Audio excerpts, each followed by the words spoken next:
I mean, if I knew about it, maybe I would. But we know for sure black people have murdered each other in our communities. We'll pull that motherfucker out your ass. Over streets that they don't even own. Right? Just saying, like at some point you got to look in the mirror. You know what I mean? Like you can't just go around pointing fingers. You know, pretending you're holier than thou. You come from communities that have justified murdering each other because of different colors. Can't run, Cash. Don't run. Come back. Don't run. You're a byproduct of that society. That's the reason why you talk. There's 24-hour propaganda making black people hate each other. But you want to talk about Israel and Palestine. You know why? Because it makes you feel good about yourself. It makes you feel like you're better than someone else. The talk down on the Jew makes you not experience your. Anyways, I'm back. I think the timer on the vending machine's over. I had to put a quarter, 50 cents. I'm like, okay, I'll give him 10, 20, 30 minutes. I think we're done with you. Hey, what's up, Crystal? You want to come up? What's up, Emrose? What's up, everybody? Assalamu alaikum. Walaikum salam. Well, I just had a nice little time. Did you say you had a nice little time? Yeah, I like hearing Black Rabbi get roasted. Do you like hearing Black Rabbi? I don't like it. No. I like hearing it get roasted. How you been? How's the family doing? Good? Alhamdulillah. Everybody's fine. How about you? I will say, just we're talking to retards, and we had Norm, Normal, defending Epstein. What? I would have said that. Yeah, its video is going to get famous. I'm working on it's going to go on YouTube because I like to go after people that are like demonic pieces of shit that justify and defend people that are pedophiles. Like, how could you? The question was being asked by Shape multiple times: Is he a pedophile? Is he a pedophile? He kept on denying. He's like, what is the definition of pedophile? And then first he made the claim, it was one day off from 18. That's not true. A 14-year-old girl made a report on his stupid ass. 16-year-old girl is the one that got him, charged with a crime. You know what I'm saying? And what somebody told me on this app is because Epstein was Jewish, Ashkenazi Jew, they think that some of these people think that it's an attack on Judaism, which is not. And what he did, he started attacking the prophet. You know how they do it, right, Crystal? So he did it 3 times in a row. This happened a couple of days ago. We heard the clip from the other room. Isa, that's another one. She's Guatemalan, Christian, Islamophobe. She was justifying Trump as well, defending Trump. And then you have Norm defending, Epstein as well. Both of these guys are defending Epstein. They're both disgusting animals. And you don't defend a pedophile because if you do defend him, it makes you one of them. You're part of the deal. You are the company you keep. And there's even a video that's going viral. I'll put the link in the chat and watch his video. Watch his picture side by with right here. A normal picture with Epstein. Now, I don't know if it's AI or if it's a real photo. Right here.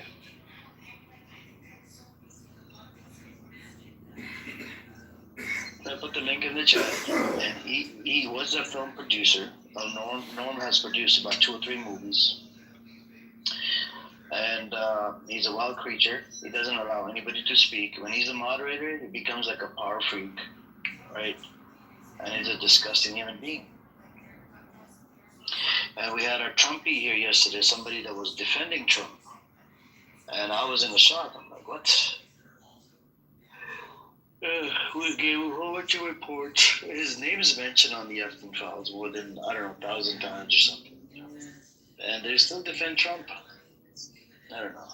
And some of the mega supporters, they're slowly changing, but some of them, they're defending Trump. No, Trump is not part of it. Only Epstein was. And some of them are defending Epstein. Like Norm. And Norm voted for Trump. He's going around telling people that he voted for a Democrat, which he did not. He's always a Democrat, but for the first time, he voted for Trump. Well, I think the only ones that would defend Epstein are pedophiles themselves. So Norm That's does what not. I'm saying. Norm is one of them. That's wild.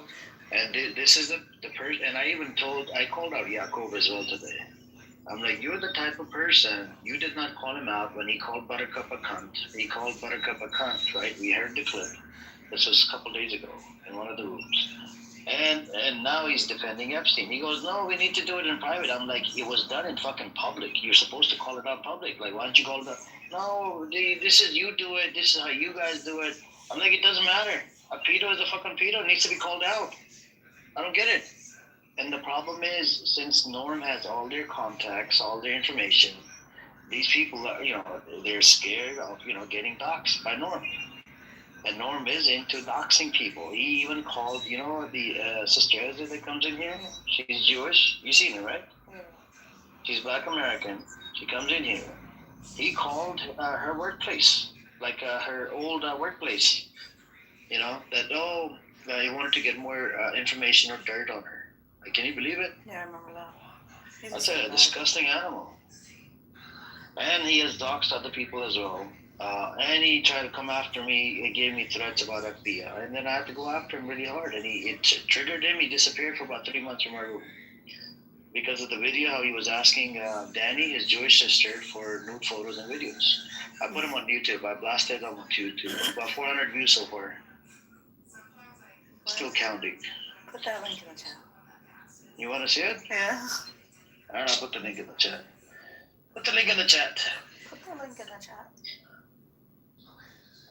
There it is. Disgusting wild creature. Norm.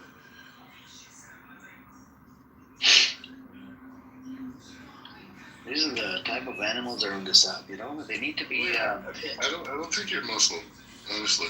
Shut the fuck up. Shut the fuck up, bitch. My school of jurisprudence says to expose anybody that's a fucking evil, including yourself. This is why I exposed your fucking evilness on this fucking app. Do you know I'm allowed, according to the school of jurisprudence that I follow? It's called a Hanafi Madhab. Go look into it. And if you do something publicly, I have to fucking expose you publicly. And that's what I do. I fucking expose you and a whole bunch of Zionist scumbags on this fucking app all day long. And forget about the recording. Forget about the recording. Do you know the next level of recording? Do you know what's the next level above recording? It's calling doxing, right? I don't do it myself, but I have a whole team behind it. They hate fucking Zionist scumbags like you, all right? It's okay. I would never dox people out because I'm against doxing people. But the people that I work with, they hate your fucking guts. They hate Norm's fucking guts. They hate all of these psychopaths, and they're knocking each one of them out. Your time is coming. Your time is coming. Watch. Your time is coming. And none of it's going to help the people. Yeah. Look, I told them not to send anything to your mom, but guess what? They were insisting sending clips to your mom.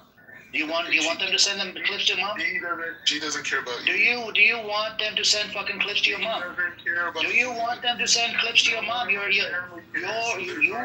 have a disgusting wild mouth. My whole family is Zionist. Fucking bitch! No, your mom is not Zionist. She's Muslim. No, she's not. She doesn't care about us one. Okay. She doesn't care what her son says on a public platform about the children, about how he says terroristic shit, and he believes. No. Your mom is okay.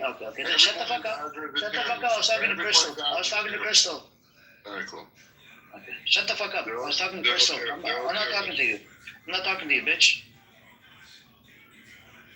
I'm just curious. Does a black rabbi defend Epstein as well? See, not.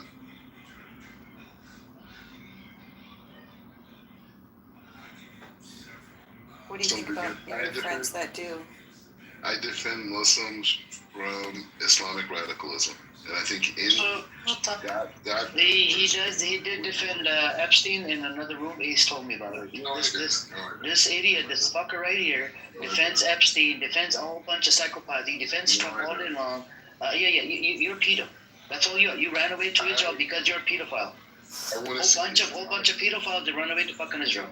I want to see Islamic radicalism. Zionist radicalism. What do we do about the terrorist settlers? What do we do about the Jewish terrorism that goes on in the West Bank? What do we do about that? What do we do about the terrorism that goes on in the West Bank that's terrorizing the Palestinians? Can you please tell us? I want to see. Tell us. What do we do about that? The Jewish terrorism that goes on in the West Bank. I want to see Muslims choose their religion the way that they want to, without the fear of death. Literally, in the Times of Israel, a whole bunch of newspapers, it literally says Jewish terrorism in the newspaper. I don't even have to say it. I don't have to spell it out. It says Jewish terrorism. They don't even use the word Zionist. This is why I'm saying you're not a Muslim, because you do not want to see the safety of Muslims in that region. You want to see them dominated over. You want to see them murdered. You want to see them raped for not abiding by the rules of totalitarianship. You're not Muslim, okay? You're a militarized person that just wants to see the death of Jews and Zionists no matter where they're at. This is who you are at 70. If the roles were reversed, would you expect your people to just lay down and take it and just be?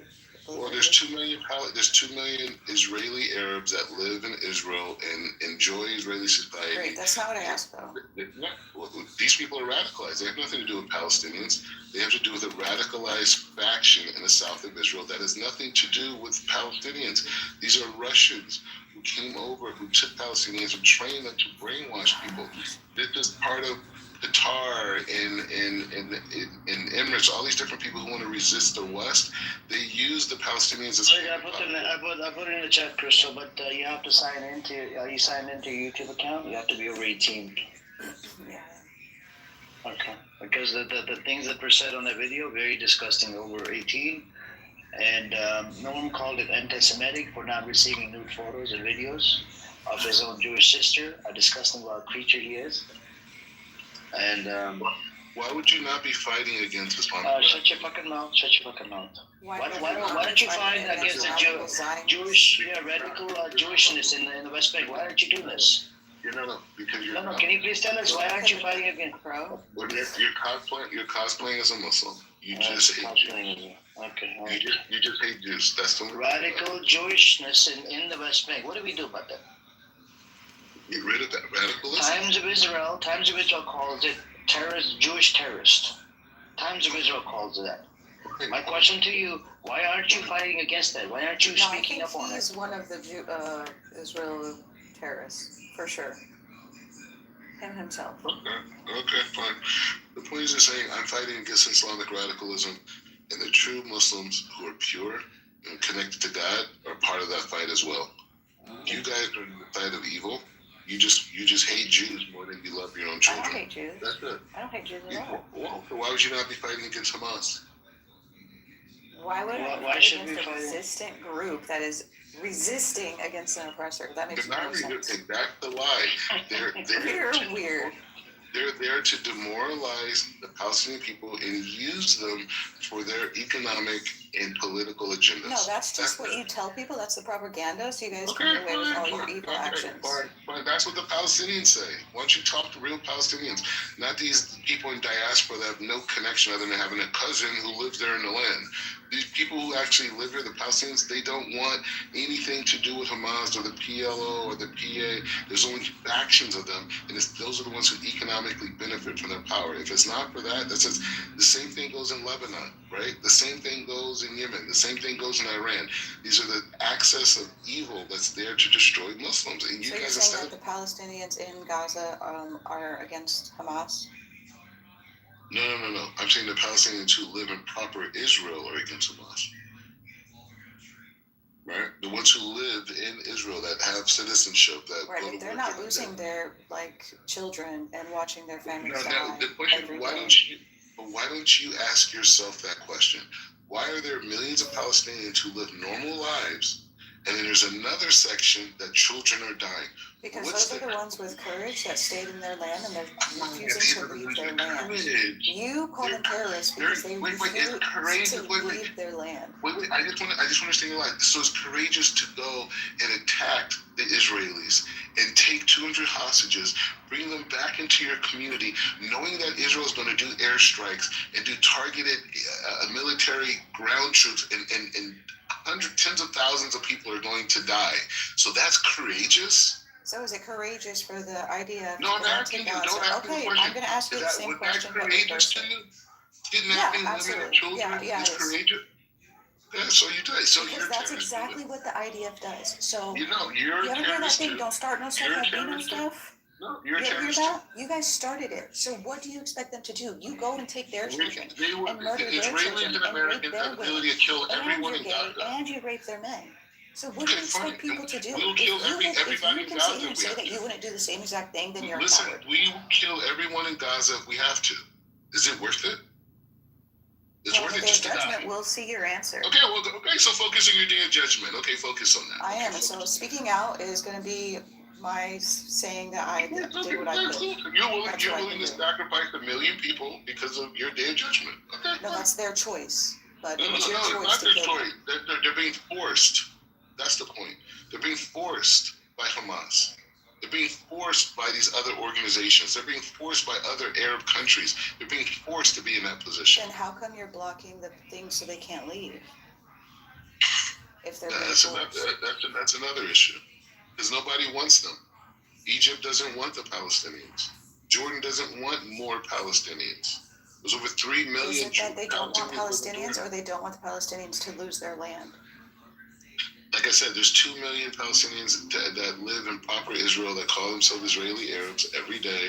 They work in a police department, they work in hospitals, they work at universities, they work in all forms of municipality, they work at stores and restaurants and hotels, they live in houses, they go to picnics, they go shopping, they're at the mall, they live just like anyone else that live here in Israel. You don't want to accept that there's a group of people who've been radicalized to be martyrs and to die, and instead of being a person of truth of Islam and say, you know what, this is not our religion. This religion is being hijacked by these terrorist organizations, and then from here we're going to want to get rid of them so we can actually have a place where all the kids have proper health care, that they can all participate in all the technological innovations, and they can be united with the rest of the people around the world. Right, but you're not even giving the ones, as you say, that they're being forced. You're not even giving the ones that, as you say, want to leave the option to leave. So you're just calling them terrorists, and they have to die as terrorists even if they want to leave. Nobody wants to take them. So you're just going to kill them. I'm saying if they continue, as long as Hamas is there, there's going to be people that die. So if Hamas leaves, then you just bulldoze everything. Everybody dies. Then we start to rebuild. Hamas leaves. Rebuild for the Israelis. You rebuild for the Israelis, and then the Israelis will come in. For everybody, not just come on. everybody. Yeah. So you just believe that people should die. This is how crazy and warped your thinking is. No American would say that about American citizens. Hey, we're willing to sacrifice 1 million American lives because we're tired of being bullied, and we're going to resist. Nobody would. I guarantee if Canada came down and did to us what Israel is doing to Palestine, we would absolutely have so many people that resisted. No, we would have what you call diplomacy. We would have political actions. Not if it went as far as your guys'. You guys are like savages. Okay, fine. Like I said, you don't care about Palestinians' life because you've never met them. You don't know them, right? So to you, it's just a number. You have, and that makes you more of a scumbag because you don't care. No, it doesn't, because the Palestinians you support the killing of the Palestinians. Yasser Arafat does not represent Palestinian people. Mahmoud Abbas does not represent Palestinian people. These are people that were in place to put in a position to represent them for their failure. So instead of addressing these things, you want to just talk against Jews. Palestinian leadership has never said anything about Jews. Palestinian leadership has only been there to keep the Palestinian people out of the conversation of discourse. That's it. Their Islamic radicalism, that's what KGB, you're not fighting against the people who should be fighting against. The Islamic radicals are destroying the Muslims around the region, not just in Gaza, but also in Iran, also in Lebanon, also in Yemen, also in Iraq, also in Syria. So let's talk about the Greater Israel Plan. Let's talk about that. No, let's talk about all the people Assad killed. I'm bored of that now. Let's talk about all the people. Greater Israel Plan. How many millions of people were killed by Assad in Syria? I don't know. I'm bored of it. Can you please move on to the Greater Israel Plan? Yeah, no, gassing. You don't want to talk about. You just want to hate Jews. You just want to need hate to stop Jews. promoting that, okay? Because nobody You cares. just want to Everybody's over hate that. Jews, and you're willing to let as many Arabs, Muslims die as possible for you to achieve that objective. Why are you not fighting against Islamic radicalism?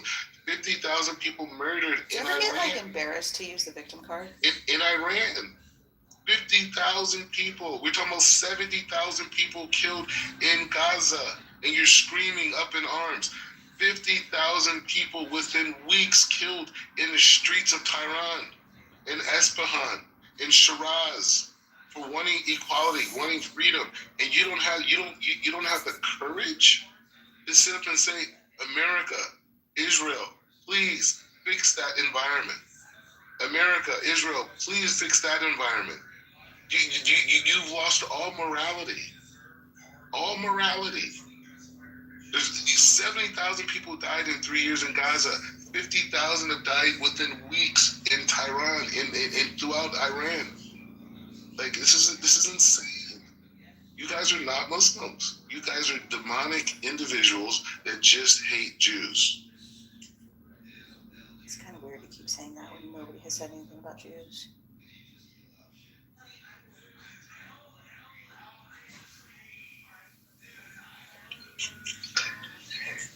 Yeah, Crystal, there's no point in engaging with this idiot. Like, for sure, I know. He's just a lost cause. I wish he wasn't a lost cause. And he's just a leech.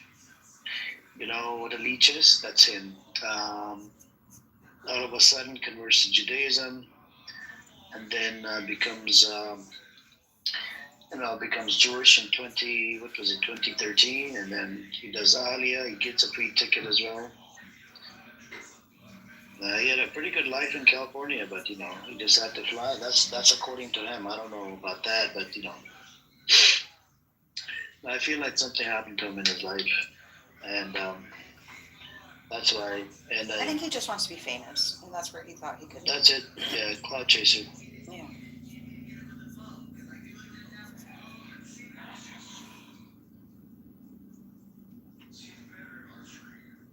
Isn't it true, though, what he said about Arafat and Abbas being educated in the Soviet Union?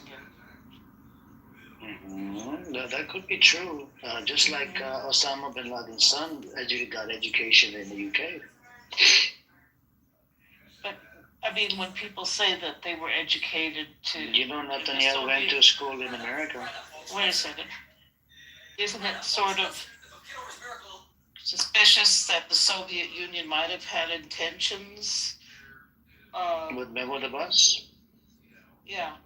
It's impossible because Mahmoud Abbas is in bed with Israel. Well... Yeah, Israel tells him to jump, he jumps. Well, he's not as crazy as Sinwar and all those guys. No, but Israel does business with it. He's trying not to have violence, I suppose. No, he actually cooperates with Israel. Even some of the Israelis will tell you this. There's Egal, and there's some of the other ones. They will all tell you that he cooperates with Israel. Israel tells him that we need to go arrest this guy, and he'll cooperate. He'll be like, okay, come on. He works with Israel. Everything Mahmoud Abbas even arrests Palestinians on behalf of Israel. Well, maybe they needed to be arrested. Arrested under administrative detention, without due process. That's Even if you say that they work with Israel, wouldn't that prove the point that they don't represent the Palestinian people? Like you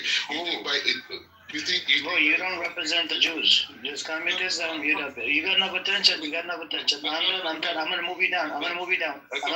Shut up. Shut your fucking. I'm gonna move you down. It's okay.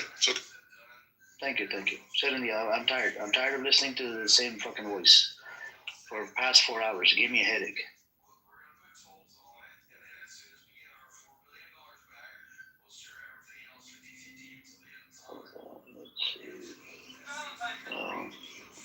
Do you defend Trump as well, Michaela, that he's on Epstein files? I haven't been following them close enough.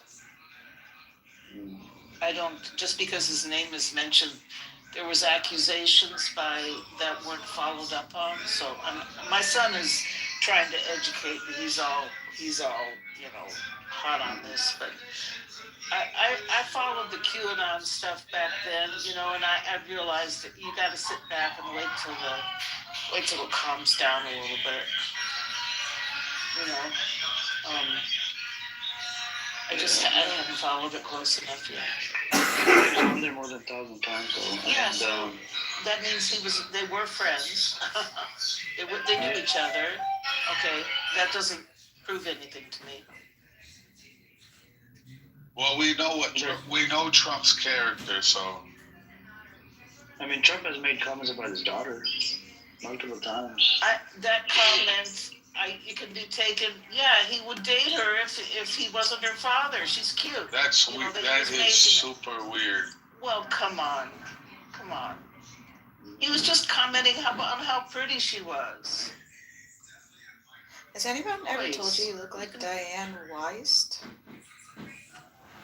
No, I don't know who that is. You know Edward Scissorhands, the movie? Oh, am I that cute?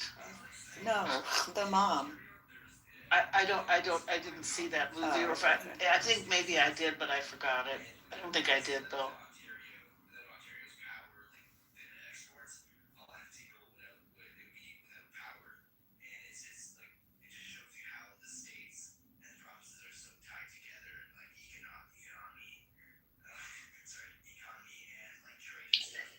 Do you think that Epstein was a pedophile, Michaela? He probably, I don't know, pedophile. It was teenage girls, underage girls, not children. I don't know. Oh Is there my any- God, are you serious?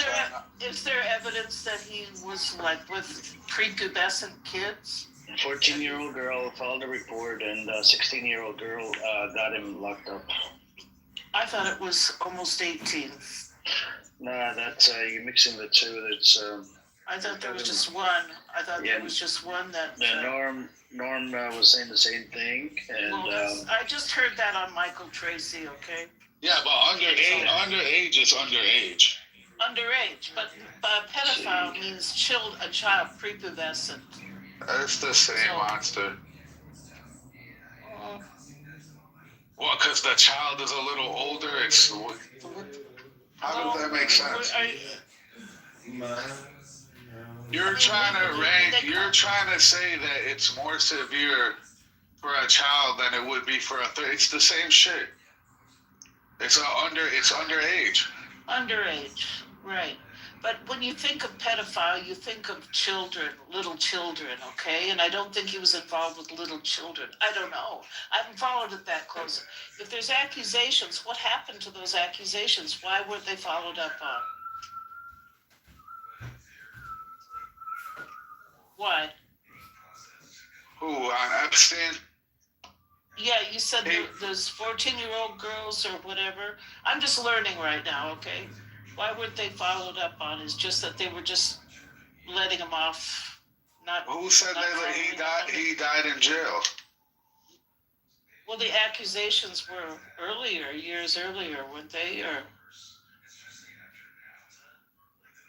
I mean, he did go to court. He was found guilty of something with underage girls, but you said that there was 14-year-old girls that made accusations. Why wasn't he? Why weren't they followed up on? Why wasn't he sent to court over that? See, I haven't followed it closely enough. Okay. I'm sorry. I'm waiting. I never said anything. I said that whether it's children or it's a 13, 14-year-old, it's not right. Did you allow your child to go hang with Epstein on his island? Right? It's not right, of course, it's not right. But just the word pedophile means something to me. It means children. Yeah, that's what he was doing. Children, Young children. You know. Well, not young children, almost adult children. No. A little girl told him. Okay. A little girl told Epstein something about God, right? So he dressed up like Jesus before he raped and killed her. Okay, well, I gotta look into that stuff. I've just Yeah, been, it's in the files. It's in Yeah. the files. yeah, and why, and she said that, but the police never followed up on her The report. police. The Do you know who we speaking about? What do you mean? When you very powerful people, rich and powerful people, you Right. work for the Rothschilds. You think the police can stop that? Okay, well, I just don't assume, I mean, see, this is why I have to. No, look I'm into not. the details more. We're being logical. I'm just thinking Yeah. like logical. When you're rich and powerful, you think the police can stop you. Okay, but are you gonna believe all accusations? Accusations? Yeah, all report. How are they you gonna accusations believe if all- they're in the email? He's saying it himself. Ooh. It's not an accusation when he's saying it.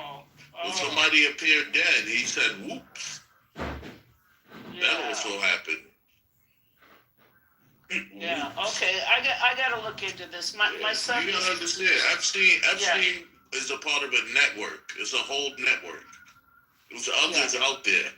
Yeah, that's what seems to be, but I haven't looked into it close enough. But I would assume, I've always assumed that he's part of a network, some Yeah, he global worked for network. Israel. Yeah, that's another thing. Yeah. Our allies. Yeah, well, that's what they're saying. This is what I mean. I'm not anti-Israel, okay? I'm not anti-Israel. So my husband was Jewish. My in-laws are Jewish. My son is all for what you guys are saying, and to me, it's very. We have to separate ourselves. In order for the longevity of America, we have to separate ourselves from Israel. Yeah, I don't know. Yeah, I mean, are you America first or are you Israel first? Well, of course, America. All right. So what don't you know about putting America first? Well, what do we benefit from giving everything to Israel? This is all about the Palestinians. This is all about the Palestinians, okay? I think he's referring it to be about Americans rather than Palestinians. I'm not asking anything. I didn't mention Palestinians. I know, but it's only because of the war with Palestine. It's not. Right, that you want to separate yourself. It's because of a lot of things. Oh. If you knew what the Jewish people really are and what they worship. Okay, this is what I mean. This is anti-Semitic. My son. This is not anti-Semitic. The truth can never be anti-Semitic. Yeah. My son is. I'm hearing this all from my son, who's father. The truth can never be. The truth can never be anti-Semitic. Your son knows the truth. You should listen to him. Yeah. Well, it sounds too much hateful to me. May I ask, what is the truth? I'm very curious. Yeah. What is the truth? Epstein was eating babies. A Jew man who labeled us the Goy was practicing witchcraft, satanic witchcraft. And I don't know if that's what Jewish people do, but the world is waking up and we're not going to have that. Does this Epstein represent Jews as a whole? I don't know. I don't know what you guys do. Do you know any other Jewish people? I think he does. I don't deal with it. I keep a J in the pocket. Okay. So the next time when a black person robs a store, then I can consider them a monolith and that all black people rob stores. Yeah, do it anyway. So then I expect to stay away from black. So naturally, don't white women grab their purses when black men walk by? What the fuck? We've known how to adjust to y'all racism. Now the world is just waking up. Waking up. Yes, we know what they've been doing. We know what's going on, and this is revolution will be televised. So what are you doing? What part are you taking in right now? Like, how are you helping the cause? Your cause, that is. Spreading information, waking people up. You see, she didn't know. You didn't know. What if people can't understand you because you're not articulate enough? Yeah, they What just if? understand this lately though. What if? You said what if? We was kings? I'm sorry, what did you say? I didn't say that. I said what if? Did you say what if? No, I just heard we was kings. I don't know. I was talking to you. All You right. said what if something? No, I know this is the condescending thing they do, but it just shows who's really lacking the education here. I was a revolutionary as a college student and younger, and I'm hearing the whole thing again. I'm hearing the whole thing again. I recognize What if they told you this is school? commie stuff. No, it's not. Let me explain something to you. Yeah. Do you know who funded school? Cultural revolution. Who funded school? Mao. Who You're funded probably school? a Maoist, right? No, you have to wake up. You have to wake up and realize I'm gonna answer that for him, who bro. controlled everything. Who funded school? Rockefeller. Oh, and what are they? I'm rocking with you. I'm agreeing with you, gang. All right. No. I know you are. I know you are, brother. I know you know what's going on. But I just wanted to wake her up because he wanted a she's country grew full into of their workers. system. He wanted a country full of workers, not thinkers. So he Thank you. They don't want people to think. And They now, want people to be like you, Michelle. what kind of government would you like? It's not about. I want a government that doesn't have pedophiles. Do you That want ain't killing babies. That ain't drinking baby blood. socialism or That ain't communism eating or what? human beings. If I can't eat a human being, why should we allow them to do it? Fine, send them to jail. It's way much bigger than that. Man. You think that we could just send them to jail? Yeah, it's the Jews. I didn't say that. I never said that. We said the government. See how you switching into that? This is what you people like to do, play victim. No, that's and your what you're victim saying. card is expiring. I apologize for this expiring. That's what you're saying. It's the Jews. I That's never how they said that. are. I never said that. Rockefeller. I just said, all right, when you control everything, right? When you control the schools, you control the media, you know what do you think the type of person that wants to do that, what do they have in their mind? What's their what do you think is in their No, mind? I asked you a question. You can't answer a question with a question. This is what you people When like somebody wants to control, they think they're right. They want propaganda. They want to control what we see. to do. No, they feel they're better than us. We are the goy. They have to control. And They have to control. So we have to write their textbooks. Right. They have to go to our Jews. schools. It is the Jews. Yes. All right then. So wake up, Michelle. I'm not. This is not what I wanted to do. I don't want to have problems with a Jew. I got a Jew lawyer. I don't trust him, but I'm dealing with him so far. Why? Why do you deal with him? Because he was put in place, as they say. He was assigned to you. He's charging me $4.50 in a fucking hour. He's He was me. assigned. He's to you. Jewing me. What do you mean he was put in place? It's technical shit. Oh, you were assigned. He was assigned. You couldn't choose somebody else. He's benefiting off the reparations. That's what's happening. So, As you could say, Really? this ain't reparations. This is called hard work. it's what we benefit in terms of It's the same way you us get white passed down people something. contributing to the system, and they're a net negative on the system. So, No, I'm just saying. It's the same way you would get passed down something. I got passed down something. wow. Oh, okay. Then, so the Jews are number one enemy, and then the white men. Nobody's attacking Jewish people. We're talking Nobody's about the in here devil doing that. worshiping- Oh, well, he sounds like he's doing it. I don't know. I never said No, that. he's just. But see, that's the I just problem was when we saying talk who about control anything to do everything. with Israel or anything to Well- do with Zionism. They attach it to the whole religion. All I hear is we was kings. So I don't. Ain't nobody say we was kings ever. He just want to be funny. He's a. I'm not joking that, bro. He's a small hat. We gotta allow him to get his little one little. You know, If y'all they gotta want to take- control y'all ain't gotta everything, Did you have a fresh batch of baby blood today, sugar? Zionists do. That's a whole different thing. Yeah, Zionism and Judaism are not the same thing. Those are two separate things.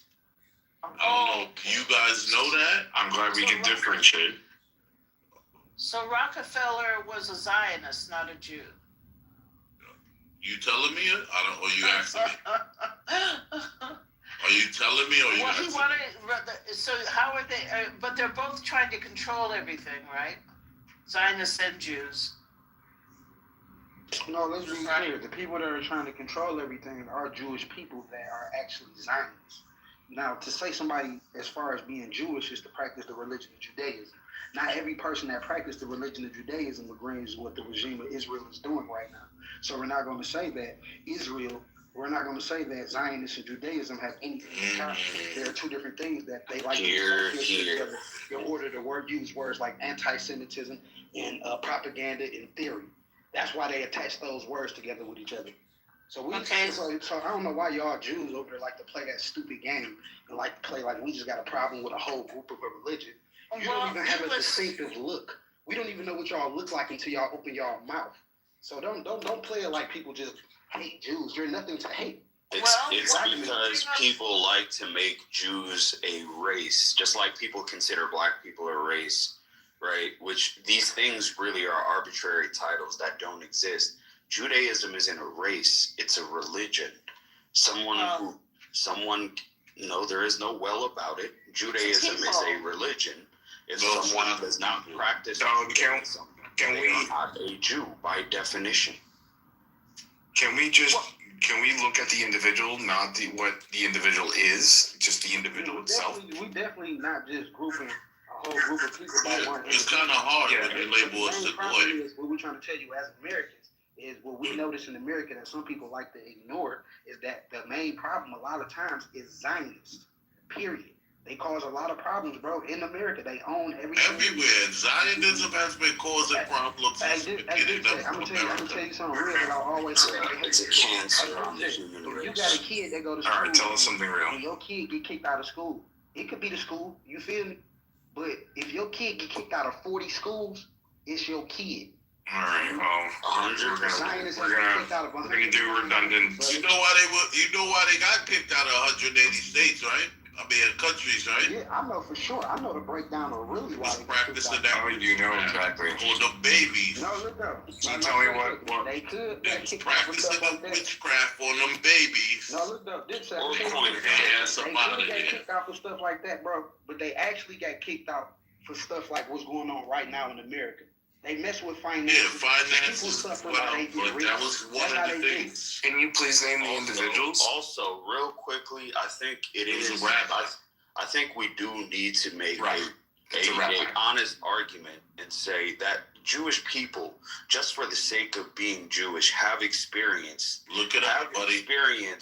incredible prejudice just because they are Jewish. They weren't coin clipping or eating children or anything like that. Just regular Jewish people living their lives, practicing their faith, have experienced incredible prejudice and violence and hatred and xenophobia in multiple cultures. They have. It's the truth. There's no way to dispute that. However, to say that every time Jews as a whole have been kicked out of a country was just due to this random hatred, that's also complete horseshit. There were reasons that they were kicked out of all of these countries, and it wasn't just because of hatred. A lot of the times. Sometimes it was just pure hatred. Sometimes it was just xenophobia. And sometimes it was because of coin clipping, manipulating the economy, black rituals. It was all sorts of different reasons. So it's a case-by-case basis. And again, Judaism itself can't be lumped in with these particular groups because there are people in this world. I think, for God's sake, if the Epstein debacle has not opened people's eyes to this, there are people who claim to be Jewish but are not Jewish at all. They don't believe in God at all. They are Baal worshippers. They are Kabbalic Jewish murderers who eat children and rape young girls and engage in pedophilia and monstrous acts and hide under the cloak of Judaism and make all innocent Jewish people, the innocent, truly Jewish, innocent people of the world, victims by lumping themselves in with them. And I think that those distinctions have to be made. Not all Jewish people are part of this sick, satanic, pedophilic cabal. It's disgusting for anyone to make that claim. But to say that no people who claim to be Jewish do this is as retarded as you can possibly get. I'll be honest with you. Same as Christians, same as blacks, same as Christians, same as blacks. But Christians and blacks not a Muslims religion, bro. aren't Why the do you ones keep saying controlling black's the. not a No, religion, listen, brother. Christians, Jews, blacks. Black is not a religion, bro. I don't know if you know that, Sugar. No, but listen, he's saying it as a group. Like, I understand what he's saying. No. However, It's worse on black that end people, because you got a religion that's monotheistic, and then you got the people who are influencing the group, calling themselves a part of the religion, but claiming atheists at the same time. At the Y'all let exact these same people time. brainwash That's y'all why into it's not thinking race. that you can be an atheist Jewish. You can be an atheist Jew. How? No, you can be an atheist Ashkenazi. You cannot be an atheist Jew. You can't. What in the BHI fucking ooga booga bullshit are you guys talking What about? are You guys sound absolutely low IQ for being smooth brain bullshit. You guys are espousing. Okay. It is so violent and What is toxic. your I hear this shit argument, Sugar? all What is day your through argument? X. You guys are so stupid. You're only proving your point of how stupid you are. Can you Shut the repudiate one fuck claim that's up. I'm saying, Good what God. Real quick, Whiskey. Sugar, please. I know Booga you're booga. upset. But name one thing. One thing. Like, just debate one thing and say, this thing you said isn't factual because of X, Y, Z. I defy you. The majority of everything you're No, espousing. one specific thing. I dare you. You literally did not say anything at all. You're literally espousing nonsense. Can you say one claim that you heard? I think I heard you. People's arguments. Hang You on a don't second. even know what you said. You said except for Ashkenazi, which is not true. Ashkenazi Could is be- ethnicity. Hold on a second. Even the black Jews that become atheists, they're still Jews. I don't know if you know about this. No, I don't believe it. It doesn't exist. Hey, whether you believe it or not, they're still Jews. It does not exist. No. It does exist. Some fucking It does exist. some bullshit happened. Same thing with the Mizrahi Jews, the Arab Jews. Same thing with the Arab Jews. If you leave religion, you're still Jewish. It doesn't exist, brother. No. Okay, if I provide you example, would you concede? If your mother's Jewish, you are leaving. Yes. If I give you example, would you concede then and take the claim back? Okay, yeah, sure. Go ahead. Okay, I'll pull up the article. So Okay, listen. Go ahead. What does Ooga Booga mean, bro? You gay IDF Israelis is here. Or just Hey, learn isn't your language. isn't there a Fortran It's group racist. you should be moderating, Sugar? Like, what are you doing here, dude? Like, seriously, this Ooga Booga shit. Isn't there a 4chan group or a Reddit group in the back walls of some fucking dark, weird society you should be fucking moderating or something?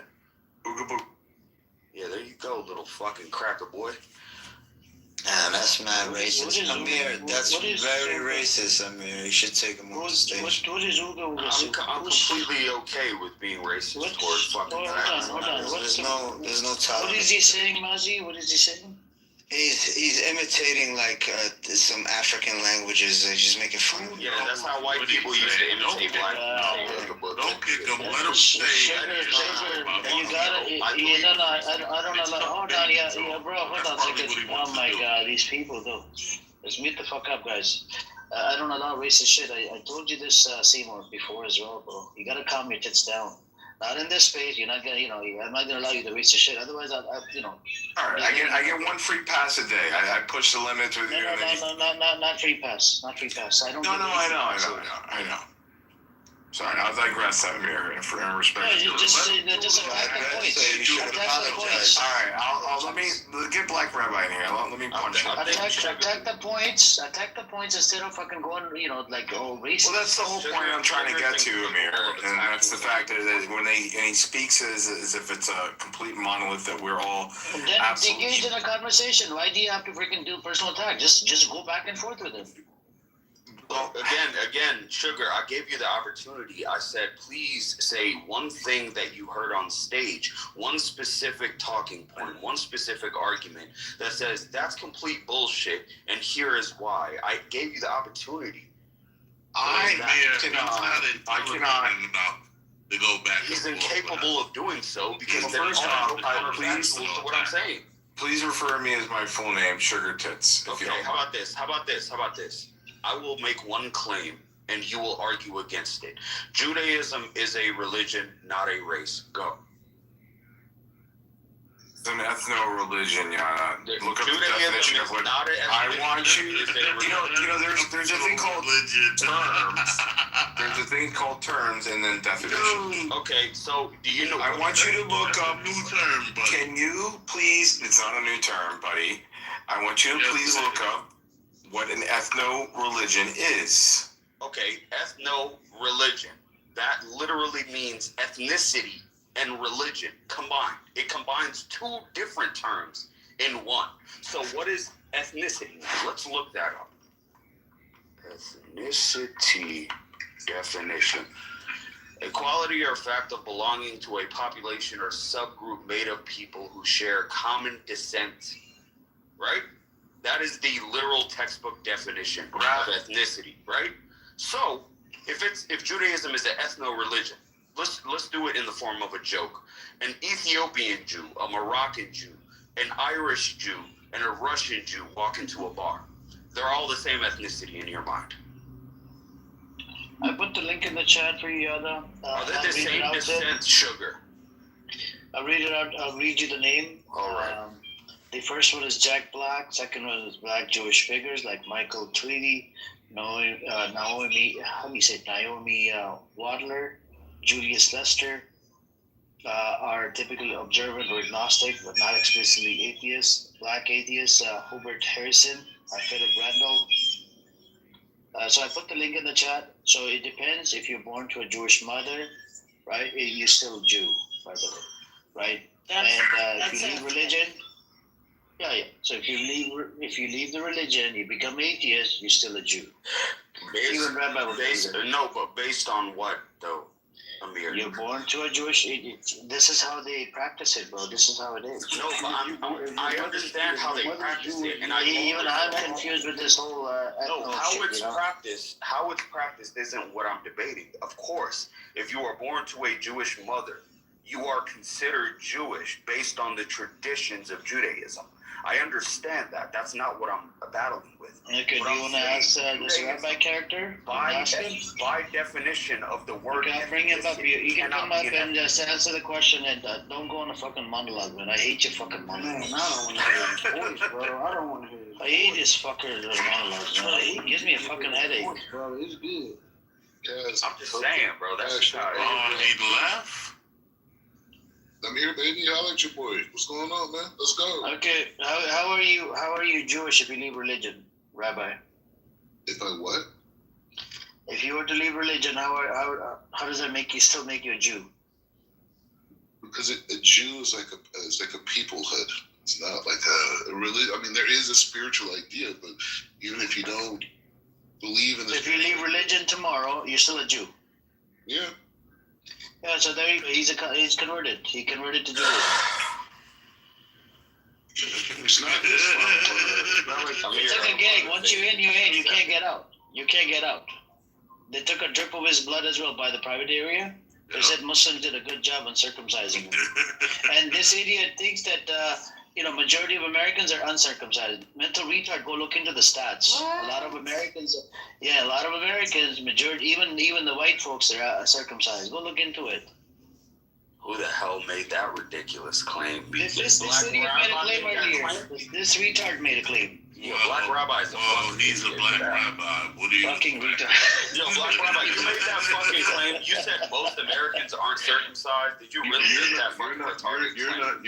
You're not circumcised. Did you really make that? Oh my God. Bro, I don't know any Americans. I don't know any Americans that aren't circumcised. Men being circumcised.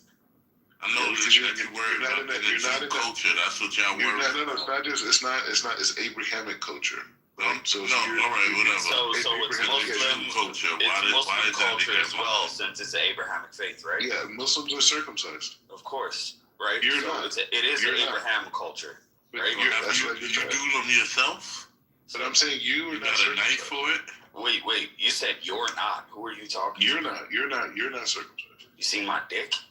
You want to You're see? just not. That's what that means. How the fuck would you know whether I am? I just know you're not. He You were wants not. to see. You were not born. You were not born Muslim or Jewish. So therefore, you had a medical procedure inside of a hospital called a circumcision. But the only circumcisions that exist spiritually are the ones that were done with the intention of fulfilling the commandments of God. Oh, the That one where a rabbi cuts the one where a rabbi cuts it. I'm saying a mere circumcision. Skin off You and would- sucks you the didn't have a mere circumcised. You're talking about that specific. How do you know circumcised? Did you see? No, Did you real see it? quick, Amir, This please. is disturbing, bro. He wasn't about my circumcision. What the fuck did I tell you about? Hey, Amir, please let me ask this fool something. I am circumcised, by the way. That's fucking creepy as. Hey, Black Rabbi, are you referring to the practice in Judaism where rabbis cut the foreskin off of children and suck the tip of their penis for the blood? Is that what you're referring to? That's an act of God in your mind? No, that's not what. That's an act of God, right? That's for the sake of God. A grown man sucking the tip of a fucking baby's penis, right? Sick fucking rat. Even when you're not doing that, I think I could enjoy the Fucking animal. You have no idea how much fucking hatred I have for you pedophilic rats. You are a heathen. You are a heathen. Fucking pedophilic monsters. I'm a Yeah, that's some satanic shit. That's that's a real practice. Please, No, I Black know, Rabbi, I say know, that's not a I practice. I know. fucking dare you. It's a real practice. I know, Rabbis bro. cut the tip of the foreskin off of infant children sick. and suck the penis for the blood. Is that a real practice, Black Rabbi? Yes or no? not suck anything. Is that a practice? Yeah, good bitch. How many times have you done it, Black Rabbi? Many times, I'm sure. Bro, let me ask you this. Why do you Crazy. Are you Fucking enjoying? rat. Filthy Put your mouth pedophile. on a baby joint, man. That's wild, bro. Fucking drinking the blood of children. You That's filthy fucking fucking rat. Yeah, who cares, man? You're low. Yeah, who did that, cares Black about Rabbi? molesting children? You fucking animal. You are low life. Fuck you. You are low life. You're Fucking animal. I'm a low life. I've never fucking practiced some sick satanic shit like that. I'm the low life. How do you know? How do you know? You protect the people who've done that. Yeah, whatever. Like I said, Fucking animal. You Fuck don't matter. you. You don't matter. You and your filthy rat ball worship. He's an animal. He's a monster. He's Fucking egregious. I fucking hate these fucking animals. Nasty. Fucking pedophiles. So Black Rob, he left. Yeah, he left. 15 after you look. Don't You listen can't to fucking him defend about it. that. They Any can't handle rational human being would have been like, that's a practice that was done by other rabbis, and I'm disgusted by it. I hate it as a Jew. I should never fucking be associated with people who do it. Any human person with a heart would do that. This filthy fucking rat. Black Rabbi loves that shit. Fucking piece of shit. Fucking hate that shit so much.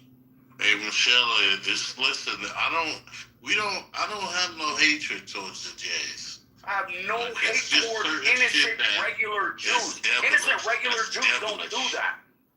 That is devilish.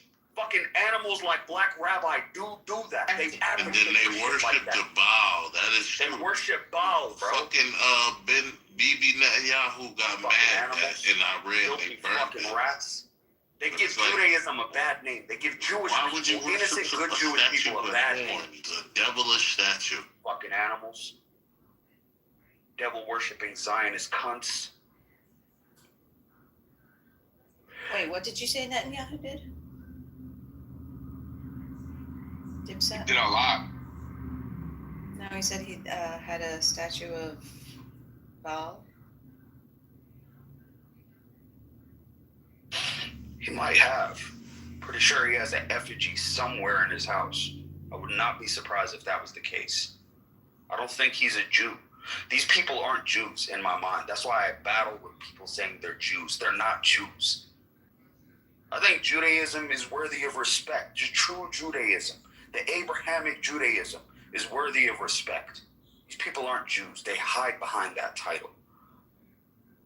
Like fucking monsters. They're fucking satanic pedophiles.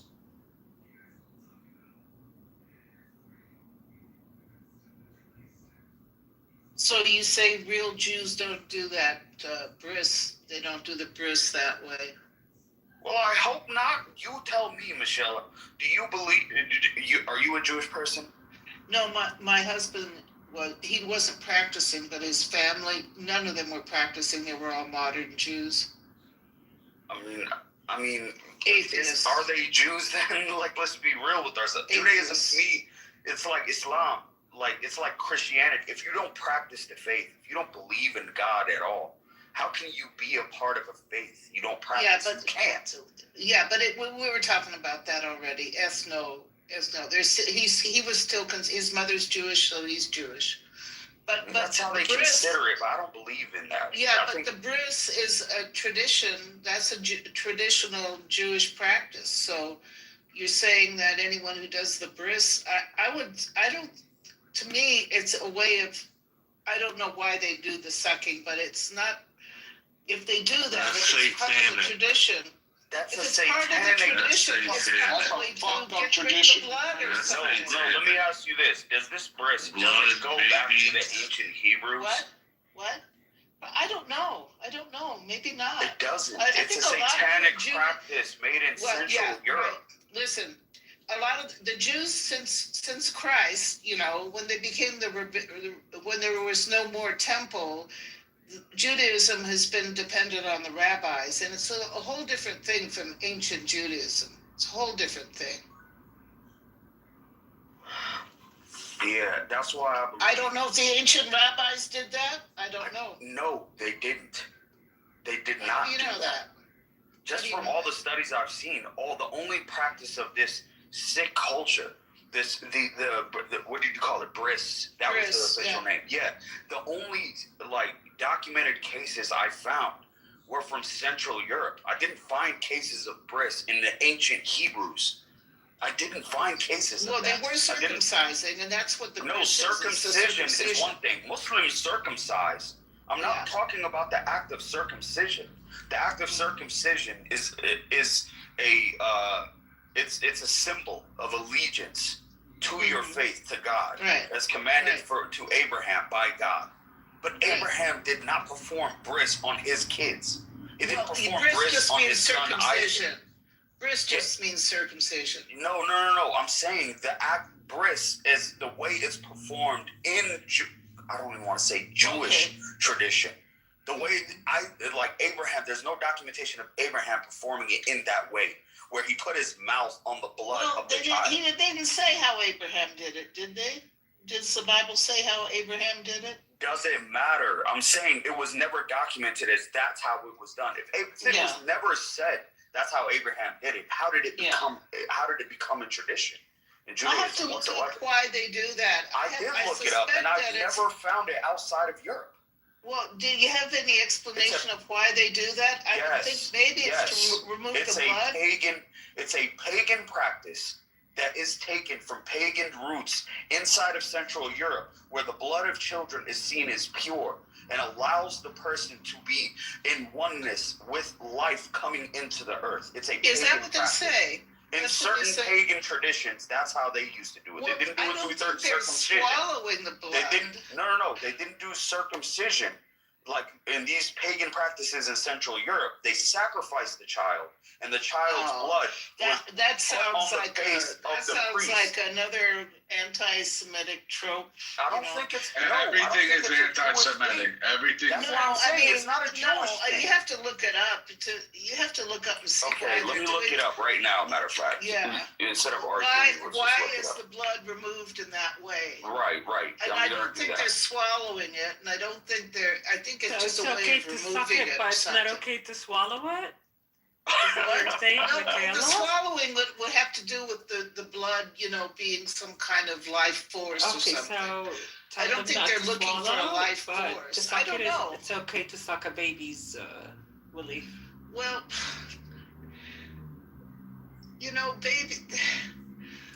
There's no way to justify it. It's Come on, like there's you're no saying it's way okay to justify rape that. a child. It's but not, I don't to think it's finish sexual. I outside. think it might be a way of removing the come blood. on, I don't know. I don't know. Michaela, come I have to on. look it up. Come on, Michaela, No, don't you're make assuming. excuses. Would you ever allow a child of yours, a grown man, to put his lips on the penis of your child, sexual or otherwise? You His must be intent wouldn't very matter. naive, No, but I'd like to see why they do it. But, Why okay, it was. we can look that up together. Yeah. Can you acknowledge that it is sick, irregardless of the intention? Can we acknowledge as rational adults that's a sick Hey, practice? and it's not only sick, but a lot of babies have caught herpes from doing it. Goodness Right. gracious. There's no way to even justify something like that, a practice like that. The act of circumcision, I can understand. It's a medical procedure that happens through certain religious. It has religious connotations, which makes sense. It happens, right? Happened to me. It happens to most men in North America and across the Abrahamic faiths: Islam, Christianity, and Judaism. That's not what we're debating. Not just We're that, debating to be honest, the even in little add-on. Thailand, in the Okay, Philippines, grown men and many put their African lips on a countries, child it is like that. practiced. Oh, that doesn't sicken you to the core. It makes me want to vomit to even fucking think about it. It makes me want to throw up. It's completely disgusting, and I don't know how that's even up for debate. Well, now let's look at where it started. Circumcision? It started with the Egyptians. No, not I think. circumcision itself.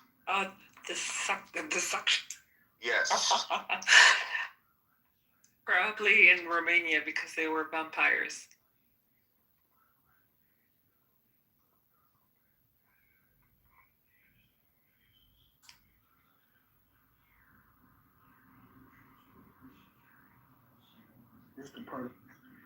Okay, the practice you are referring to is known as Hebrew as matzit zabah, direct oral suction, which is a component of Brit Milah, or ritual circumcision, used exclusively by some minority ultra-Orthodox Jewish communities. It is not a universal Jewish practice. I agree with that.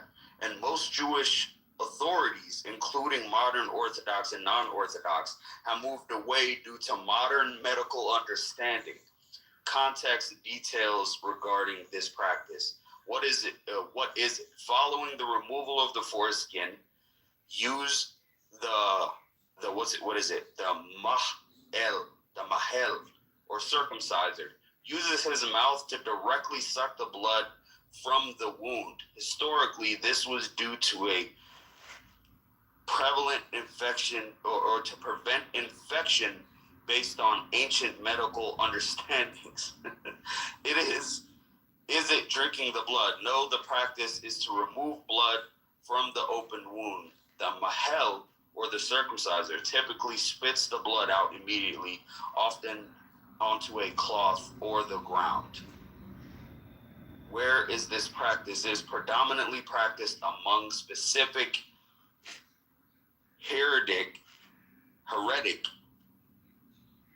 Hasidic communities, notably in areas of large Orthodox populations such as New York City or Brooklyn, and certain communities in Israel. Oh my God. All right, so I don't see, from what I'm reading, it's a medical reason for ancient understanding to prevent infections or something? Yeah, was there understanding if they had at the time? I don't know. Well, no one else who engaged in circumcision has ever come to that conclusion. Well, most Christians didn't do circumcision until recently. Well, Muslims did. For the Muslims, last 1,400 years, there was never this practice in Islam. I wonder, did they have a specific practice? How was it done? If it was to prevent infection, or it was their medical understanding. Maybe the Muslims didn't have that. No, but was there no water available? Like you couldn't take a cup of water and just wash the child? I don't know. But Like that it was- seems deliberate to me. It doesn't make sense. Well, I think this if is you're a going to cover. assume that, but they're saying it was according to their medical understanding to prevent infection. Medical understanding to prevent infection. Fuck pouring water on the child. I'm gonna put my lips on it. I don't know. It sounds like a cover. It sounds like a cover to me. It sounds like a deliberate cover. To what? I mean, it sounds like a deliberate cover. When I look it up, Google's going to tell me, obviously, it's due to medical practices on the side. I don't know. It just seems like like a cover to me because, I don't know, a cup of water would have done the same thing. But no, I'm going to put my mouth on the child. I don't think so. Okay. It doesn't make sense logically. Just leave it, bro. Because if you mock the religion, then there's, the two fingers will probably point at your religion. Just leave it, bro. Yeah, okay. Because I don't want to dive into it, but that's their religion. Let it be. They can believe in whatever they believe in. All right. You're right, bro. Anyways.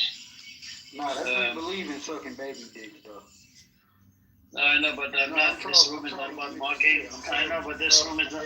Cash, hear me out, bro. What I'm saying, this room is not about mocking other people's religion. I just said I'm trolling. I'm done. That's what I was saying. I'm trolling. But beyond that, have you guys been seeing the revelations coming out of the Epstein files? Yeah, a lot of files are coming out. There's more stuff that needs to be released, but let's see. We had Norman Green here. Normal. He was defending Epstein. So is that Issa chick. Oh, of course, on the Zionist side. Was. I know. And his video is about to come out. I'll share it with you guys. It's in the process of uploading because I like to expose the pedos on this fucking app. Yeah. Did you see what the revelation that Epstein called his bank account? He had a name for it, and he called it Baal.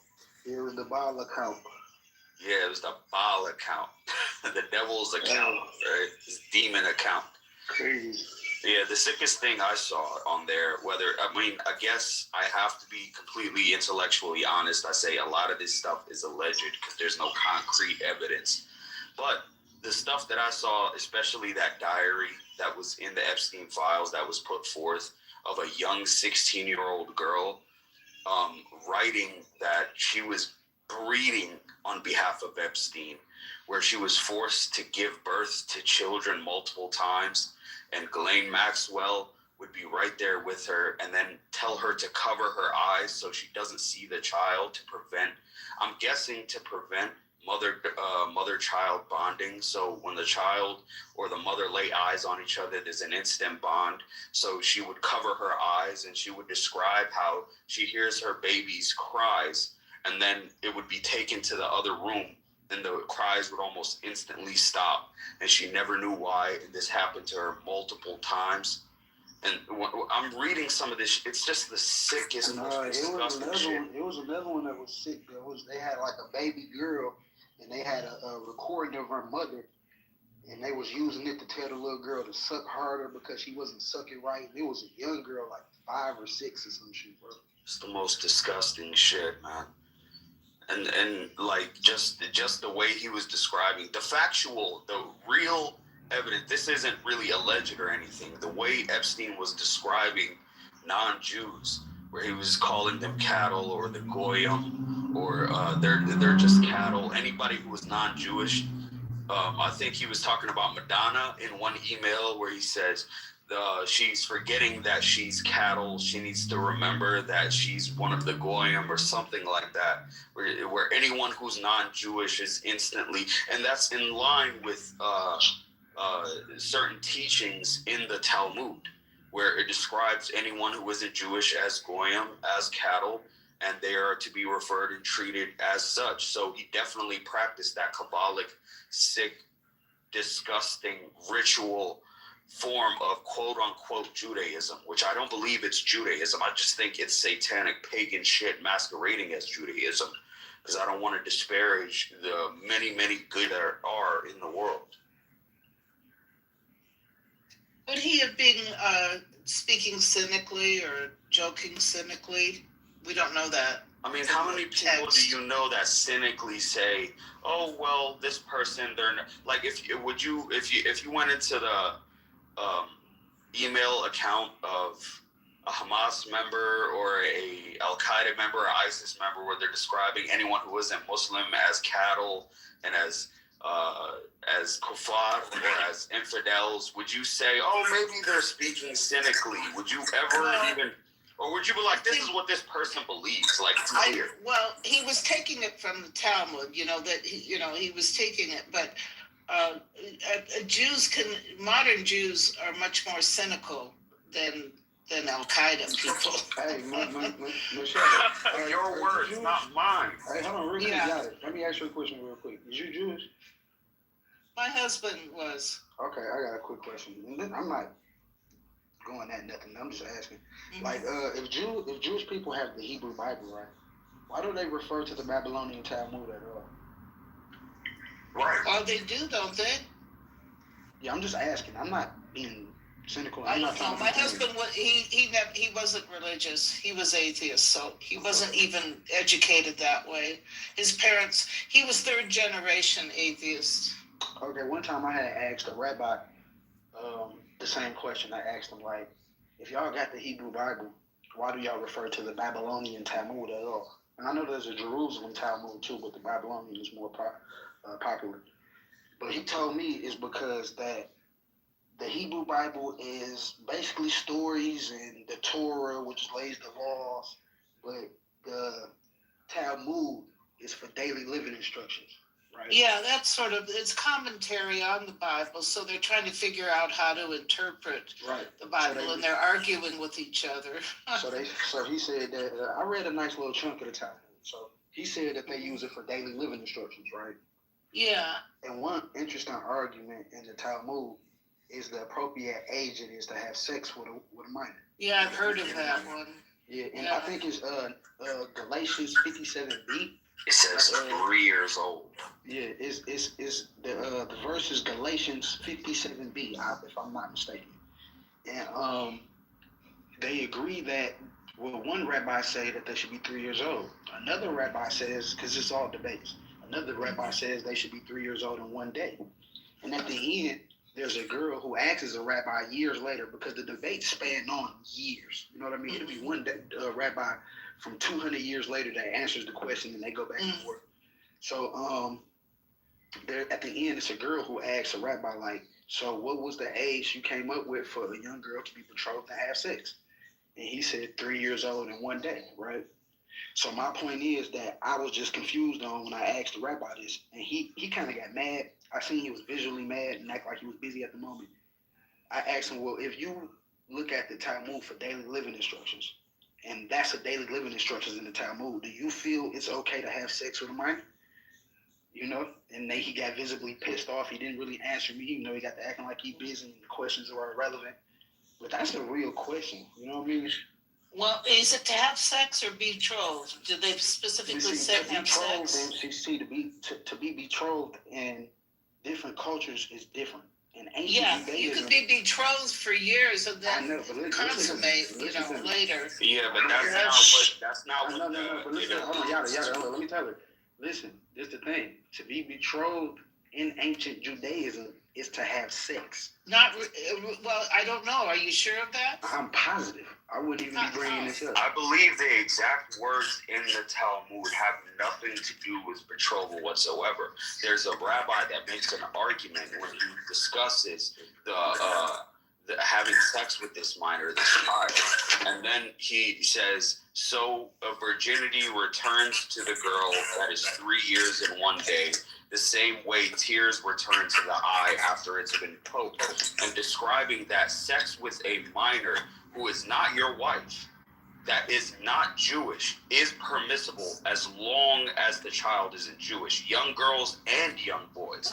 I doubt very much it has anything to do with betrothal whatsoever based on that context. And if you want, I can pull up the verse itself in the Talmud. I talked to Buttercup about this, and Norm was here. He got triggered or whatever. Started mocking the religion. I had to kick him out of the room. I spoke to Buttercup about this. Buttercup is Jewish. She knows she was raised in a religious home. And she said that according to the rabbi's opinion, it's not allowed. to do it with minors. Even though it says in there, but they have they have different understanding. She provided like 4 or 5 different verses. No, I agree with her. Like, I agree that there are Jews who don't follow this. Just because it's in the Talmud, I don't think it's not a prescription of Judaism. I'm not saying that it's in the Talmud. It must be a prescription. All Jews believe it and they follow it. I doubt that very much. I think most Jews are rational people who say, okay, these are just rabbis arguing over how to best practice the religion. This part is not a prescription of my faith and I'm not following it. I think Buttercup is very honest when she says that's not something that Jews do. I agree with that. I don't think Jews have sex with children. But I do genuinely believe there are sick pieces of shit like Epstein who read these verses in the Talmud and say, it is completely permissible for me to do this, and it's completely okay. I can have sex with a child, and I'm going to heaven anyway because a rabbi said I can't. It's not something prescribed for Jews, though. So I don't think Buttercup, I know Buttercup. I've talked to her multiple times. We've argued over Israel-Palestine, but she's not one of those sick satanic motherfuckers who will read these verses in the Talmud and say, this is what I'm allowed to do and you guys are going cattle. She doesn't believe that.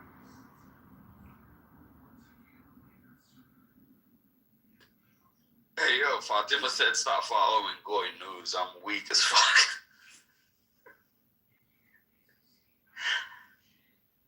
Hey, Goy News sounds fire. I would definitely start a YouTube channel called Goy News. Man, I ain't gonna lie, that bitch will bang too. That would bang, for real. That shit sound hard.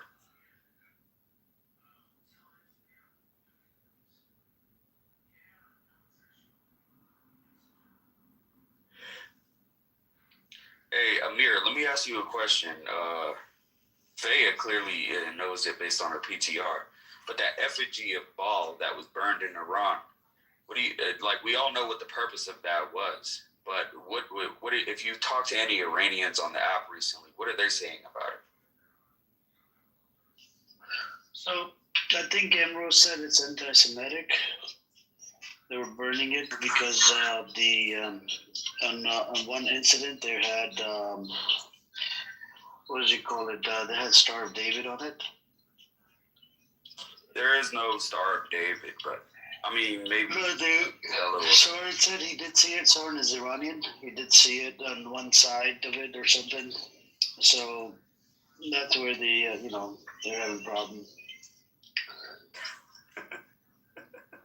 Yeah. I really need a genuine Jewish person to explain to me why the Star of David is even a symbol of modern Judaism at all. It has nothing to do with Judaism. It's the star. They adopted it because of so what Buttercup told me, because she's atheist Jew, she told me that it connects them in their culture, history, and this and that. So I did question the whole thing. I said, how does a history? Because Arab Jewish history and the Sephardic Jewish history is different from your history, right? Your people were in the Holocaust. So it's, different history, different historical backgrounds. She said culture. I said culture was stolen from the Palestinians. I mean, they copied the language. Every one of them were speaking different language. Hey, now Amir, you want to know a fact on that right there? Yeah. Honestly, they got the Star of David because it was the Star of Renfrew. It belonged to a group of people before they got to the land. When they took the land over, they left the symbols up. When they left the symbols up and other people came around, they connected the symbol to the Jews that was there. That's the only reason they have the Star of David. It has no connection to nothing. They just kept it because it looked nice and people attached it to their culture. Yeah, that's exactly what the fuck it was, and that's really confusing. But honestly, if we're fair, there's cases of that in a lot of Abrahamic faiths. Like the moon and star was adopted in Islam because of the Ottomans. It has no precedent theologically to Islam, but that was a symbol used by the Ottomans, and they were the last great empire of the Muslims, and it was adopted widely, and it's on the flag as many. So this is what it says under historical adoption. It emerged as a Jewish emblem in 14th to 17th century Paraguay, where Jews chose it for their flag under Holy Roman Emperor Charles, I think, IV. From there, it spread across Eastern Europe on synagogues and seals. So, yeah, before that's the reason they chose it, because people. And then rise to prominence by the 19th century. It represented Jewish identity, like the Christian cross. Zionists adopted it for their flag at the 1897 First Zionist Congress, cementing its role on Israel's flag today. Ancient uses Kabbalah, magic, Solomon's seal legends existed, but it gained religious culture weight post-Holocaust as a sign of resilience. You know what's crazy? And it says on one more side, it says the Star of David, Megan David, became a core Jewish symbol in the modern era, though its origin predate Judaism and aren't explicitly biblical. That's because they just got it from the land. But at the end of the day, another thing that people hate to hear, and this is another fact, the idea of Judaism didn't exist before Christ. Judaism is something that came up after the burning of the Second Temple. It was really made, Judaism was really made to stand for the denial of Christ at the end of the day. Judaism was actually came to existence before Christianity did. Listen, before Christianity, before the death of Christ, because Jesus was Jewish, right? But listen, they never Jesus was a Hebrew. Listen, they never referred to themselves as Jews. They referred to whatever land they Israelite. Galilean, Phoenician. Yeah, but Israelites. They didn't call he was a themselves Jewish rabbi, by the way, Cash. Jesus. You say what? Jesus was a Jewish rabbi. You know this, right? Listen, in the books that y'all read, it's called rabbi. In the books that I've read, my book doesn't say he was a rabbi. Yeah, my book says he was a prophet, peace and blessing upon him. Yeah, my book says he was a teacher. It doesn't say he was. Yeah, he was a teacher. But the Jews are saying that the Jews are going to claim everything is. Yeah, but the Christians say this, that he was a Jew. Listen, the books I've read, they refer to him as teacher. Jesus didn't have a religion. I think, yeah, but that's what I heard it from the majority of Christians. Like a lot of Christians, they believe that. I told you, me and a lot of Christians disagree. I've been told you. I think what he's really saying is the term Jew and the term Judaism themselves, or that tribalistic Judaism, did not exist in the time of the Prophet Isa. It didn't exist in that time. It did not. They were Israelites. The term Israelite it did exist. Hebrew did exist, but Judaism comes from the land of Judah. Hey, look, I'm from the hood, right? It existed after the fall of the Second Temple. Cash is right. After the fall of the Second Temple. I'm from the hood, That's gang. when the So term he don't think I be knowing nothing I be talking about. But Jesus was neither an Israelite nor a Hebrew. He was actually Aramaic. And he spoke Aramaic, he did not speak Aramaic Hebrew. is a language. Yeah, but also people. I don't think so. No, Aramaic wasn't a people. Aramaic was a language. Then he's a Palestinian. You use it to identify your people, but it wasn't. No, but like he was a Hebrew. That's what he was defined as. He was a Hebrew. As well. So, Faya, I'm talking about from Christian paradigm. Cash, you can believe in whatever you believe in, bro. But majority of Christians, I actually just looked it up right now to verify. Not you. I'm not including you with them. Majority of Christians all over the world, they believe Jesus was a Jew. All right, listen though. Just give me 1 second, Amir, without because your opinion doesn't matter, bro. I know. Opinion doesn't matter to you. I've been peeped that. You think I'm a hood guy who don't know what I'm talking about? No, I didn't say you're from a hood, man. I didn't say that. I'm from fucking hood. I'm in Compton. Listen though, this is the thing, Yo, Amir, you can't go out. Seriously, I live in Compton. What do you think? He thinks that he's in the hood. What are you talking about? She was a Jew because where she was born from, and that because she worshipped in synagogues. That's it. And that his mother was from a Jew from Galilee. Jesus never identified himself as being Jewish. Nobody in that time identified themselves as being Jewish. You identified yourself as where you came from. You were either an Israelite, a Judean, or somebody from Galilee. That's it. Not a Judean.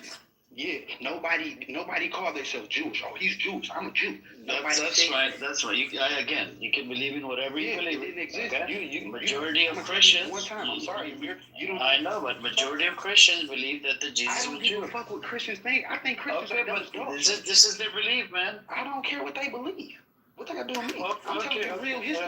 All right. You can tell me whatever history. Listen, Amir, if you can Google that, Google what did Jews call themselves during the time of Jesus? I don't believe Jesus was a Jew. I believe he was a Muslim. What are you gonna do now? What are you gonna do now? Your belief is your belief, but the fact That's what I'm saying. I know, but the fact I'm speaking from Christian, mainstream Christian. There, like, listen though, that's because most you're not mainstream. You're something else, man. You're not Christian, bro. That's because Christians believe everything that Jews say. Do you believe in the Old Testament or the New Testament? I don't believe in neither one. I read them. Okay, but do you believe in God? Listen, well, the way that we look at the Bible is not the way y'all look at the Quran. We don't believe in no book. Okay, do you believe in the Old Testament or the New one? The old one. If you believe in the old one, I think that makes you Jewish. You read it? You believe in it? Do you believe in Black Rabbi? No, that's the thing. If you believe in Old Testament, that makes you Jewish. Are you Jewish? I don't believe certain stories from the Old Testament. So you're partial Jewish. I'm not nothing Jewish. You can do Aliyah and get a citizenship inside The Israel. only thing me and Jews have in common is that we pray. You should take a flight and be like, I am Jewish. All you have to do is. Hey, Yada, you see this right here? When I get to spitting facts, he turned into a troll session. He want to Google and chat GPT. I'm not trolling, bro. I'm not trolling. I'm being serious. He want to Google and chat GPT. Hey, yo, Cash, I'll be real with you. I agree with what you're saying. Like, just first and foremost, I 100% understand what you're saying, and I agree with it. There was no such thing as a person called a Jew in the time of Jesus. It did not exist. There was no word for Jewish. No one called themselves or identified as Jewish. It didn't exist. However, you're kind of falling for the bait if you think he's trolling Cash. You're kind of falling for it, bro. A little bit. Not really debate. It's a fact that Yada, the Christian paradigm. I know not you, Cash, but Christian paradigm. If you Google it, right, the majority of Christians, including Michaela, she's a Christian, right? And anybody, even Fatima, right? She claims to be Christian. Who else is Christian? Yeah, Fatima had me dead. Going news. Yeah, but Fatima is a racist woman, bro. She called the Black Rabbi the N-word. She called other people the N-word. The hard with a hard D-R. I had to remove her out of the She room. looks like a kindergarten teacher. She looks sweet. Say word. Oh, that's fucked up. Look at Jesus's family went every year to the temple for Passover. And remember that story? And they lost him. They went home and he wasn't with the group, and they went back and found him asking questions, sort of debating with the rabbis. So he was practicing whatever they were. He was a rabbi, right? Michaela, he was a Jewish rabbi. Well, that's the word, is a teacher. He wasn't anything official. Yeah, listen though. This at the end of the day, that's how they praise Yahweh, and he praised Yahweh. Islam didn't exist, Christianity didn't exist. The way they praised Yahweh was at synagogues, and they read from the Old Testament. So They didn't even call it Yahweh. They didn't even call God Yahweh then. They said it was El Shaddai. That's how they praise El El Shaddai. or Al-Illah. Yeah, That's the term for God in Aramaic, the language he spoke. And his name wasn't Jesus or Yahshua. Yes. Islam is not a religion that started in the 6th or the 5th No, we ain't century. talking Islam is a very old religion, by the way. Yeah, Islam renewed literally by just Prophet means Muhammad. that he who submits to the will of God. That's all Islam means. And if Prophet Jesus Ibrahim was prostrated himself before the Lord, just like Muslims prostrate themselves before the Lord today, by definition, Jesus was a Muslim. By definition, he was a Muslim. They didn't get that from Jesus. Didn't get that from Islam. No, but look, like you're taking the modern interpretation of Islam post Nabi Muhammad alayhi salatu salam. The revelation of Nabi Muhammad alayhi salatu salam was the Quran. Before there was the Quran, there was the Injil. Before there was the Injil, there was the Torah. But like the truth of the matter, the Injil is really the original Bible, right? So Jesus, in his time, he submitted his will to the Father, as Christians would say, and as Muslims would say, to Allah. And even Jesus would say to Ilaha. I'm Somali, right? Our word for God is Ilahi. And it comes from our ancient roots to the Aramaic language. That's what Jesus called God, or Iso, which was his actual name that his mother, Mary, peace be upon her, called him. Iso. His name wasn't Yahshua. His name wasn't Jesus. His name is Iso. Isa is what is the Arabized name that we call him now. So he himself, he prostrated himself before the Lord. He submitted his will fully to the one true God. By definition of Islam, he was a Muslim. I feel you now, Amir. We're going to get off religion. Yeah. Let's get back into politics. Whoever is in the Telegram group with us, I just shared the video. This might help with this topic. Alfaya, check your messages, please. Okay. Brother Amir, Yes. I don't know. Maybe it doesn't matter, in my opinion, but I believe Jesus Christ was black, not white, same like they try to draw his pictures. He was black. He was neither black nor white. He was No, he was black. Canaanite. Sister Faya, he was black, and also not black, same like our brown. He's not brown. He's a little bit darker. He was What darker. proof do you have? Actually, I don't know. But you know Al-Khadr, Sayyidina Al-Khadr alayhi salam? Yeah? What is his name in English? I don't know. Ezra, I don't know. Al-Uzair? It doesn't matter, bro. Yazir? It's okay. There's no point of arguing over this, okay? Because we don't care about the skin color. He was a That's only, He was a I Canaanite. believe 100%. Jesus Christ was a black guy. Okay. Right. Yeah, with respect, black is beautiful color. The original color is black. I understand. Yeah, he's right. Who said he's right? Me. Okay, all right. You know, Faya, I'm serious. Hold on, Marty. Do you know the same exact narrative? You know where I heard it from? Yeah. There's a brother in here from, I think, a Hebrew Israelite or something. He came in here. He said everybody was black. Well, see, this is the All the prophets Hebrew were black. the Hebrew Israelites are malicious. Not all of them, but a lot of them. They're malicious. But Mood, I see what Mood is saying. I mean, the original human beings were black. That's not even a question. I feel like Actually, I have taken something, African not much people origin. they believe. Yeah, African, I met He wasn't I met African. somebody He was who was a a melanated prophet. man for sure, but he wasn't African. Yeah, he was definitely melanated. He definitely wasn't blonde haired and blue eyed. Yeah, he was a melanated 1,000%, sure. 100%. There is no debate about that. The people who lived in that region at the time were melanated people. But with the term, the modern interpretation of the term black is the only thing I trifle with, because it doesn't exist. Blackness is just a label slapped on, just like when people used to say Asians are yellow, like the fucking Simpsons. No one's actually yellow.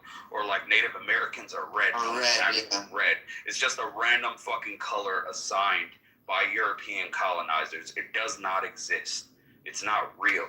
Now, Jesus or Isa or Iso, whatever you want to call him, Yahshua, he was a melanated man. But that does not mean he was, quote unquote, the modern definition of the word black. Blackness to me are people descended from sub-Saharan Africans. If you're descended from sub-Saharan Africans, that is the classical word, black. Yeah. That's what black means to me. Aborigines, way darker than me. They're not black. Sayyidina Al-Khadr, I think we're gonna pivot, man. Thank you. We've been talking about religion for a while. It's all right. What is the name of Al-Khadr in English? Nobody know? You go ahead, bro. I think we I'm have gonna Saeed look it up down for you. there. Saeed, do you want to come up? Are you a Raza Pahlavi supporter? There was a big protest I heard in Germany, Munich. Arash, did you go to that protest? Did you go? And Toronto also. I want to hear. And in Toronto. And I think in LA too. Huh? Yeah, and probably in LA. They're waving Israeli flag, right, Mazi? I don't know. The one in Toronto, I saw the one in Toronto, a lot of clips from it. I didn't see any Israeli flags, but, obviously I wasn't there. Any Iranians would you like to come up? Especially the Pahlavi supporters, especially. I don't mind. The IRGC, sure, you can come up. We could, I don't stand with the IRGC or the Pahlavi, but, Pahlavis are more interested. They're suffering from cognitive dissonance, so.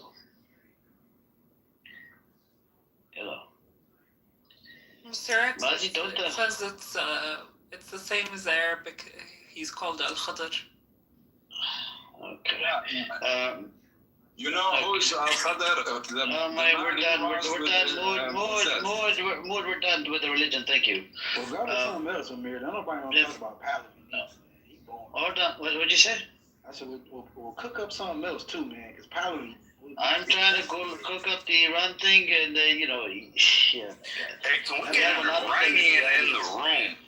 Like, is anybody? I want to talk to these Western Iranians. They're the funniest people to debate in this app, 100%. I mean, I'm right next to you, but I'm probably not going to debate because I probably agree with you. He's a Pahlavi supporter. Yada, Mazi's a Pahlavi supporter. Yada, don't believe this guy. He Don't loves believe the this Raza guy. Pahlavi. Hey, do you want to see the Shah's son? I mean, you heard the Shah's son come back to power. No, bro, stop believing Amir, bro. Stop. Amir is the law in this room, bro. Mazi, say it. Look at it. Look at my DTR. Hey, yo. Look at it. Look at your leader, bro. Look at this guy. Yeah, I gotta stop, man. They even have a GIF on this guy. Mazi, that's your leader, bro. Or GIF, whatever the fuck Stop it. Because we have Salim. I think he's from Amir got a here. slideshow, bro. What's going on? Yeah, real shit. Where the fuck you find that? It's under GIF. You gotta hold it on your thing, and then click on GIF. Yo, that guy's the biggest fucking poser on planet Earth, bro. He has to be the most powerless poser. He's literally the definition of a puppet, bro. Hey, what's up, Salim? Salim, you're from Kashmir?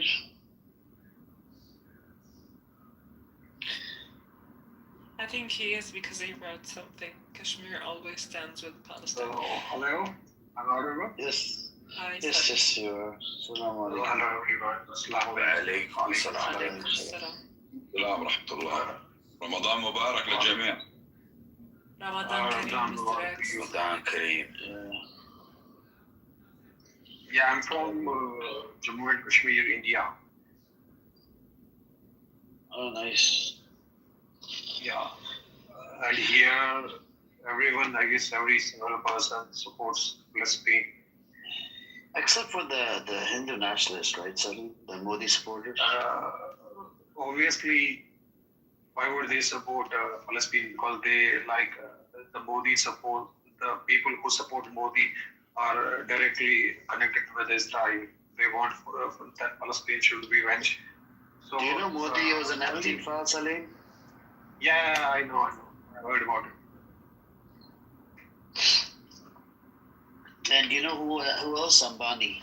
You know that guy, billionaire? Ambani, yeah, I also know him.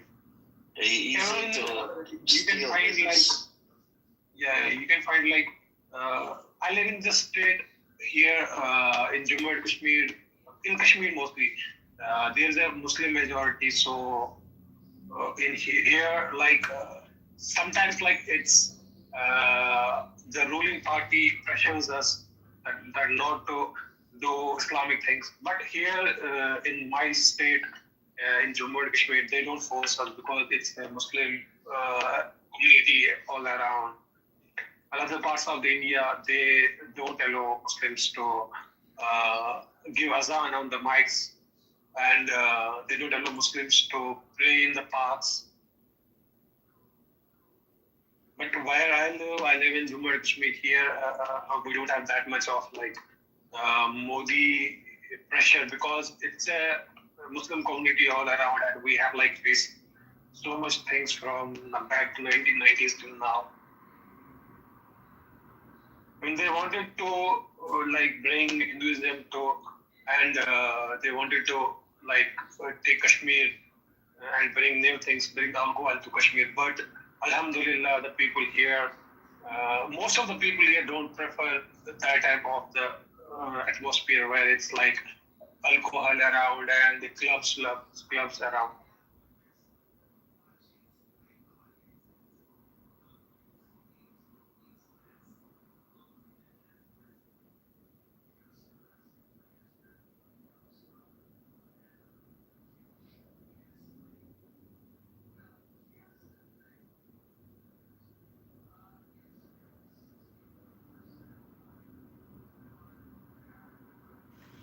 Yep. The region of Kashmir is actually beautiful. I'm looking it up. I wish I can visit Kashmir. I dream. If you I dream, Allah, brother. You know, a long time, I don't know.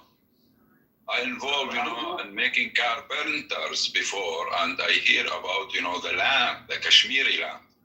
Can you imagine if all the politics of our world were erased for a year? How many beautiful places all around the world we'd be able to visit and intermingle and learn so much about each other's culture, absent of these bullshit-ass politics that keep us separated. As an American, I'd love to go to Kashmir.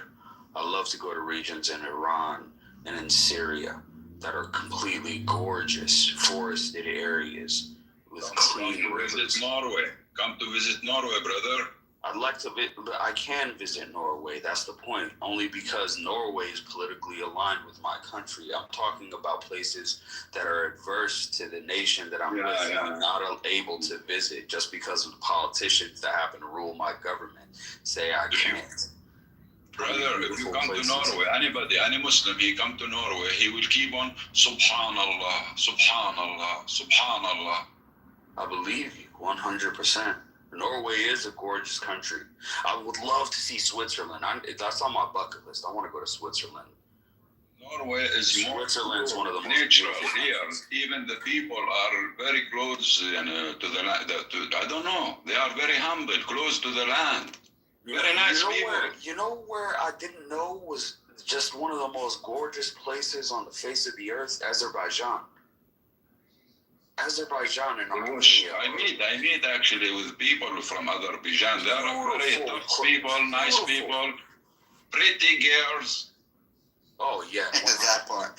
Yo, Yada, you know, as a Somali, you have an easier time to get in and out of Iran than I do. Why do you say that? Because I know Somalis who went in and out of Iran and visited with ease. They get visas very easy. Me, I don't have any like beef in Iran. I've gone many times, but it's tough for me to go because I have to like get a visa. It has to be approved. I have to make sure that they don't have me listed for the military. Like it's tougher for me. I have to jump through more hoops. Whereas you, as a Somali, if you have any Somali ID or anything tied to Somali, it's not difficult for you to go. Wouldn't that be true for people? Anybody who wasn't Iranian then, not just Somalis? Why Somalis? No, because it's countries that they don't, that they don't have any beef with, so they don't have any problems with. So Kenya's very easy. Kenyans go in and out of Iran like it's nothing. Nigerians, like I said, Somalis. I know a couple Somalis who went. So Africa is pretty much they don't mess with them. I mean, nobody really has beef with African nations as a whole. Let's be real. Yeah. Like nobody ever said. I mean, until this recent bullshit with Donald Trump, nobody in the world really had a problem with Somalis at all, because we're not really known to be like antisocial people, regardless of where in the world we are. Especially because Somalia is majority Muslim. It'll be even. I believe it's even easier. 100%. When I talk to like Iranians, like I remember when I was a kid, people used to like talk to me about this Sunni Shia divide as if it was a real thing in the news, and then I realized that it was all fucking made up. It's a bunch of bullshit. Like there are fundamental differences between the way the faith is practiced between Sunni and Shia, but yeah, as Amir said, we're not going to get back on religion, but I found out that was a bunch of bullshit. Like in my later years, when I was in my early 20s. Yep. But there are certain differences, yeah. But you know, I agree. Yeah, there are certain. I don't want to dive into it. Yeah. Yeah, but we don't. Anyways. Yeah, Samaji, do you want therapy? We did have one Zionist that wanted to come up. I did try to bring him up, but he didn't come up. Amir, I asked for therapy earlier. You didn't even help me. I told you I was being bombarded. Why do you support Reza Pahlavi? No. On all seriousness, I did say I was being bombarded on IG and my DMs from Pahlavi supporters because I clowned Pahlavi and they started attacking me. So did you post it right next to like a picture? Did you add music to it? No, I had him speaking to what's that guy, Pat Ben David? David Ben Pat. Okay. I put a clip of him talking to Pat Ben David, and he was saying some dumb shit, and then I just called him a clown. And then then it was over. I see. So you like calling people dumb? Yeah. If you're part of the circus, you can be a clown.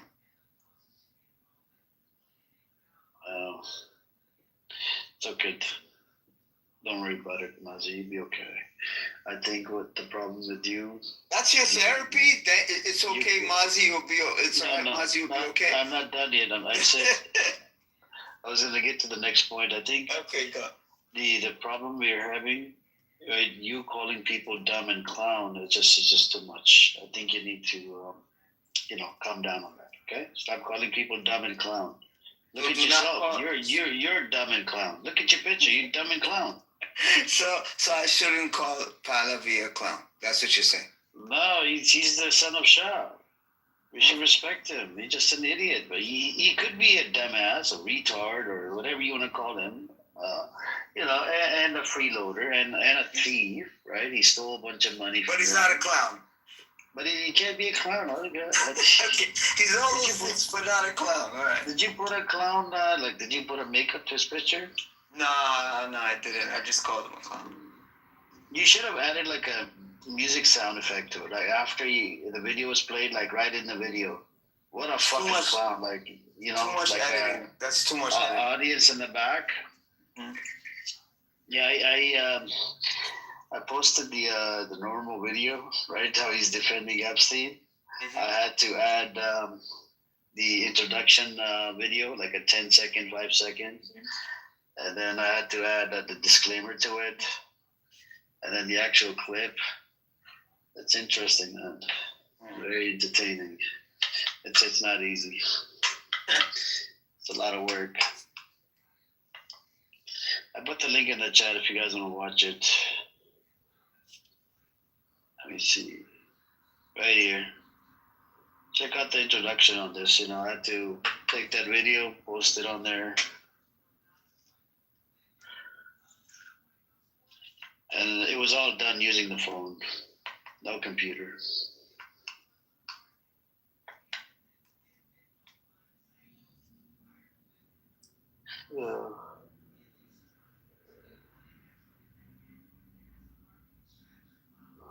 Hey, what's up, Murtaza? Would you like to come up? Do you support Reza Pahlavi?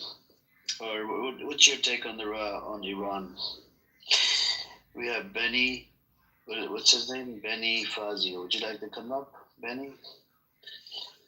So for some reason, the Plus account is not working properly. I think they're fixing it.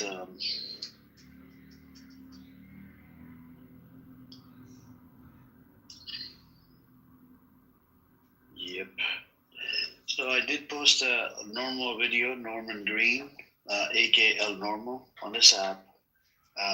You guys should all check it out. He was defending Epstein in one of the rooms, and his video is up there for education purposes, so you guys know that we're dealing with a pedophile. Now, this guy defends pedophilia behavior because Jeffrey Epstein was he was Ashkenazi Jew, and he's scared that people are pointing fingers at Jewish people, that he's a dad, and he's triggered. So that's why he was defending Epstein, and not to mention, he even voted for Trump. That logic really spooks me for a second. Because why would you defend a pedophile just because he happened to share a religion with you? There's no way I defend a pedophile, Muslim or not. There's no way I would defend someone I know who's molesting children just because they're Muslim. There's no way a Christian, I'm assuming, would ever anyone who has a sense of morality would be like, yeah, this piece of shit Epstein was molesting children. He was defending them, though, you say. Insane. Yes, sir. They are insane. Epstein, the more and more, there's, I think, another 2 or 3 million files needs to be released. Once those files gets released, we're going to see more problems, there's going to be more, more people getting arrested. That's why I think low-key Congress is shut down, because there is a vote in the queue in Congress to release the rest of the Epstein files, but now they're stuck on this budgetary vote that's keeping them locked down. So they can't really debate on if the rest of those Epstein files get released until this passes through. So I think the Zionists are working overtime to make sure Congress can't really litigate on that. But if, and I do say a big if, the rest of these Epstein files are released, I think I'm not really hopeful.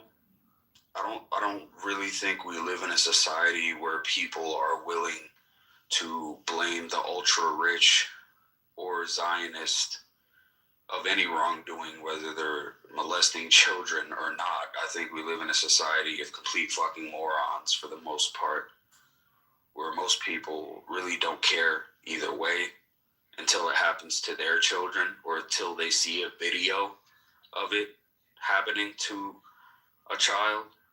But until then, even if these 3 million extra pages are released, they're going to be heavily redacted.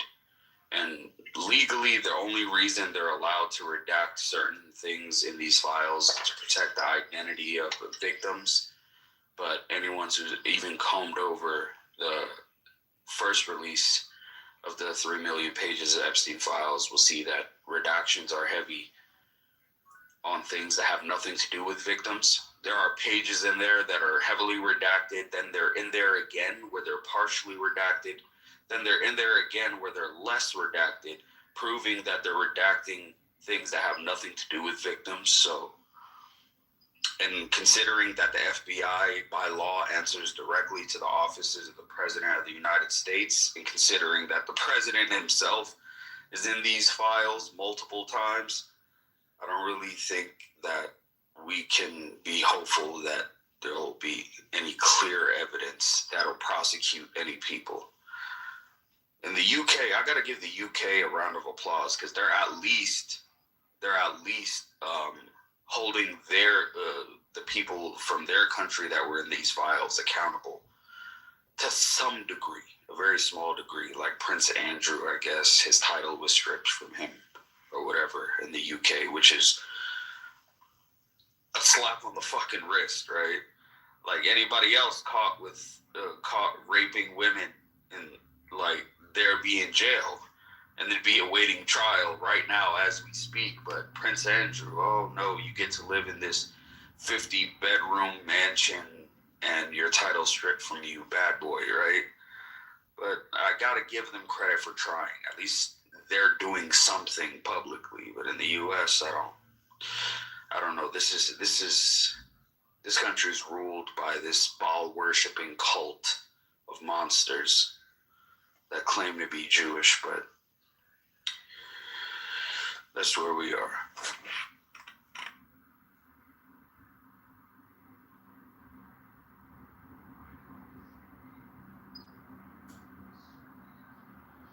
Yes, the big deal is if Pahlavi, Reza Pahlavi comes in power, is it going to be a good thing or bad thing for the Palestinians?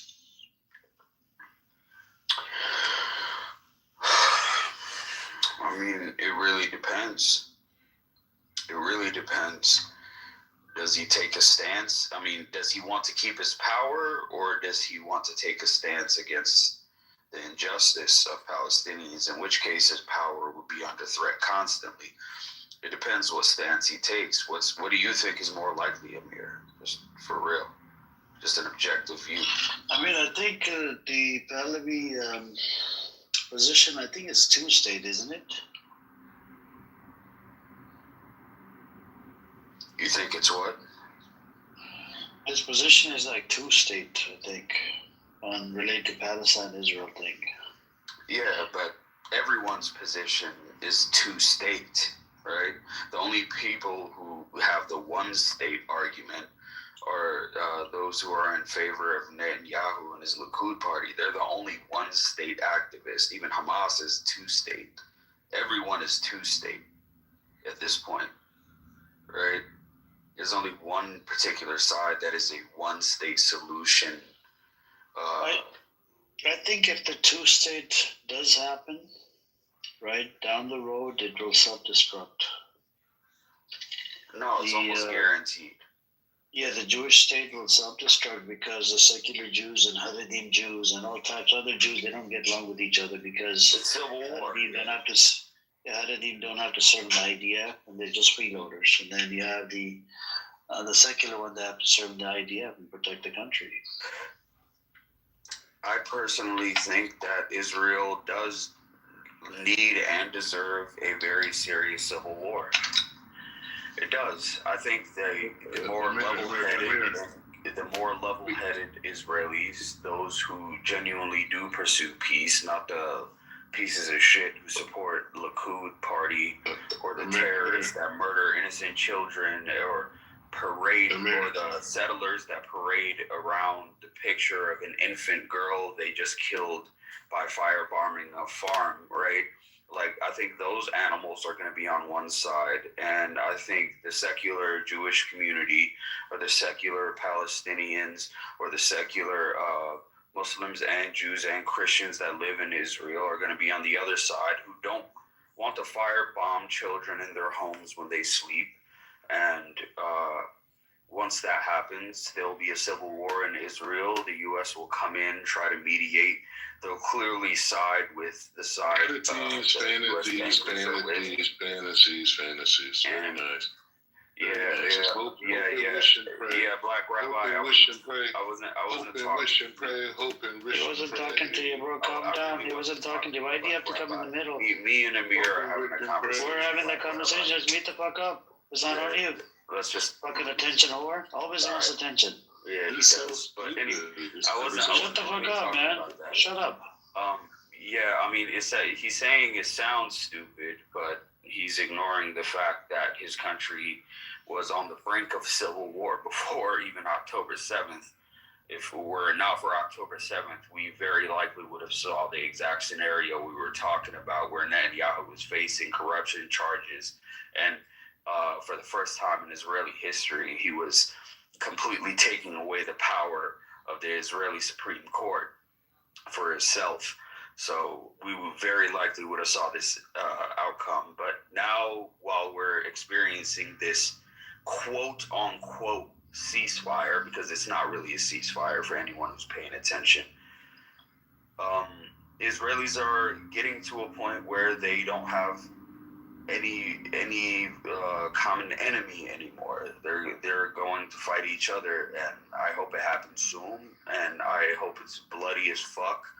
I truly hope that the Likud party is completely wiped out and they lose international support and their many crimes are exposed by Israelis so that Western governments can stop, chode sucking Trump and his ADOSIN fucking masters.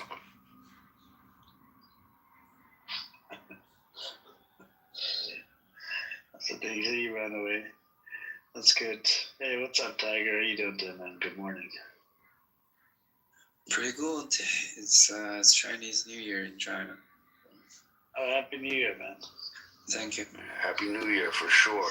Hey, what is Chinese New Year is something I haven't really spoke about in a long time. What can you elaborate the significance of it this year particularly? There's nothing particular about this year. It's just our New Year. Every year, it's the same.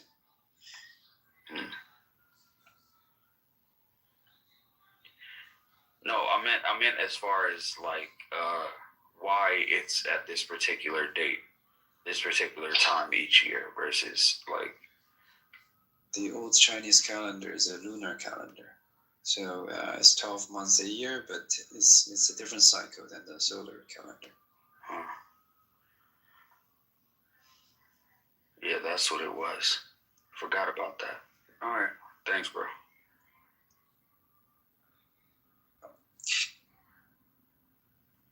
When you think about it, right?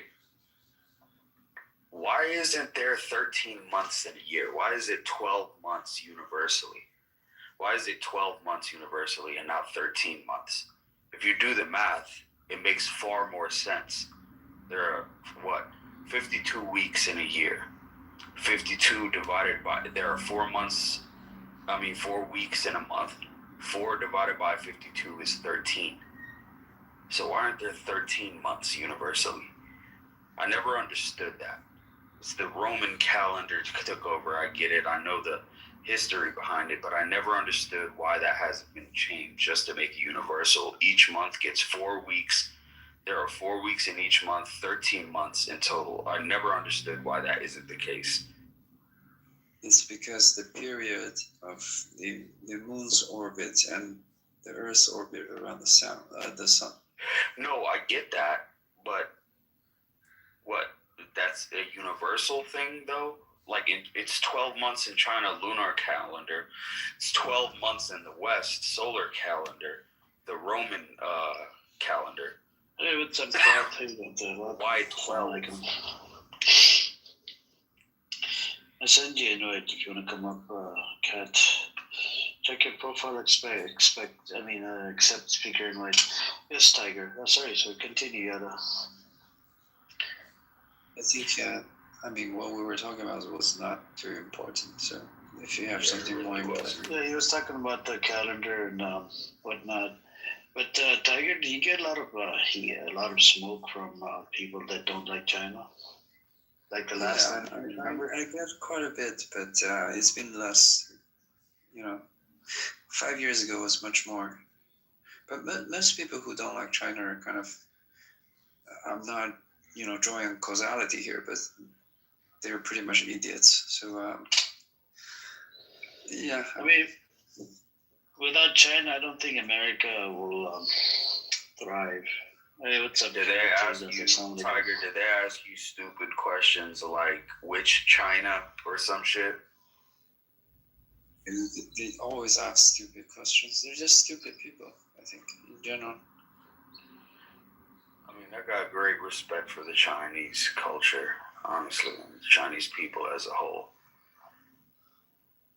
And I'm talking about the PRC specifically. I got nothing against the people of Taiwan, but the existence. But should China take over Taiwan, though? Tiger, what do you think? I know what I think, but what do you think, Sean? By our law, by our constitution and the constitution on the Taiwanese island, it's the same country. Right? 100%. It's the same territory that just was two governments. And nobody internationally recognized Taiwan as an independent country. So all the smoke that the West has been feeding people about they need to support Taiwan as a country, it's just hypocritical bullshit. All they want to do is actually to contain China, which is okay. I mean, I understand the West wants to contain China. It's not a problem. We expect the adversaries to want to contain us. But as for taking over Taiwan, of course we're going to take over Taiwan. It doesn't break international law for us to take over Taiwan. It's just a unification of the country. No, I'm in full agreement with that. And contrary to what Western media would say, I don't think the United States would lift a single solitary finger. No, but the Taiwanese people, but the Taiwanese people, they reject unification with the People's Republic of China due to distinct national identity. Yeah, but I'm Somali, right? And people in Somaliland reject unification with the rest of Somalia. But if the rest of Somalia wasn't, bogged down by a war with a terrorist group and drone bombings by the West consistently, or the United States consistently for the last 20 years or so, and the rest of Somalia was able to consolidate its power and make international deals like China has. And, but they're gonna. So this is a problem. So look, this is what they're arguing. I'll read it out to you guys. So political identity, Taiwan has functioned as a democracy, whereas the PRC is under Communist Party rule. This fundamental difference in values makes unification undesirable to many. Number two, rejecting one country, two systems. Taiwanese people generally reject the model proposed by Beijing, fearing the loss of their freedom and autonomy. The third reason, the status quo. The majority of the population prefers maintaining the status quo, which means neither declaring formal independence nor unifying with China. And then the next point is distinct identity. Polls and surveys consistently show that the majority of people on the island identify as Taiwanese rather than Chinese, particularly among younger generations. And then the last one is strategic importance. The U.S.-China Economic and Security Review Commission and other observers note that Taiwan is a crucial democratic partner and key to regional stability, making its autonomy a major international interest, the Heritage Foundation. So the Taiwan, the thing is, the way I'm looking at it, right, if the people in Taiwan, they don't want to be part of China, I don't think China should force itself onto Taiwanese. Just like the Somalilanders, right? No, if the Somalilanders don't want to be separate, then we should not, people from the Somali side should not be forcing them. No, but here's the big thing, right? The main thing, I'm from Somaliland myself. I'm from Borama. My family is from Borama, Somalia, right next to the capital of Hargeisa, right? Somaliland, its main contention with Somalia comes from one tribe, Isab. And at the very least, Somaliland had the balls to declare independence on its own. In Taiwan, that case is not, you said it yourself, they're in favor of preserving the status quo. And the status quo is simply the government in Taiwan doesn't claim governance over just the island of Taiwan. It claims to be the rightful government of all of China, including mainland China itself. The PRC claims the same. The only difference is the level of power in between. The PRC, no one can debate, has far more power, far more global economic and political importance than Taiwan. U.S. support be damned. If China wants to take Taiwan and starts that war tomorrow, it would be a bloody process. It would be economically painful for the PRC, but inevitably they would take the island. Inevitably. There is no go around. And what's the U.S. going to do? Sanction the second most prominent economy on the planet? Completely flatline the global economy? No. Eventually, it would return to the status quo. Now, I do agree with you. The only big sticking point is the people of Taiwan themselves. They do have a right to self-determination. I believe that. However, they are themselves in favor of claiming mainland China as their rightful land as well. And they are Han Chinese people by ethnicity, by culture, by history, by everything. It's just a difference in political ideology. Political ideologies shift all the time. And were it not for the United States propping them up economically and their brilliance in their semiconductor field, especially, and their tightened economy of being major exporters of the most sophisticated semiconductors on the planet, their importance to the West would fade and they would instantly be taken and absorbed by the PRC. I mean, it's inevitable at this point. I don't even give it 50 years. In 50 years, Taiwan will absolutely be a part of mainland China. They will be under the communist system.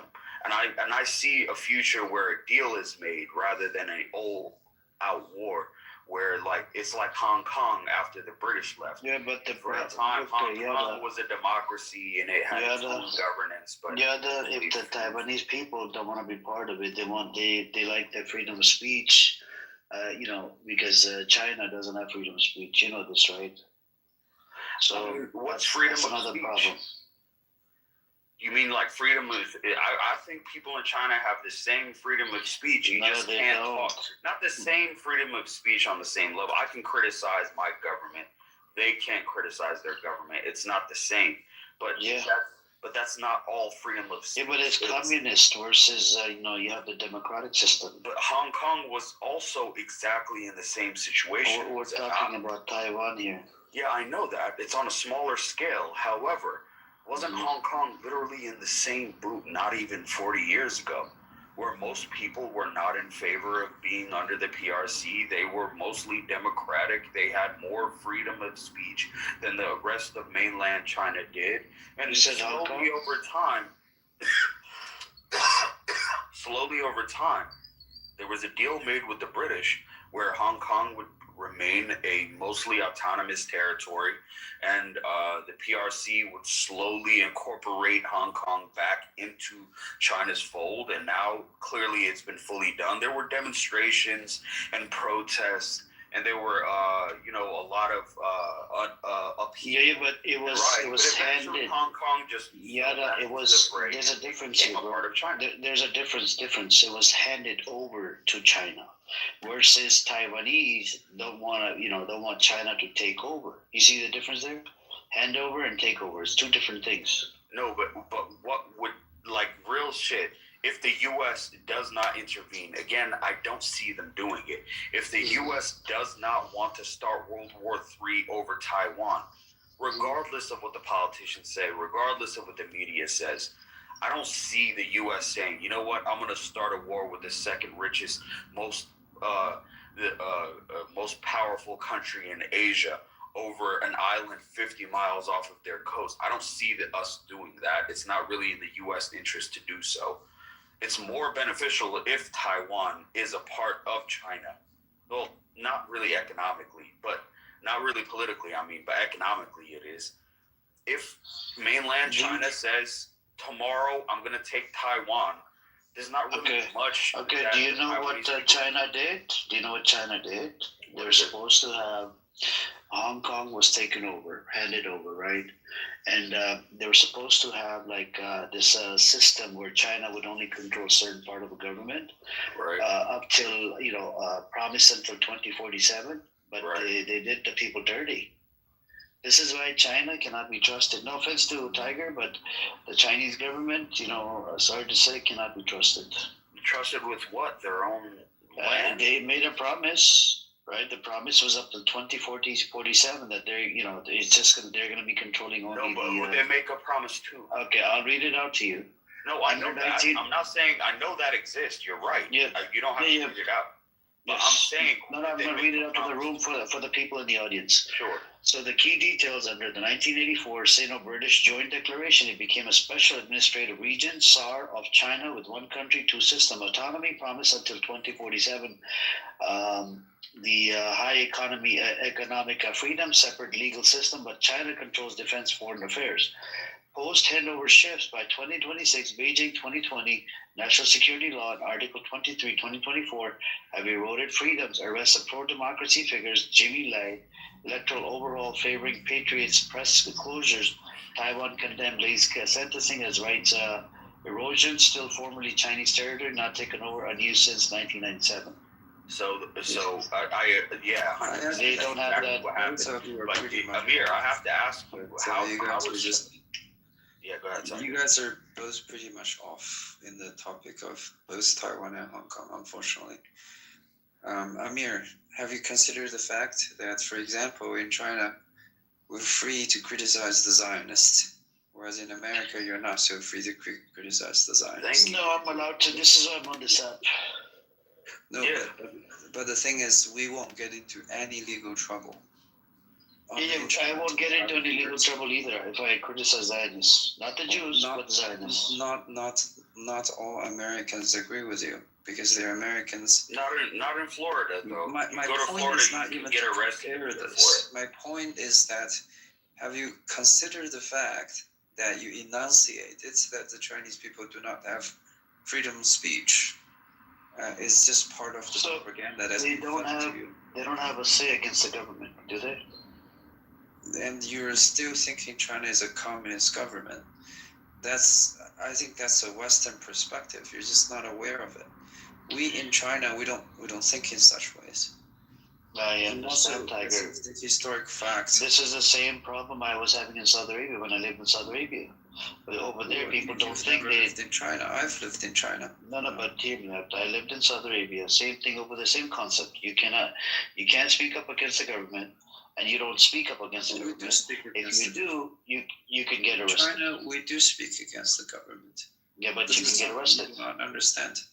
But Tiger, you can get arrested. No, but Amir, it's not really like for example, the United Kingdom also claims to have freedom of speech, but they've arrested more people for what they said against the government online than almost anybody, including Russia.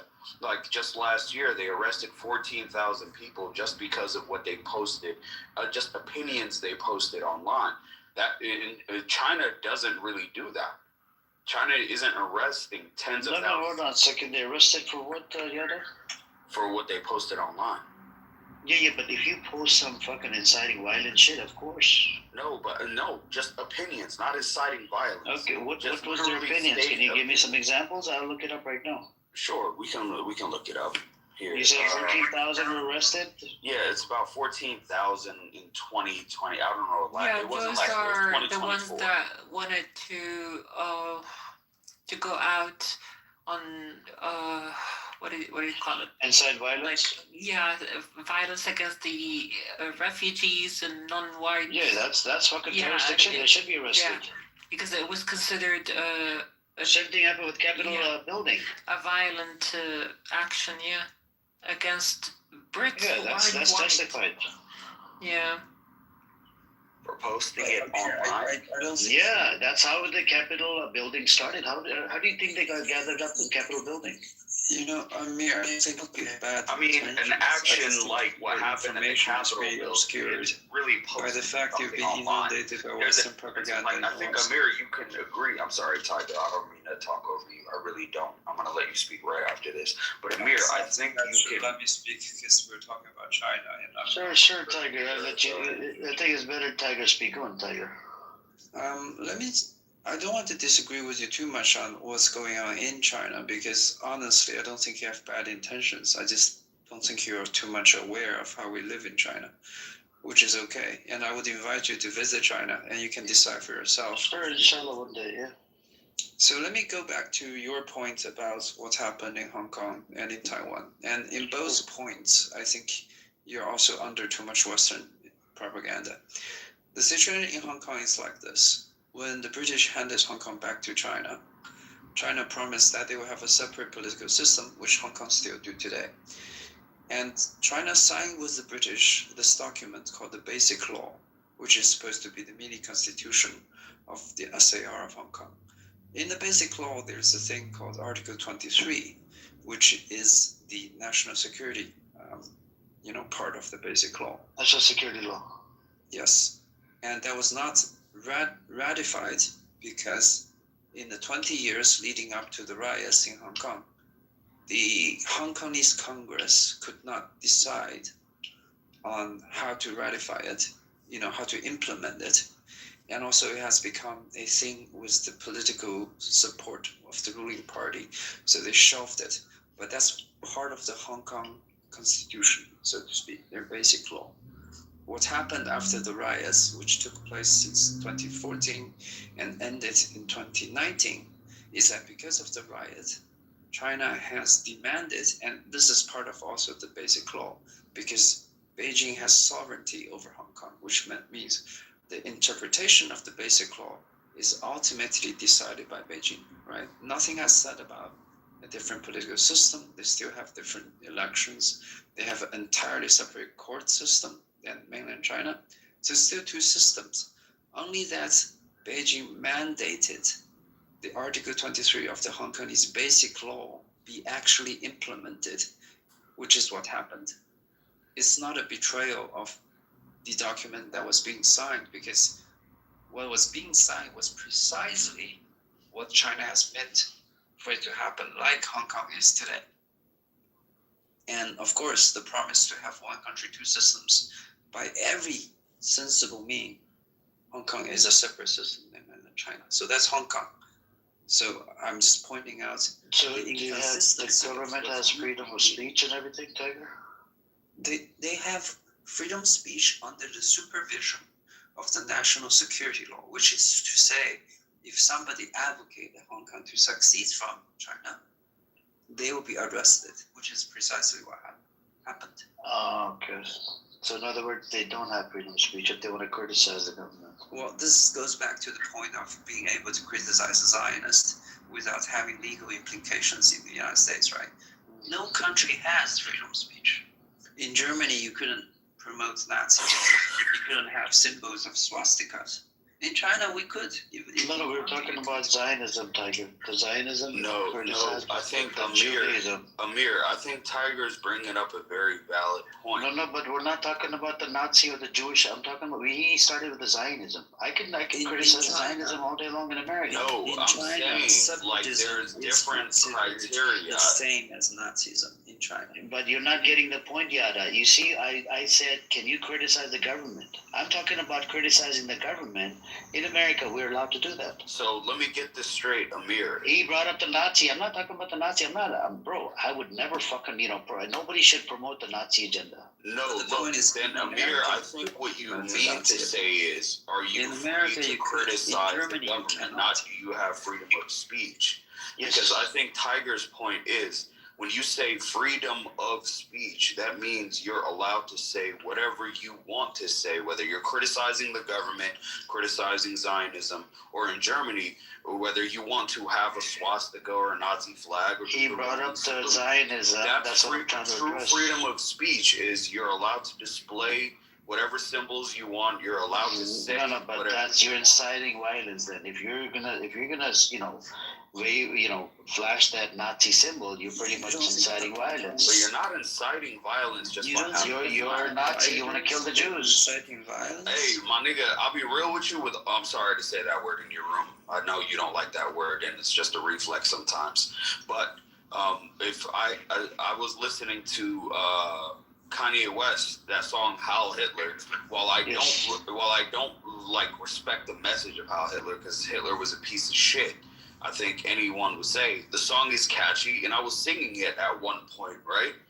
That would get me banned off of how many platforms? That would get me shunned by the government that's in office, and it's not really I don't have the right to sing it. I have the right to do that. But if I were to play that song in Germany, I would be arrested. I would, by definition of freedom of speech, I wouldn't have the freedom Bro, to that's do that. Hitler shit. I don't, bro. No, I would no, never. but- Nobody would. Nobody No, should promote I mean, Hitler. I'm talking no, about no, no, no, Zionism. I understand He that. brought up the. Hold on a second. Yeah, hold on. Yeah, Tiger brought up Zionism. So can I criticize the Zionism in America, Tiger, and not get arrested? Go about it. Plenty It of people depends are where. arrested. It depends. No, yeah. No, hang on, please. I'm trying to talk to Tiger because Tiger's the one that brought up the Zionism. So if I criticize a Zionist, right, in America, right, but we're doing it right now. This room has been running for about a year and a half. Will I get arrested? Well, there are people who were arrested. I know they got arrested for different reasons. There's different reasons, like the protests. There's different protests that are going at the university. There's different types of things, right? There is a problem where we are going through. We're probably going to go through a constitutional crisis. My question to you: if we criticize Zionism in America, would I get? If I go on the street right now and I criticize Zionism on the side of the road, am I going to get arrested? You're not gonna get arrested. Okay, in China, or if I criticize the government on the side of the road in America, would I get arrested? No, I won't. In China, on the side of the road, if I'm criticizing a government, would I get arrested? You would not get arrested in China. So if I criticize the leader, if I call him names, would I get arrested? That's a leader without getting arrested in China. In China, I won't get arrested. In private all the time. No, not in private, on public. Oh yeah, you can do it in public as long as you don't incite anything. It's okay to criticize Xi Jinping. So they will never arrest you. So there's no people that are getting arrested in China. No, wait a minute, Tiger. That's a little disingenuous. Like that's what I'm saying. Bro. No, I'm saying, Tiger. He's asking if you stand on the side of a road. You could and get say Xi Jinping should be taken out of power. He is a brute, and he is antithesis to what China stands for. There are people who say that in China. You won't get arrested. On the side of the road, like in public. Yeah, you can say that on the side of the road. If you post on the internet and if you don't get 500 followers about your post, nobody will do anything about your post. You won't get arrested. In China? Yes, in China. This is why you guys in the West. Well, are you from China? How do you know about it? I fucking live in China. Okay, so according to the criminal law, the 293 criminal law, up to 5 years. Yes, in mainland China, you could get arrested for publicly criticizing Xi Jinping on the roadside. It's treated as picking quarrels and provoking trouble. Yes, 293 criminal law. You could. Yeah, so the key point being could. Just like you could get arrested for criticizing Zionism in America. If you do it in a public place. If I do it on the side of the road, I would not. No. To be fair, Florida did just pass a law that says if you criticize the state of Israel or compare it to the Nazis, like if I stand in Tallahassee, Florida, and on the street corner downtown, and I say Israel is a Nazi state, I am literally breaking the law, and I absolutely could be arrested for that, according to the law in Florida. I could be arrested for that in Florida. I'm talking about me going on this. Hold on a second, Joey. Me going on the side of the road in Florida and saying I'm anti-Zionist. Zionists are the ones that are disgusting animals. They're running the government. Would I get arrested? You could be, according to this law. I don't think so. State versus federal, because the Constitution is it's federal. It's not state. So if you don't federal, yeah. So the state doesn't mean shit. Down to freedom of speech, the Constitution is set up by federal. Well, this is where I have a problem. One's arresting you, not federal cops. That's what I'm saying. We can be arrested, but you're not guilty until proven. The burden of proving if you're guilty is on the state, and the state. Well, there's the thing. You can say the same thing in China. If he does it in the street corner and you're arrested by cops, you can be like, "Oh, he's not guilty yet. He hasn't been found guilty of a Chinese court." I'm pretty sure they don't have habeas corpus in China. The sticking point is, I said something about a foreign government, not my own, in my own country. I should be able to go to Tallahassee, Florida, stand in the middle of downtown with a flag that literally with a sign that says Netanyahu is a war criminal, Israel is just like the Nazi regime, and there should be no law in any of the 50 states of the United States that says I can be arrested for it. Now, if a state cop came down to that street corner in Tallahassee and put me in handcuffs, he would be following the law, and I would be breaking it. Ergo, I would not have total free speech in the United States of America. Now, that is a very, very small circumstance, and I doubt very much it would happen. Now, put into practice, it is a infringement on my First Amendment right.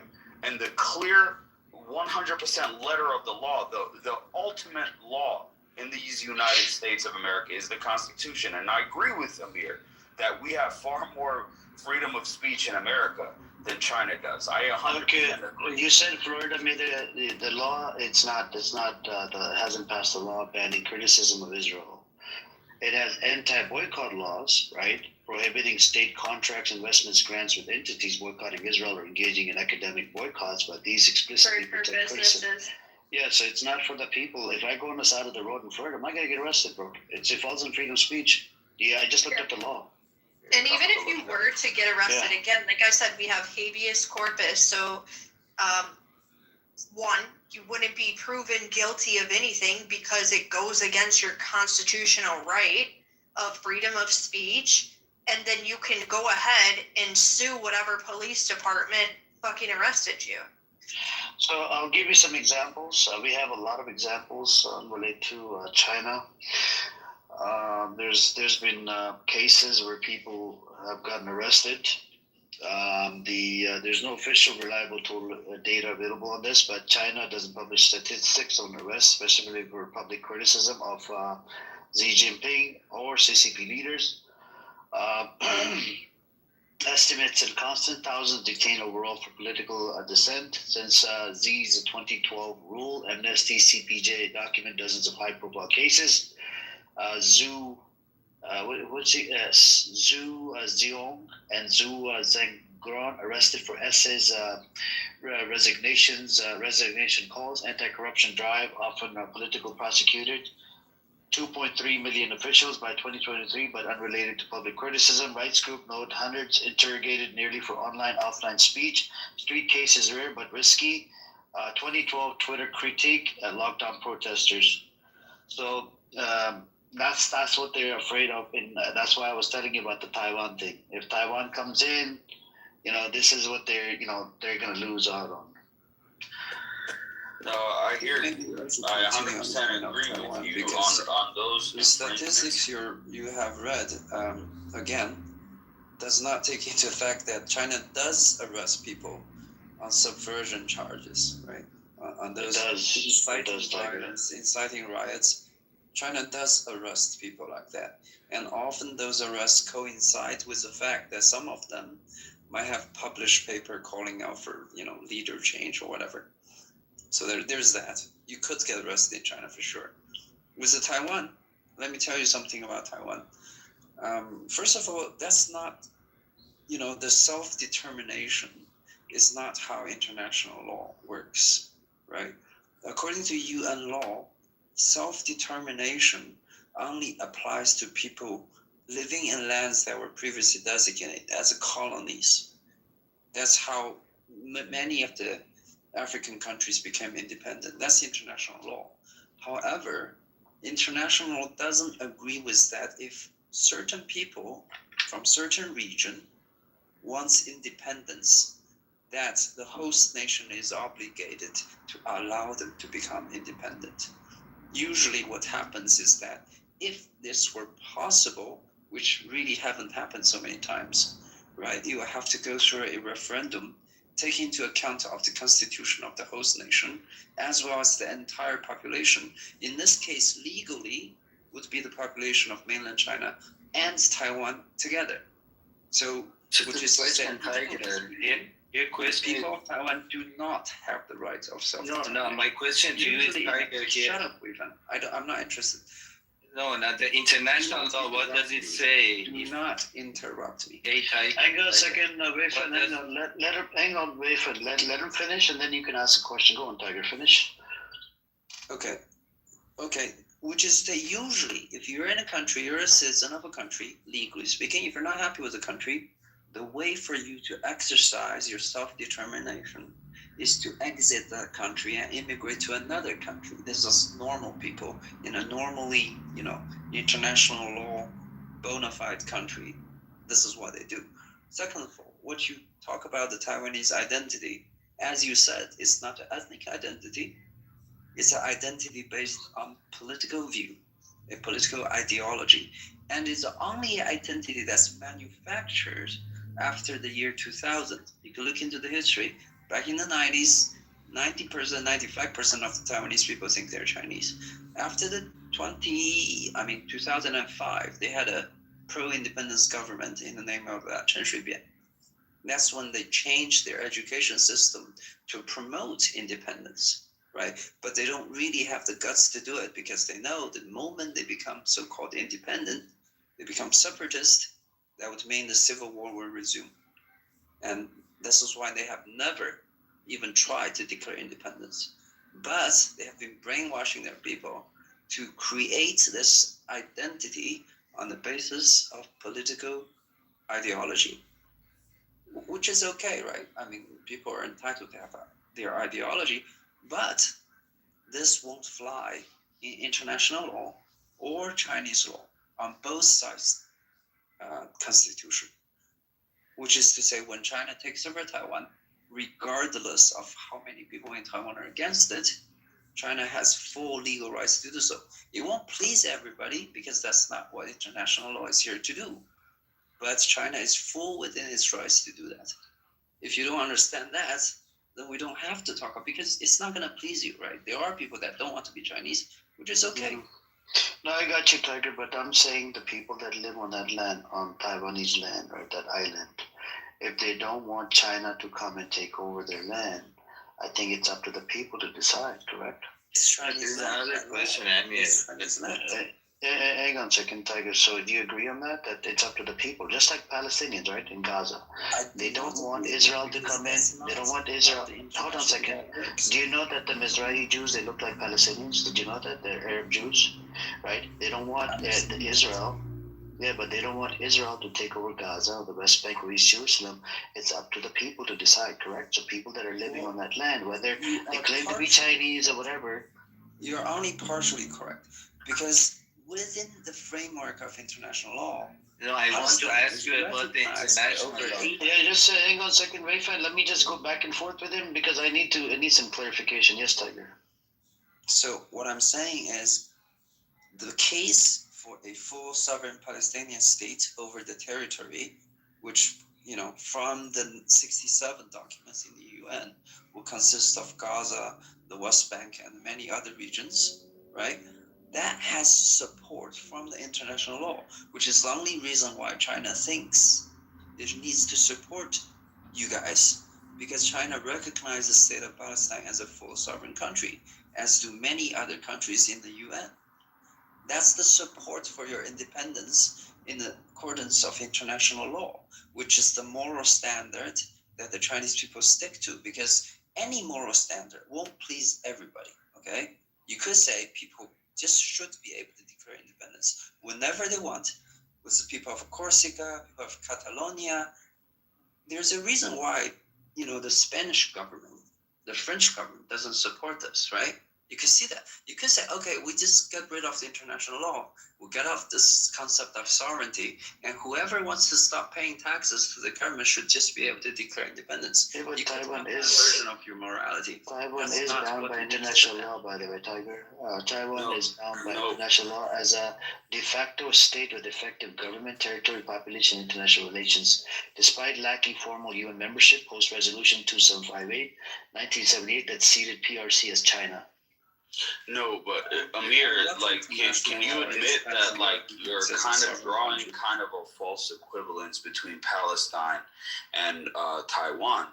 Taiwan they're Han Chinese people who are subject to a democratic government that escaped to Taiwan during the revolution after World War II.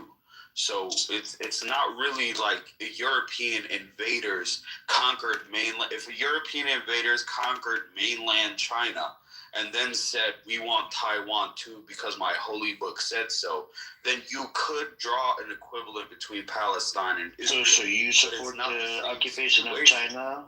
No. Do you want China to occupy Taiwan? I think the world would be better off, yes. Why not? The world would be better off. Yeah, but you're supporting the occupation of China onto this particular land, whether they claim to be Chinese. It's not. Whatever. Hold on a second, Yada. Hold on. Whether they left during revolution, whatever the time was, you're right now. You're saying you believe that China should take over Taiwan, which means China will take over their land and freaking pretty much, and they're against it. People that living on that land, whatever they are, it doesn't matter whether they're Chinese, Taiwanese, whatever they are. They do not want China to take over. There was a survey done. There's multiple surveys. So you want people you want people to be oppressed and suppressed under it's not the about Chinese oppressed. occupation or take over China. It's not about oppressed, because oppressed to me is like if there was a brutal occupation where I can see if China took over Taiwan.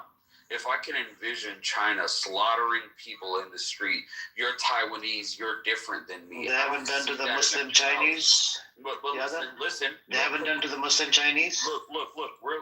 They've done it. There you go, brother. There you go. But listen to me real quickly. I'm an American, right? We're tomorrow, or not tomorrow because it wouldn't happen. In a hypothetical scenario, say Texas, and there is a movement in Texas to secede from the United States and make Texas its own independent country. Say the vast majority of Texans said, we don't want to be a part of the United States. We want to create our own governance. We don't want to be we want our government in Houston. We don't want it in Washington, D.C. We don't want our representative as member of Congress. Say they did that tomorrow. I would absolutely be in favor of the rest of the United States conquering back Texas and reintegrating it back into the Union, because they are our people. They are Americans. It's not going to get approved, bro. California did this as well, by the way, Yada. That's what I would want. Yada, California tried this as well, brother, on the ballot. And I don't think it's a bad thing. Look, Yada, it's not going to bro, Yada. California tried that before as well. It didn't happen. It's not going to happen. Okay, look, it's happened before. The most bloody war in California, bro, literally, the thing was on the ballot. Do you understand that? It was on the ballot. Look, I understand that, but listen to me. I'm saying, in this scenario where it's Han Chinese in Taiwan, Han Chinese people in mainland China, the governments are different based on, one is democratic, one is a communist one-party system. The CCP is far more powerful economically, militarily, as far as political influence, as far as global standing, 100%. I think it's far better for the world if Taiwan isn't a flashpoint. I don't want Taiwan to be a flashpoint. My main concern is, as an American, I don't want this random South Pacific island 50 miles off the coast of the third most nuclear armed country in the world to be a global flashpoint where I think millions of people might die. I think it's way better if Taiwan was a part of the CCP, and we'd rather just make deals with China. How about if America becomes part of the CCP? It's ultimately better for Should China take over America? What do you think about that, America, Europe, and should China take over America? No, because it's not their land by right. I mean, we could be their people. There's a lot of people that live here. They can learn Chinese, but it's and not whatnot. their land by right. Taiwan. The same thing with Taiwan is not their land. Whose land is it? I have a question. No, real quick. Let me ask Amir this question. Let's go back to the international law. I need to ask this question to Amir. Amir, who by right owns the island of Taiwan? Nobody's asking you about Taiwan. No, real quick, Wei Fan. Amir, who by right owns the island of Taiwan? It's a disputed territory. Disputed between who? between China and Taiwan. And who else? Yeah, nobody's asking you about. No, what's the official name? No, Taiwan isn't the official name of the island. What's the official name of Taiwan? None of business of Americans to talk about Taiwan. What is the official name of I am Taiwan? He's Taiwanese. Please allow the Taiwanese to speak. Different issue. So I have a question. Do you guys support a certain country? Wait, Tiger. No, it's on Wayfan, Joey. It's on Wayfan. And then we come to you in a bit. Let the Taiwanese speak. Go on, Taiwanese. Tiger, you said international law. So if a country, based on international law, doesn't want part of its land, Taiwan is in a country. Yada, I'm not talking to you. I'm talking to my fellow Chinese here. So if a country, thank you. Shut up, American. That's all I'm saying. You just said you made my argument for me. You're fellow Chinese. Yada, can you let him talk? Tiger. So if based on international law, a country doesn't want part of its land, it says I'm not interested to own you anymore, can they legally kick them out based on international law? I believe that this will have to do with the domestic law before the international law. No, we are talking about international law. For example, think about, you know that China is part of Taiwan, right? Internationally, Taiwan is the legal government of the whole land. So now Taiwan government doesn't want the mainland. They say that you guys are backward, we don't want you. Can they do that? Yes, they can do that, of course. So we are okay, right? Okay, because according to international law, they are not a legal representation of the country of China. No, based on international law, after it doesn't really matter Taiwan. Because they're not a legal government. No, they are the legal government. It's Republic of China. Legal based on what? PRPC is not a represent up to 76. Actually, Taiwan is the legal representative. No. Listen, Wayfan. I'm not talking to you. Taiwan. What is the legal government of Taiwan?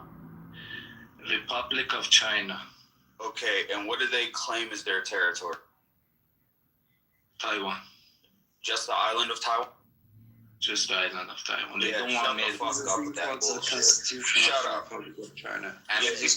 Bullshit. Fuck out of here. Look, they don't claim just the island of Taiwan. They claim all of it. Yada, he's Taiwanese, bro. Hold on a second, Yada.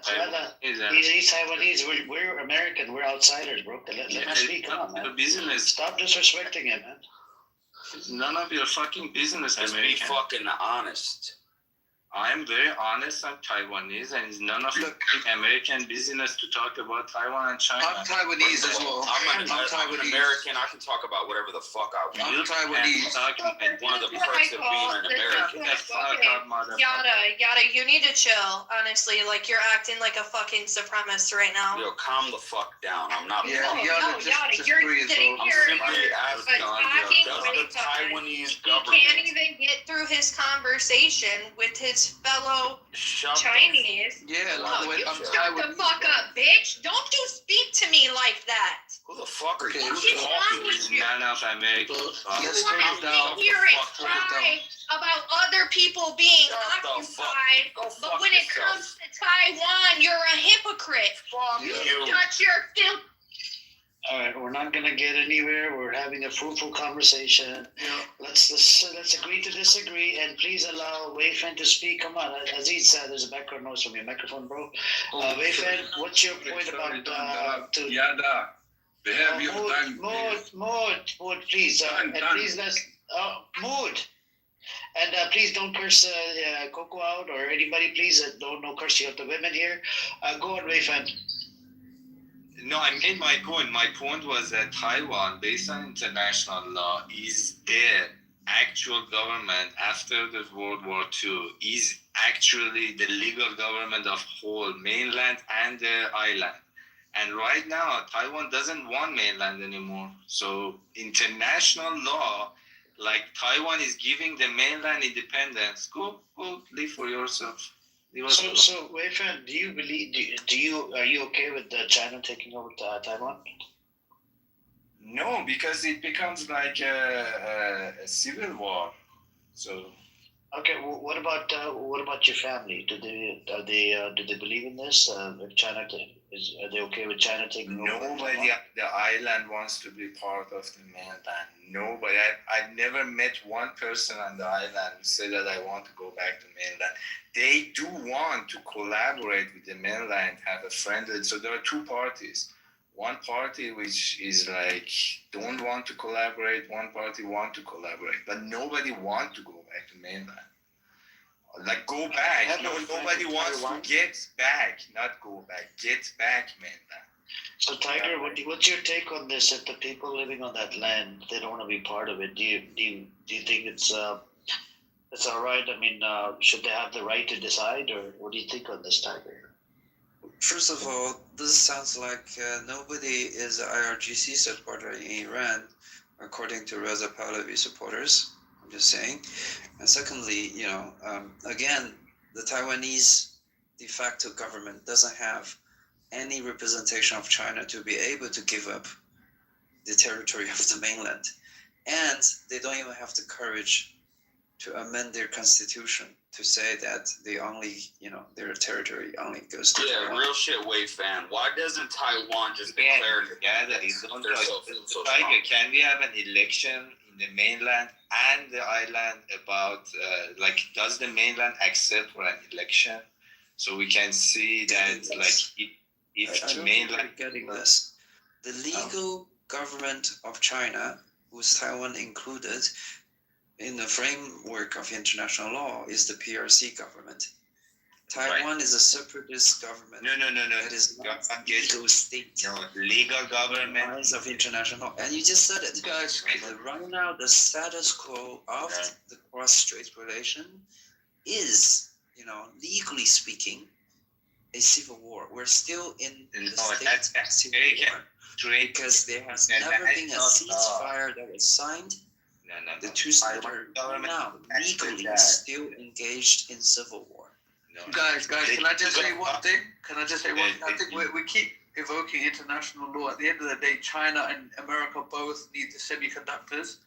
The economies are dependent on it, and so they will find a way, whether it's legal within the international framework or not. I want you to see it from the point of view of Taiwanese. So I get it.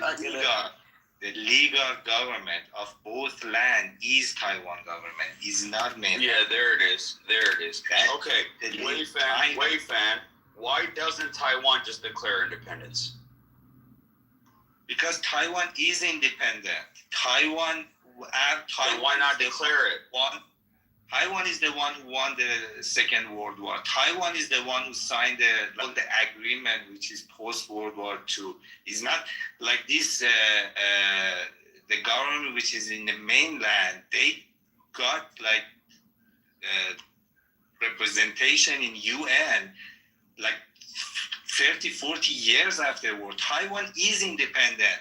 According to Taiwanese, mainland is not independent. It's just Americans like you fucking betrayed them. So Taiwan is independent. Why should it ask for independence? Why not just declare independence? Why not say Taiwan, we are independent? Because it is independent. What do you mean declare independent? It is independent. It's not declared independence though. Fucking is monopoly on semiconductor. Every day it has an army living here. Look, are you listening to my question? I'm saying, why not just say, there's many breakaway regions. In my home country, I'm from a breakaway region, Somaliland. They declared independence. Because they only got recognized by one filthy rat country, Israel, but they still had the balls to say we are an independent nation. Why hasn't Taiwan done that? And other people betray you. It's not, you don't go it's crazy. You don't need anyone to say I'm independent. Why hasn't Taiwan done that? Because it is independent. Other people are saying that after 75, we are now I think we're going in circles now. Yeah, dude. Look, mainland China is gonna take Taiwan. It is. Come here. But America cannot. It is. But Yardi, can I just say? Excuse me. Can I interrupt for a moment? This is all speculation, guys. Anyway, I already have experience with Taiwanese people. I make good business with Taiwanese people for a long time ago. They are very nice people. Actually, they are fully independent. They decide as they like, I always export, a lot of scrap metals and other stuff to Taiwan. And always we import from Taiwan. They are very nice, fully independent, very good in business also. Strong hearts. They have very strong hearts. In money talk, they transfer it now. If I have any, they are very nice people.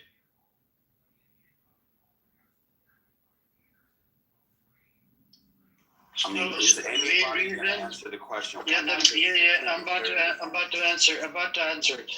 The reason why they're not doing it is because this is what I found out about to preserve the status quo and avert PRC invasion, as Beijing's anti-secession law 2005 mandates force against Taiwan independence.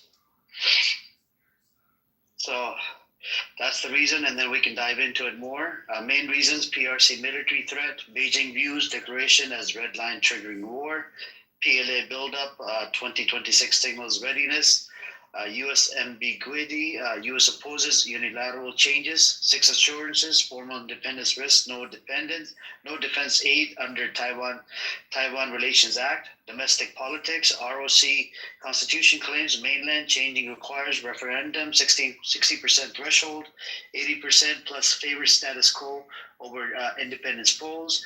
De facto independence already functions as sovereign currency, military elections. Leaders like Tsai, they say Taiwanese is independent now. Public support for declaration, 5 to 10%, fearing economic blockade, war. So that's what they're scared of, the war. Yeah, that makes sense. Now, I sympathize with that. What'd you say, Tiger? I said they are still in the war. They have never been free from the war. Haz, I know you're a big China supporter, bro. Respectfully, I have to look at it like objectively with the facts and whatever, with everything. It's not like it's easy to cherry pick one. Okay, I'm gonna side with this one. I'm gonna side with this one. I have to go based on the sources. Just like with the Zionists. I know you're trying to call me Zionist and do a bunch of stupid shit. I know, just to keep avoiding, bro. Look, can I ask you guys a very serious, simple question? Do you guys genuinely believe that the status quo is better for global peace, or a unified China is better for global peace? Let's just be honest with ourselves. At this moment, let me articulate it. Taiwan, it is one of the most major flashpoints there is on the most powerful government on the planet. My government, the United States, is threatening military action against the second most powerful government on the planet over an island 50 miles off of their shore, over internal politics that should only have to do between Taiwanese and Chinese people, which are genetically, linguistically, historically, and like any other point besides politically linked. So I think world peace is better with a unified China. The status quo is not good for world peace. It's the complete antithesis to world peace. If things keep going the way they are, if Taiwan declared independence tomorrow, just like you said, they're scared of a war. There will be a war if they declared independence. That war might, I doubt it, but might draw in my government, the United States of America, which would lead to the most destructive war in human history, far surpassing what happened in World War II, killing billions. So I'm sorry if I say billions of deaths on this side, not billions of deaths on this side with a unified China. If the mainland has to take Taiwan to prevent billions of deaths, you're being selfish right now, Yada. Wait, Yada, I just want to make you're being sure. selfish. I just want to make sure, Yada, I just want to make sure the United States is your government, right? I mean, I'm an American. No, you only said it 37 times. I just want to make sure. No, this is Yada. This is your arrogant piece of shit American attitude. So right now, Mayfair, you're an American as well. Calm down. and from Taiwan. Look, this is the situation on the ground. Wait, Yada. See, this is the situation on the ground. Taiwanese people and Chinese people are completely getting along. Like my wife went to China like last month, pretty happy. Beautiful. You Americans, you just cannot shut the fuck up. If you do, then what happens? If you shut up, if for example this Prime Minister of Japan shut the fuck up, these people like are happy with the status quo. Yes. Maybe like the government of China only reacts whenever you open your cocksucking mouth and talk about Taiwan. It's none of your business. Shut the fuck up. Shots fired. People, Okay. they like status quo. 95% of business of Taiwan is with the mainland. So if you can shut the fuck up and listen to me. Chinese, like Singaporean. The Singaporean also the Chinese. There is many places, full with the Chinese. There is no different politics between Chinese. Chinese is Chinese. Indonesian Chinese. Malaysian Chinese. But listen to me, please. We respect the Taiwanese people. They decide. We follow. Okay. They decide. Okay, listen. Both sides. I check your messages, please. Okay, I completely agree with you. I think America should stay the fuck out of it, right? So when China invades Taiwan, America should stay the complete fuck out of it. China is not gonna invade Taiwan if America stay out of it. That's what I'm trying to tell you. Mainland Chinese are not aggressive. The CCP did 50 flights over Taiwan because American politicians are. They want to stay out of it. I agree. I'm with you. Taiwanese politicians are not talking. American politicians and Japanese same exact side. I think my government should stop 100% visiting your country, sending fucking Nancy Pelosi to start up fucking problems with the CCP. I think my government should stop sending weapons and military aid to Taiwan. I think like we're not gonna get anywhere with this back and forth. There's no point. The issue here is if you really want to stay neutral, Yada, and people that want to stay neutral, because it's not our fight, right? The big thing we can do is let the people that live on that island to decide. You, because you want to protect Americans, you want to protect America from going to war, then I think it's our job to go after these fucking politicians that are pedos, that are in the government, that are running the show, that want to be attacked. The problem here is it's because of your selfish interest, Yada. You made a point. Oh, we don't want to kill anybody. What about their side? Their side is going to get killed as well. There's so many people are going to die on their side. So you have to think from both sides. You can't just be like selfish and be like, oh, Americans are going to lose lives. America, brother, respectfully, I'm not nationalistic. I fuck America, right? But the problem here is I have to look at it at like, from both sides. And I want people that are living on the land to be able to decide what they want. Like Ray Fan said, he doesn't want, to be part of China. He's Taiwanese and he's American, all right? And he's Iranian. It's 3 in 1. When it comes down to the same thing, look, I could use a whole bunch of examples. Western Sahara is under occupation by Morocco. Israel was the first country to recognize Western Sahara as part of Morocco. When you talk to Moroccans, Muslim Moroccans, they say that the Western Sahara belongs to them. All right? And they make this the same argument, just like Tiger does, that it was our people, it was owned by us, it was it. This is the same thing. And same thing with Kashmir, right? India, Pakistan, and China. 3 countries are occupying Kashmir. It's under occupation, right? So, and Taiwan would be under occupation. This is what and they don't want to be part of China. That's it. We have to respect their thing. We can't just come off. Oh, no, Taiwan should become part of it. This and that. It means China is going to take over. No offense to you, Tyler.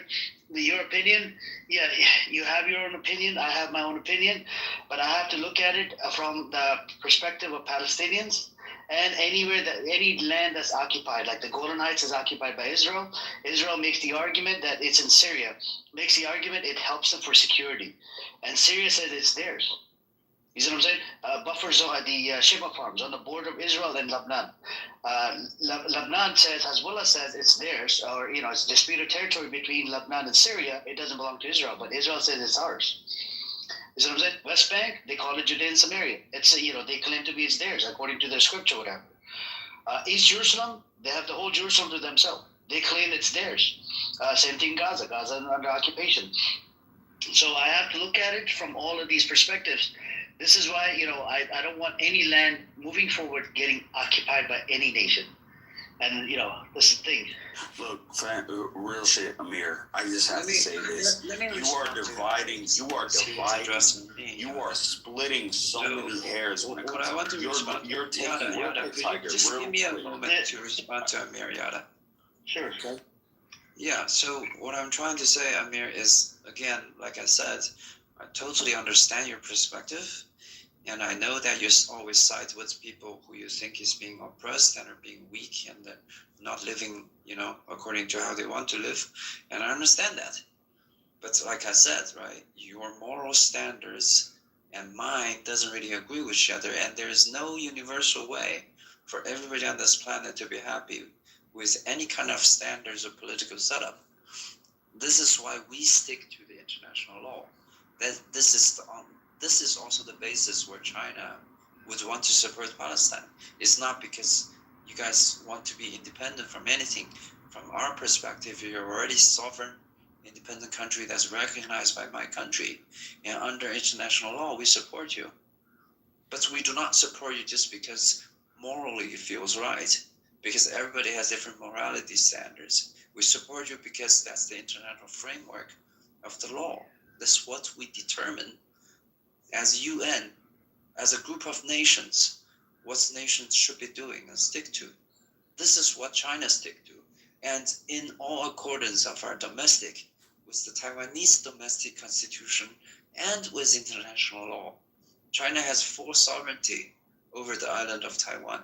And we're not gonna let separatism ruin our claims over Taiwan. That's it. It's not about morality.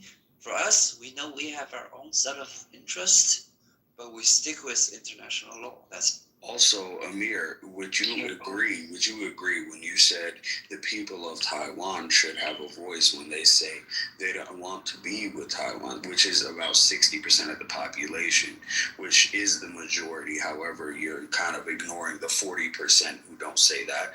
However, that aside, like the people of mainland China, the people of mainland China directly say they are. Do you have stats that the 40% I'll pull it up. The 40% doesn't mean that the other 40% all want to be a part of the CCP. I think the vast majority of people in Taiwan want to be independent from the CCP. I don't think there's any argument anyone can make rationally otherwise. However, the other 40% I was referring to are including those who are undecided, or including those who make a claim on mainland China as well as Taiwan, and like it's spread apart. But that aside, 80% they don't want the occupation. They don't want China. What about the will of the people? What about the will of the people? Yeah, but 80% don't want China. Who want to be unified with Taiwan. Brother, you said 40%. I'm saying 80%. That's what my stats are saying. Fine. Let's do that. Just so we can get off that point. 80%. Fine. So like let's just be real with ourselves. What about the and 90% view China unfavorable. So okay, fine. No, it's not a. So what about what's the views in mainland China? Since the people's views are so important, you must also care about the people's view in mainland China, right? What are their views in regards to Taiwan? Mainland China, they would want to occupy it. They want to take over Taiwan. Okay, but so their opinion don't matter. But we're talking about Taiwan.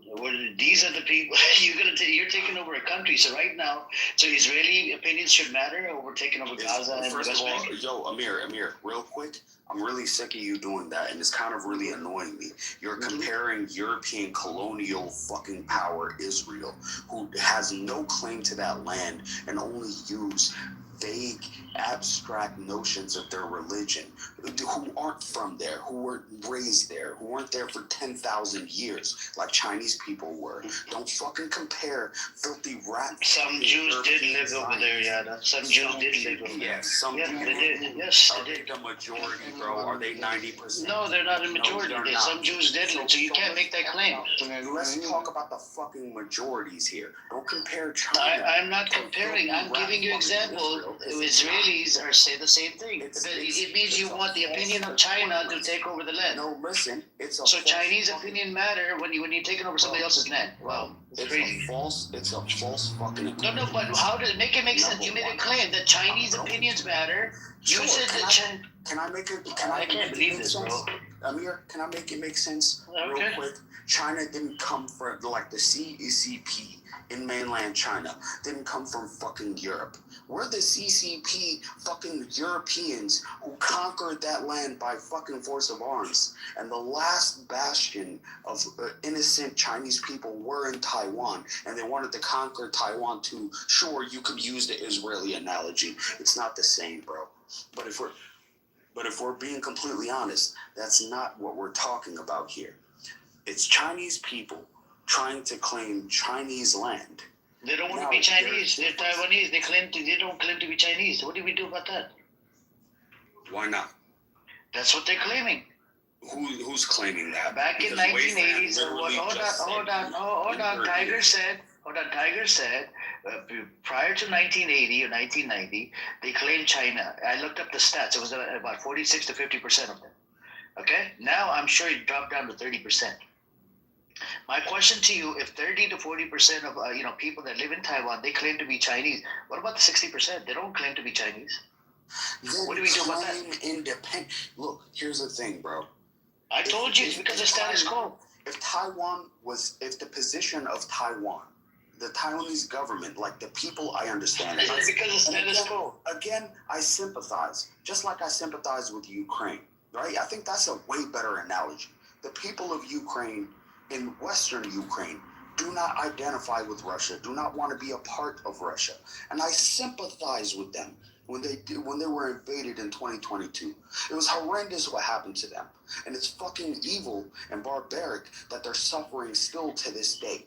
However, we can't bullshit and act like Ukrainians, or not Ukrainians, but the Ukrainian government who sided with the West, weren't to blame for the Russian invasion in the first fucking place.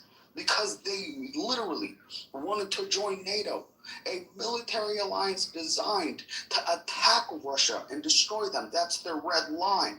So Taiwan is way smarter than Ukraine. They haven't declared independence. So if that's the case, I would respect it way more if Taiwan said, you know what? We are fucking independent. This island is ours. We're no longer claiming mainland China. Then that position would be. They're scared of status quo. That's why they're not claiming independence, bro. Okay, I don't know how many times I have to tell you. I already read it out to the room. Look, status quo can't last. They're scared of China. I mean, why it cannot last? This is the whole thing that I'm trying. I don't know what the deal is with Yada. He keeps on saying he's pro colonization. Why are you there? Whatever, bro. Colonization by who, bro? You want China to take over Taiwan? That's what you're doing right now. They are working perfectly with each other. Somewhere else who have no claim to that land, saying Taiwan is ours. Yada, you are. Really colonization. They're Han Chinese. They're all Chinese. Dude, that's what you think, bro. Let's just say it is colonization. So what? You are the Everyone one can who colonize wants to be. everyone. They're only So different what? politically. They're not different ethnically. We don't care. Taiwan is ours. We don't care. Colonization. So why do you want to the change U.S. this? colonized a lot of countries that have a lot of countries. Look, Everyone is colonizing everyone I else. just So don't what's want wrong to with die China in a colonizing nuclear Taiwan, though? holocaust over a tiny island 50 There's miles. nothing wrong with China colonizing Taiwan. We can if we want to. I don't want to die. Okay, my question to you. Hang on a second. This brother came up. And Yada. The question for you. Hold on. One question for you. If the people on the land, they don't want China to take over, right? And China forces. Hold on. And China forces. Forces upon these people, right? And it takes over the land. Is that colonization? No. That is.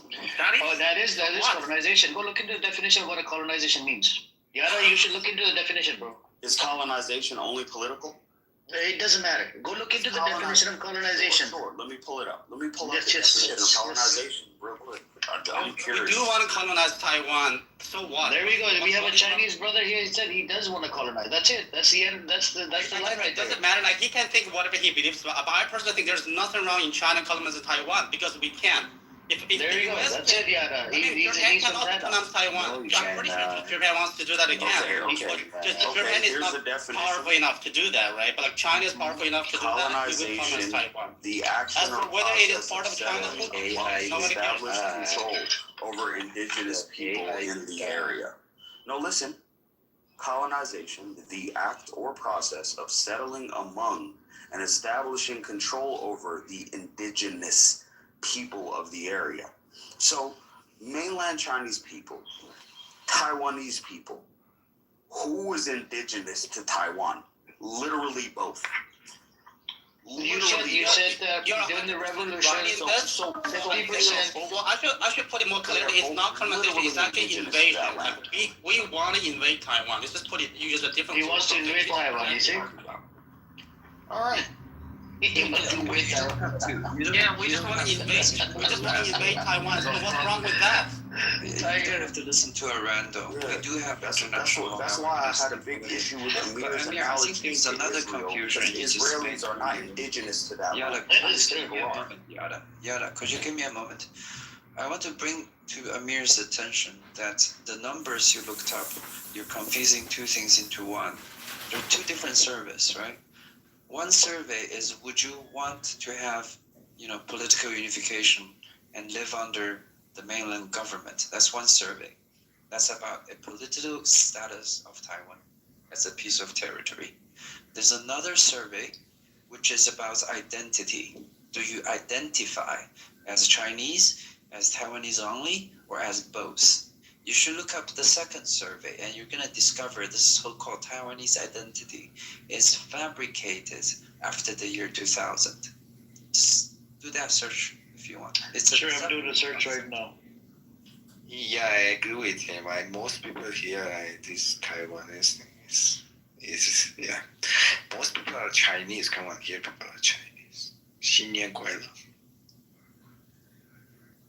I think for a long time China has been playing by the rules for too long, forgetting that that is actually perfectly, like a lot of countries started wars in 21st century against other countries without any consequences. Like look at the US, how many wars the US started? Did anyone ever criticize the US for anything? No, nothing happened. Like the US literally started a war against so many countries.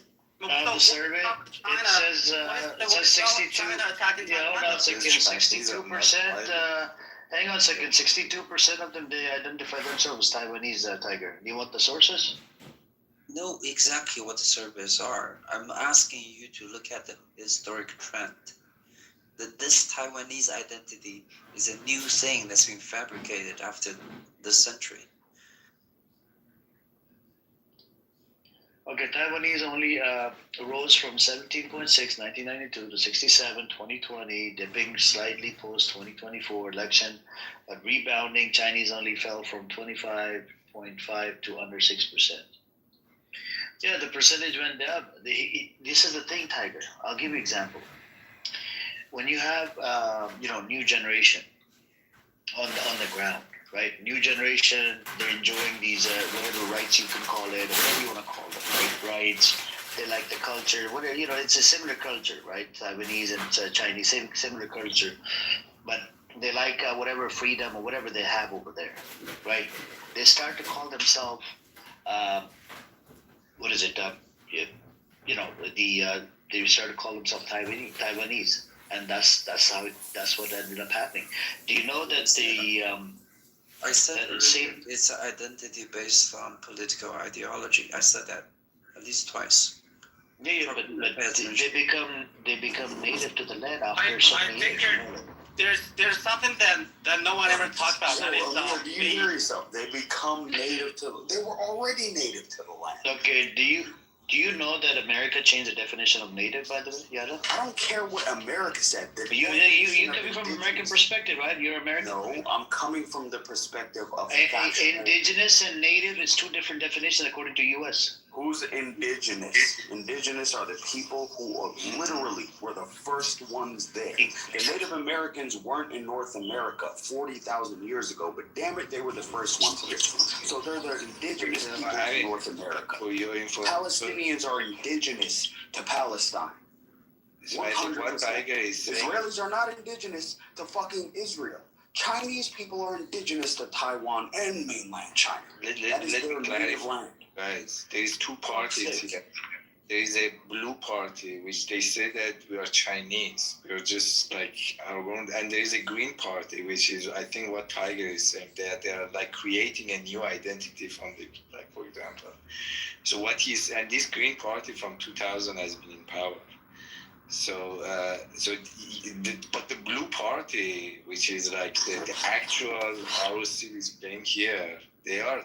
I think they say we're Chinese. I mean, and then there are a lot of. It's actually more complicated than that. There's more story to that. So the Green Party not only try to build a new identity called Taiwanese, they also try to belittle and stigmatize the Chinese identity so bad, so hard, that you can literally see all the terrible news against Chinese people, all the worst stereotypes on Facebook, Instagram, social media.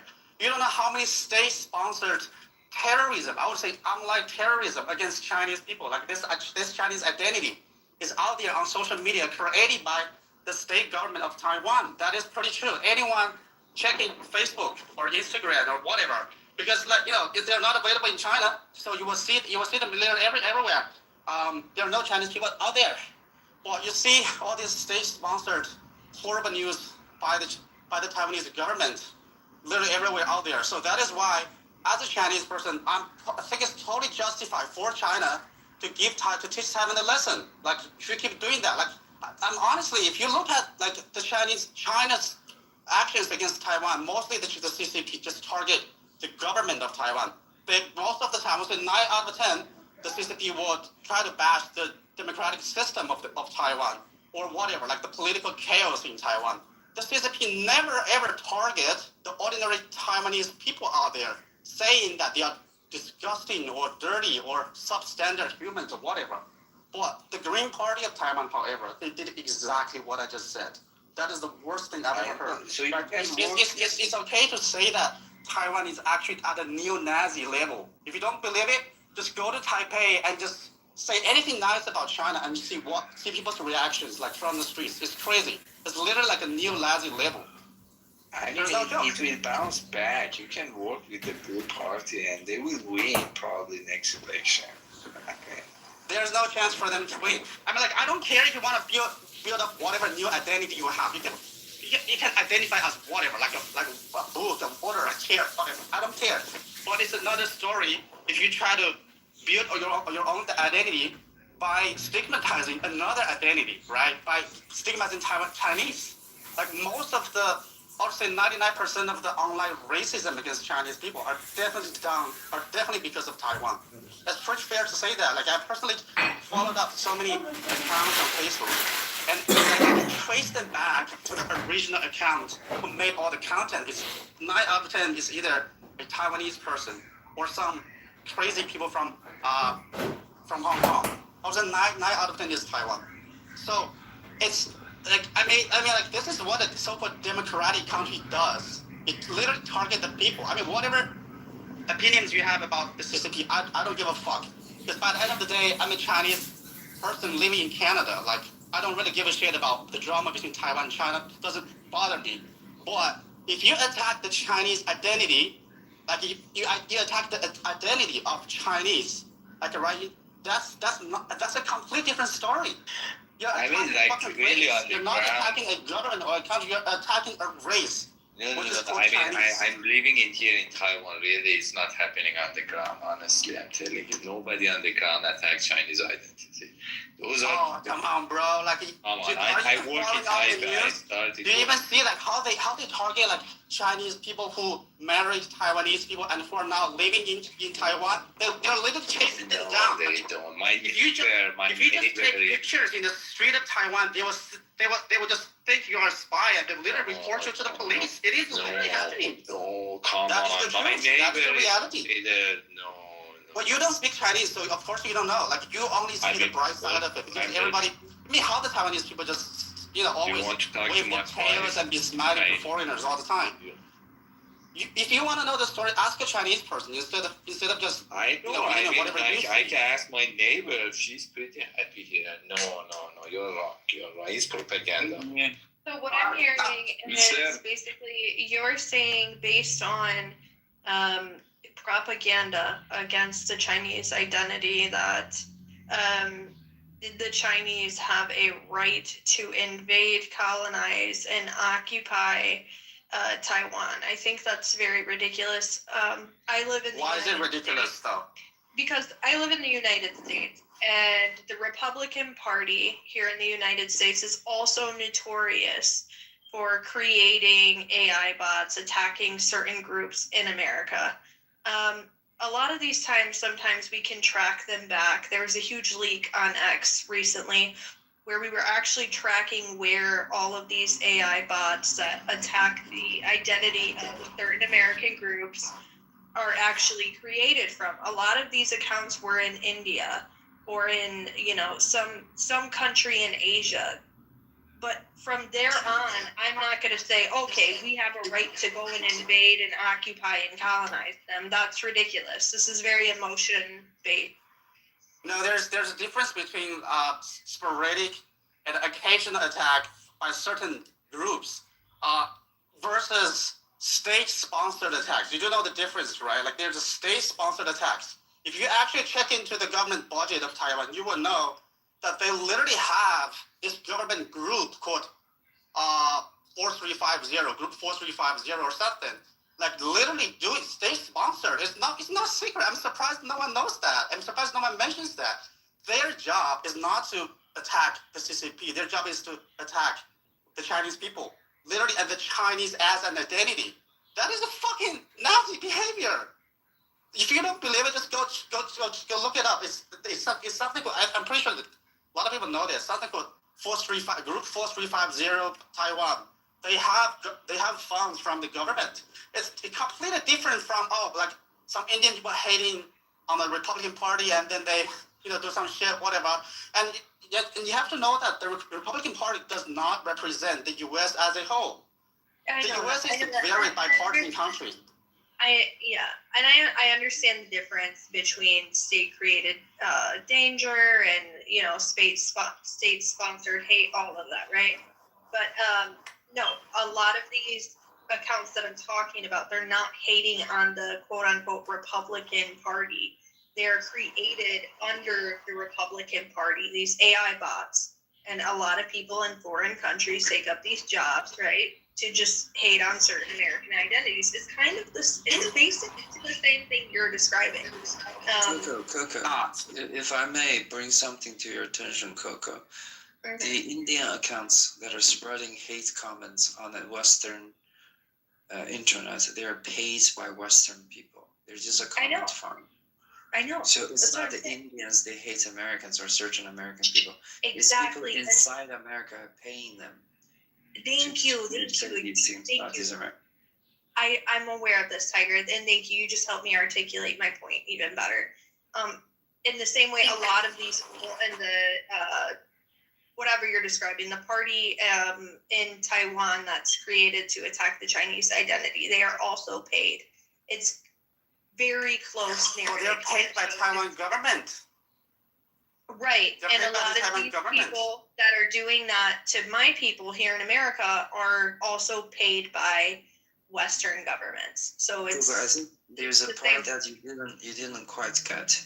Is that the reason the Green Party wins Taiwanese election is that they spent 20 years fabricating their own identity, and together with that, they have a campaign of shifting Taiwanese public opinion by paying these comment farms to vilify China as an identity. This even created intergenerational hate, which within the family, right, the parent who identifies at least, Taiwanese and also Chinese, they're gonna disown their children because their children attack them for being Chinese. This has happened in Taiwan, and this is what you see in a Nazi country, and this is because of the people that are paying them are the people that are in power, and they are only in power because they have successfully created this identity, which pitches themselves against a Chinese identity. This is how they win their election. This is what democracy is in many countries. Well, if you think about it, like let's just put it this way. That's completely immoral. I will agree with you guys. I think it's completely immoral. And yes, I understand what's happening as well. Actually, in Texas, there's kind of the same narrative happening here.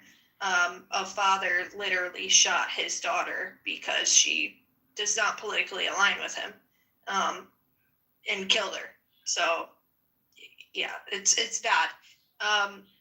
But at the same time, I'm not going to be like, let's go and invade and occupy these people. I don't agree with that. It's not about invading. I think you have. It's just about by law, right? China has a legal claim of this island, and we will not allow separatism to happen because of somebody has fabricated a new identity for the past 20 years. It's just not going to happen. Honestly, like I want to push forward a new concept. You all know something called genocide, right? Well, is there like in 21st century digital world? Is there anything? We can think something like online genocide. I mean, it's like a new concept. You may think it's ridiculous, but think about it. If there's like a state putting millions of dollars every year into stigmatizing or demonizing a whole freaking ethnicity, like they're not physically going there to kill you or whatever. Yes, they never kill anyone, but they're online putting so much freaking money, taxpayers' money, using all sorts of propaganda to say that this ethnicity is dirty, or they taste communism, or they are dictator. They all like dictatorship, or they all want to kill us or whatever. Like for years and years. That is what I call online identity genocide, and I think that totally justifies China's reaction to Taiwan. And you have to know that for so long China has been too lenient on Taiwan for doing all this crazy shit. If I were the president of China, I wouldn't wait so long. I just don't get it. Like, dude, look at what Taiwan is doing in the name of democracy. What a freaking joke. Literally, in the name of democracy, you're brainwashing your whole people to hate this Chinese identity. Like I said, I don't care. Like, you want to build up like Taiwanese, whatever needs. Go. Not my business. But you're now stigmatizing because I'm Chinese. It doesn't matter where I live. I live in Canada, US, Israel, whatever. I am Chinese probably. And you're attacking me simply because I'm Chinese. What a freaking idiot. That's Nazi behavior. So like, I don't care if China is a dictatorial country. I don't care, but you're attacking me, my ethnicity. So I'm definitely against Taiwan. I'm definitely for China. I'll definitely fight for China because what we are fighting against is not a so-called democracy. It's actually a Nazi country. It's literally a Nazi country. Because you guys don't speak Chinese, so you don't know all the crazy shit happening in Taiwan. Plus, Taiwan despises itself as a democracy beacon. So it's really easy to get fooled by Taiwan because you go there and you're like, oh wow, the only democracy, like a democratic version of China, and then you will see Taiwan from a democracy filter. Then somehow everything that happens in Taiwan, the same like Japan, everything that happens in Japan must be fancy, nice, high tech, whatever. But you don't know what Japan did in historically. Like everybody knows that. Japan is a horrible country in terms of history. Like the record is horrible, right? So it doesn't matter like whatever what you call what you call you. You can call yourself whatever, like a democracy, whatever. But look at your actions. You're doing something horrible. Taiwan is definitely gonna be a Nazi country. It's not a democracy at all.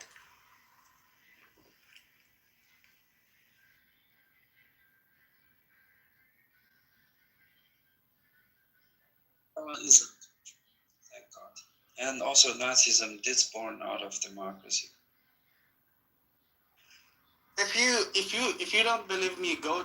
I mean, if you don't speak Chinese, it's pretty hard. Like if you speak Chinese, you go follow some random influencers on Facebook. Not those fancy influencers, but actually just some street stands selling street food. I can speak Mandarin. I can speak Chinese. Yeah, it can be literally just a random grandma selling some burger or whatever, selling some Chinese bombs in the street, and she was posting her live streaming her video on Facebook where there are a lot of Chinese people. And then I'll tell you, within 5 minutes, there'll be all sorts of Chinese people coming here commenting, "Oh, disgusting Chinese making bombs. Oh, look at the hygiene, terrible." But if you literally use the exact same video and then describe it as Japanese grandma selling bombs in the street of Tokyo, I tell you, like all these Japanese people, they will say something completely different. Oh wow, so nice, so homemade, handmade bombs, so nice.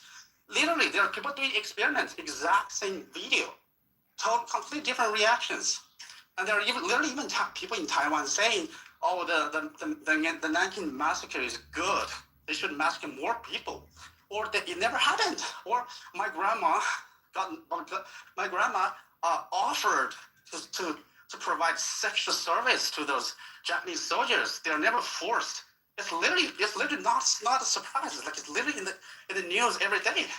Like this is what happens in a Nazi country. There are all sorts of weird, ridiculous shit happening every day. Literally. This is the sort of country you want to support? I will not ever support a country just because it claims to be a democratic country. I can claim to be whatever. I can claim to be the most handsome guy in the world. But what does it even matter? Whatever I claim? No.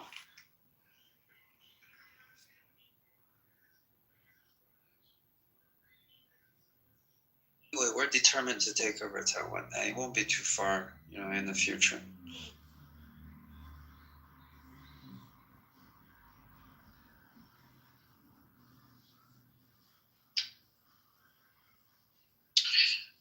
That was interesting. I learned something new today about Taiwan and China.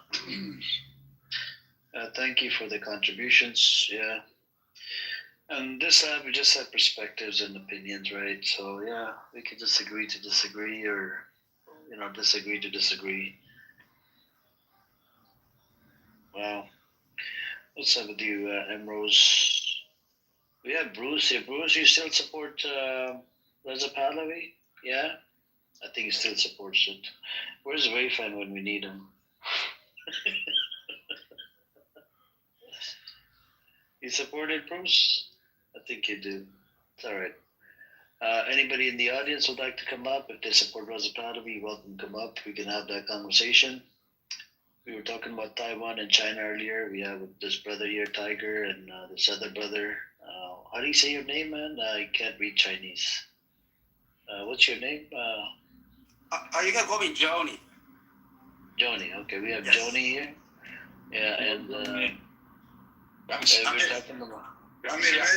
May I make a comment about the Taiwanese stuff? Sure.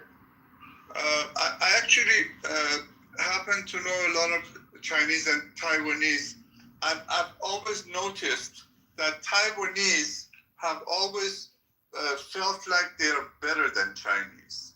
So now they felt snobbish, and they felt they were all better. And I always thought the reason was like how South Korea became so advanced. I assume they kind of feel that the North Koreans are not as good, or like when Japanese became very technologically advanced, and then South Korea and Taiwan. At that time, Taiwan was much superior to China. So this culture of I'm better than you just kind of came with the whole, it was baked in. Now, all the other stuff that you're saying about Taiwanese government is doing, I believe you, and I don't know, I'm sure there is all kind of propaganda from China to Taiwan, Taiwan to China. But I always thought the fact that they kind of felt they're better was because they become more technologically advanced earlier. Well, you're totally correct. I would say there is definitely propaganda from China on Taiwan, 100% I'm sure, and I'm aware of that. China also does propaganda against Taiwan, just like the exact same way Taiwan against China. The only difference, like I mentioned, is that you never see the Chinese government target the people of Taiwan. You know, in Chinese textbooks, it's literally clearly said, that Taiwanese people are brothers. If you ask any Chinese person who grew up, who are educated in China, they will tell you that the Taiwanese people are our brothers and sisters. That is what it is taught in China in the textbooks. It's literally standard textbook out there. But the Taiwanese government, however, they do not just target the CCP party. Like, I really don't give a shit because I live in Canada. I don't give a shit if you target the CCP. Who cares?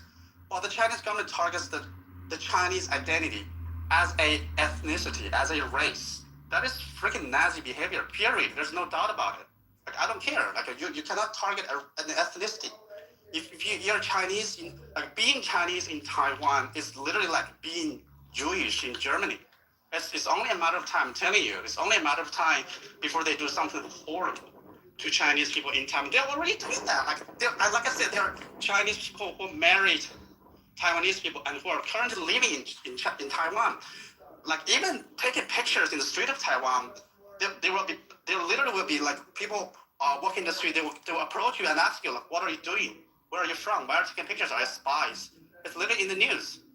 There's something called the green bird in Taiwan. The green bird, like they are literally people who follows the Green Party. They call themselves the Green Bird, and they're all sorts of crazy shit. They even created English forums and calling Chinese people literally everything pigs, or they call Chinese pigs, Chinese shit or dirty Chinese whatever, like anything think of. Johnny, do you support Taiwanese independence from China? No, definitely no. There you go. So you're occupying them and not whining because they hate you for occupying them. Bravo. Yeah, we're definitely gonna occupy them and whatever. Like, occupy, definitely whatever. We don't care. You don't care that you're occupying them and they don't want you to occupy them and they want to be independent, but you won't let them and now they hate you and you're surprised? Who cares? You made the order wrong. So it's they doing the crazy shit first. And China. They're doing the crazy shit first and we react. I asked you, do you support Taiwan independence from China? No, I don't. You said no. Taiwan is a tiny little place. Taiwan is a tiny little place. China is giant. China is giant. You don't want to give them independent, and now you're whining because they hate you. I'm going to support a Nazi country. Why would I support a Nazi country? Sounds familiar. Sounds a lot like Hasbara. Yeah, I would never support a Nazi country. Like, you can react, you can do whatever you want, but not target a whole ethnicity. Okay? It's the same way that they cannot target 1 billion people that are in China. However, China is more than capable of giving them independence, which they don't. Well, why should I give you independence in the first place? Because it's my place. What about the Uyghurs? Let's talk about how China Muslims. Why are we not talking about? It's pretty simple about the Uyghurs. Pretty sure.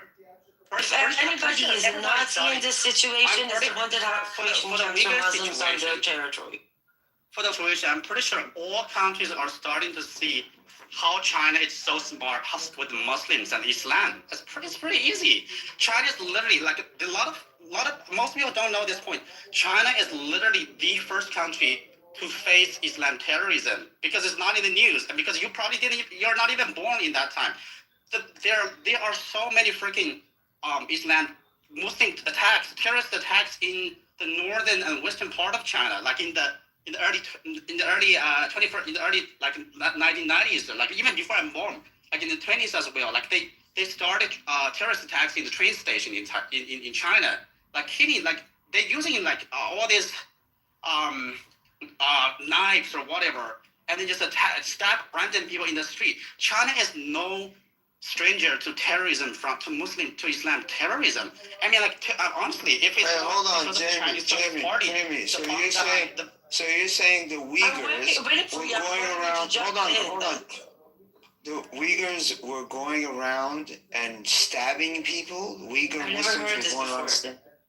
There is a connection. There's a connection. A lot of the terrorists are actually connected to the Uyghur community. There's a culture. There's a culture in the community. No, I don't understand what you mean. I don't understand. It's pretty easy. Something is, it's pretty normal that you don't understand because it's complicated. A lot of people don't understand. There is because we're talking about this freaky religion. Islam is not a normal religion. You have to know that. Really? Hold on. Pretty obvious.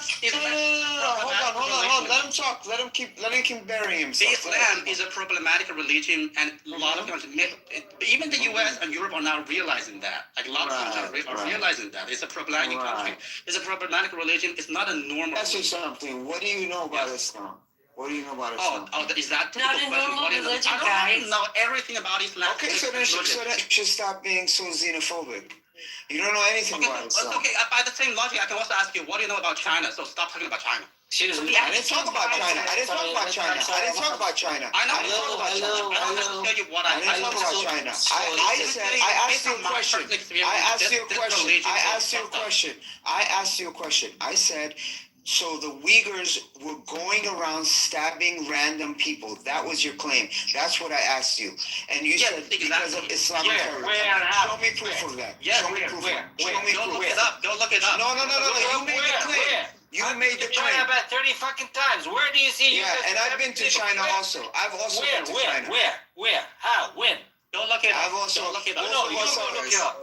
You're full of shit. You made the claim. You have to even if there were stoppings and attacks, just to be clear, nothing justifies the concentration camps that China puts the Uyghurs in and the labor camps, even if they did stab people, which I've never heard of before. If there is a pattern, there is pattern recognition. Factual. What he said was actually factual. I don't agree with him about religion because, frankly, I don't think he understands Islam.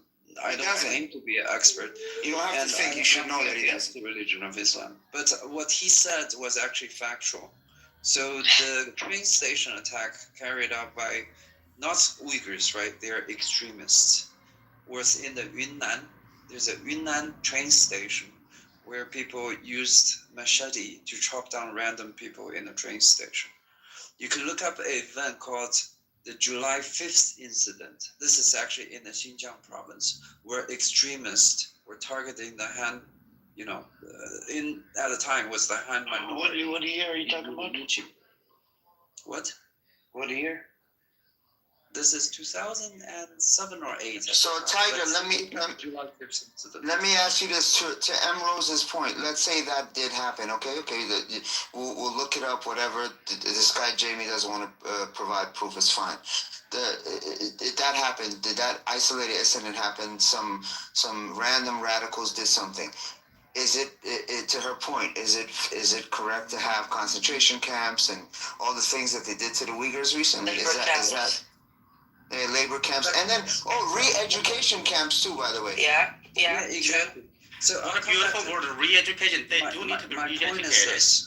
It wasn't an isolated attack. China has terrorist attack in the region ever since the 70s. In fact, there was such a loose control over the region because it was an autonomous region. The state-sponsored schools were teaching with a textbook in Uyghur language that promoted anti-Han terrorism. This is done by what we consider today a traitor, but it was just unregulated. We might be ignorant about that, but we do know. That's fine. I'm gonna come back to the camps, right? There was no concentration camp with the imagination you have as the camps in China. There are camps. And they are re-education camps. They're designed to de-radicalize people because people were under Wahhabism exported through extremists through Afghanistan and other places. There was So people had bad thoughts. Wait, Tiger, I want you to understand. There's something that you consider bad. Because Hold on. Maybe I consider it bad too. So just because we don't agree, hold on. Just because we consider it to be ill thoughts, that gives you the right to put them in camps. What about freedom of thought, freedom of speech? It's not a camp. Like I said, it's not a camp. Like Well, you said re-education what a camps. concentration camp is. Yes, because people actually go there and they go home. They don't live there. Who gives you the right to take them there? For a few days at a time. No, they don't. Oh, come on, Tiger, you're lying. If your religion and your culture is simply based on hating the Han Chinese people, then you definitely need to go. So hang on, I think we're gonna unpack all of this, right? So the first claim that was made by this Joni. So the first claim he made in 1990. So actually, I'm looking into it right now, and I'll read it out to you guys. The Uyghur-led attacks in Xinjiang 1980s to 1990s stem from ethnic separatism, religious revival, and grievances against Han migration repression, not Muslims broadly. Incidents like Baron Uprising 1990, 50 to 200 killed, and Yining riots 1997 involved Islamist militants protesting mosque closures, cultural erasure, and economic marginalization amidst post-Soviet inspiration. Key drivers: separatism, desire for East Turkestan independence, Soviet Central Asian republics, fueled hopes. Groups like East Turkestan Islamic Party sought jihad. Religious tensions, Deng era liberalization, reverse crackdowns on illegal mosques, beards post 1989. Fixed economic, Han influx from 6% to 40%, displaced Uyghurs, corruption, poverty, fuel riots. This was the claim. So now, when you have these mosque closed, Joni, and when you have these culture erasure thing going on, economic marginalization, and post. What do you think is going to happen? People are going to, rise up and start. Let me respond to that. Sure. You should look up the number of mosques in the Xinjiang province alone. Somebody did the statistics. I don't know if it's. No, I'm talking about 1990s. No, exactly. But today there are fewer mosques than in the 1990s. First of all. Second of all, if you look at the number of mosques in the Xinjiang region, it's more than the UK and the United States combined. Please verify that, because I hear you. I wasn't addressing that part. I'm sure they have a lot of mosques. Earlier, there was a very critical thing you said earlier: the closure of illegal mosques. Right? There are legal mosques and there are illegal mosques. I didn't say legal. What is illegal mosques? I didn't say illegal mosques. Are the mosques that are promoting what China deems as dangerous ideology, such as fundamentalist religious extremism.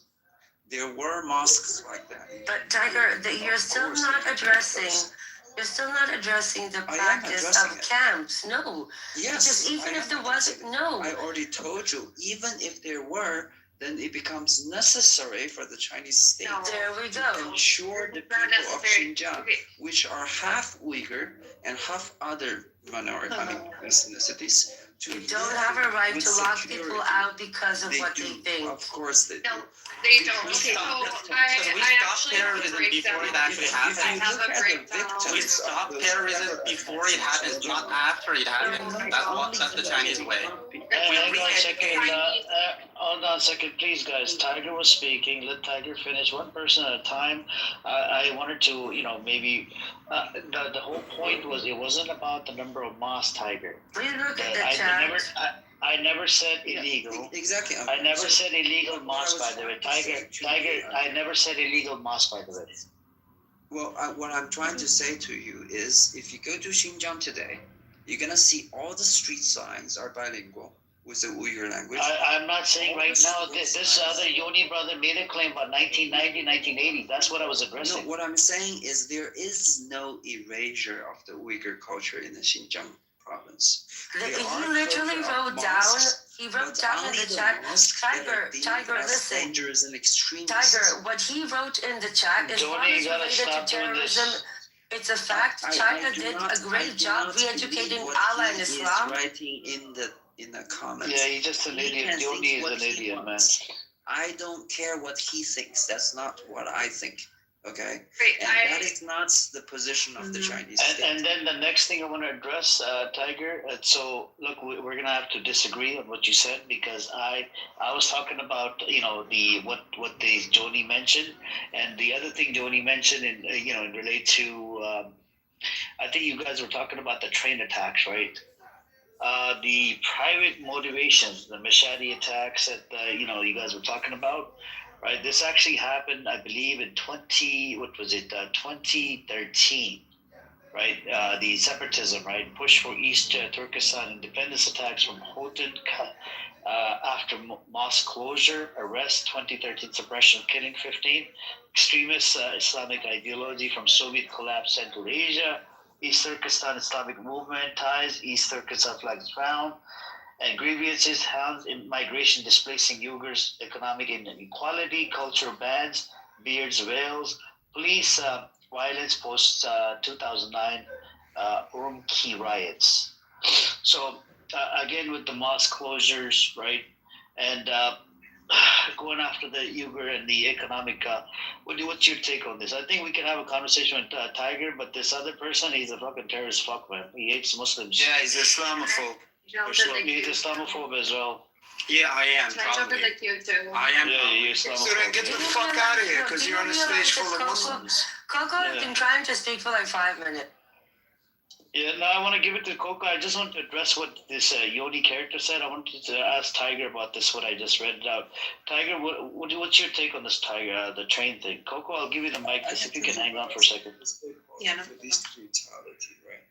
If you look at the so-called police brutality, China increased its security in the Xinjiang region after a riot, which is what I said about the July 5th incident in Urumqi, which resulted in hundreds of dead people, and their Han people and Uyghurs together. Actually, if you look at the statistics in the Xinjiang province, most victims of these terror attacks are minorities. They're not Han majority people. I mean, there are a lot of Han people that were killed by these terrorists, but actually most victims are Uyghurs themselves. And if you look at the statistics in the Chinese government, right, more than half of the Chinese government, the provincial government of China, is actually minority, Uyghur or Kazakh. And the reason why there are separatism is because there are plenty of, separatist funding from, many of them are Western countries, but also from Saudi Arabia, private donors from Saudi Arabia, who at the time were still promoting Wahhabism in China. And these are documented. And there are also Uyghur terrorists that are fighting in ISIS. These are also, and Afghanistan, these are also documented. So please don't say there aren't terrorism. As to whether it was necessary to deradicalize the people, I believe it was. Because if you go to Xinjiang today, not only you're going to see that the Uyghur culture was not erased in any form, because they still celebrate holidays such as Eid. I don't know if I pronounced that correctly, but it's an annual celebration that you don't get to see in other places in Western countries.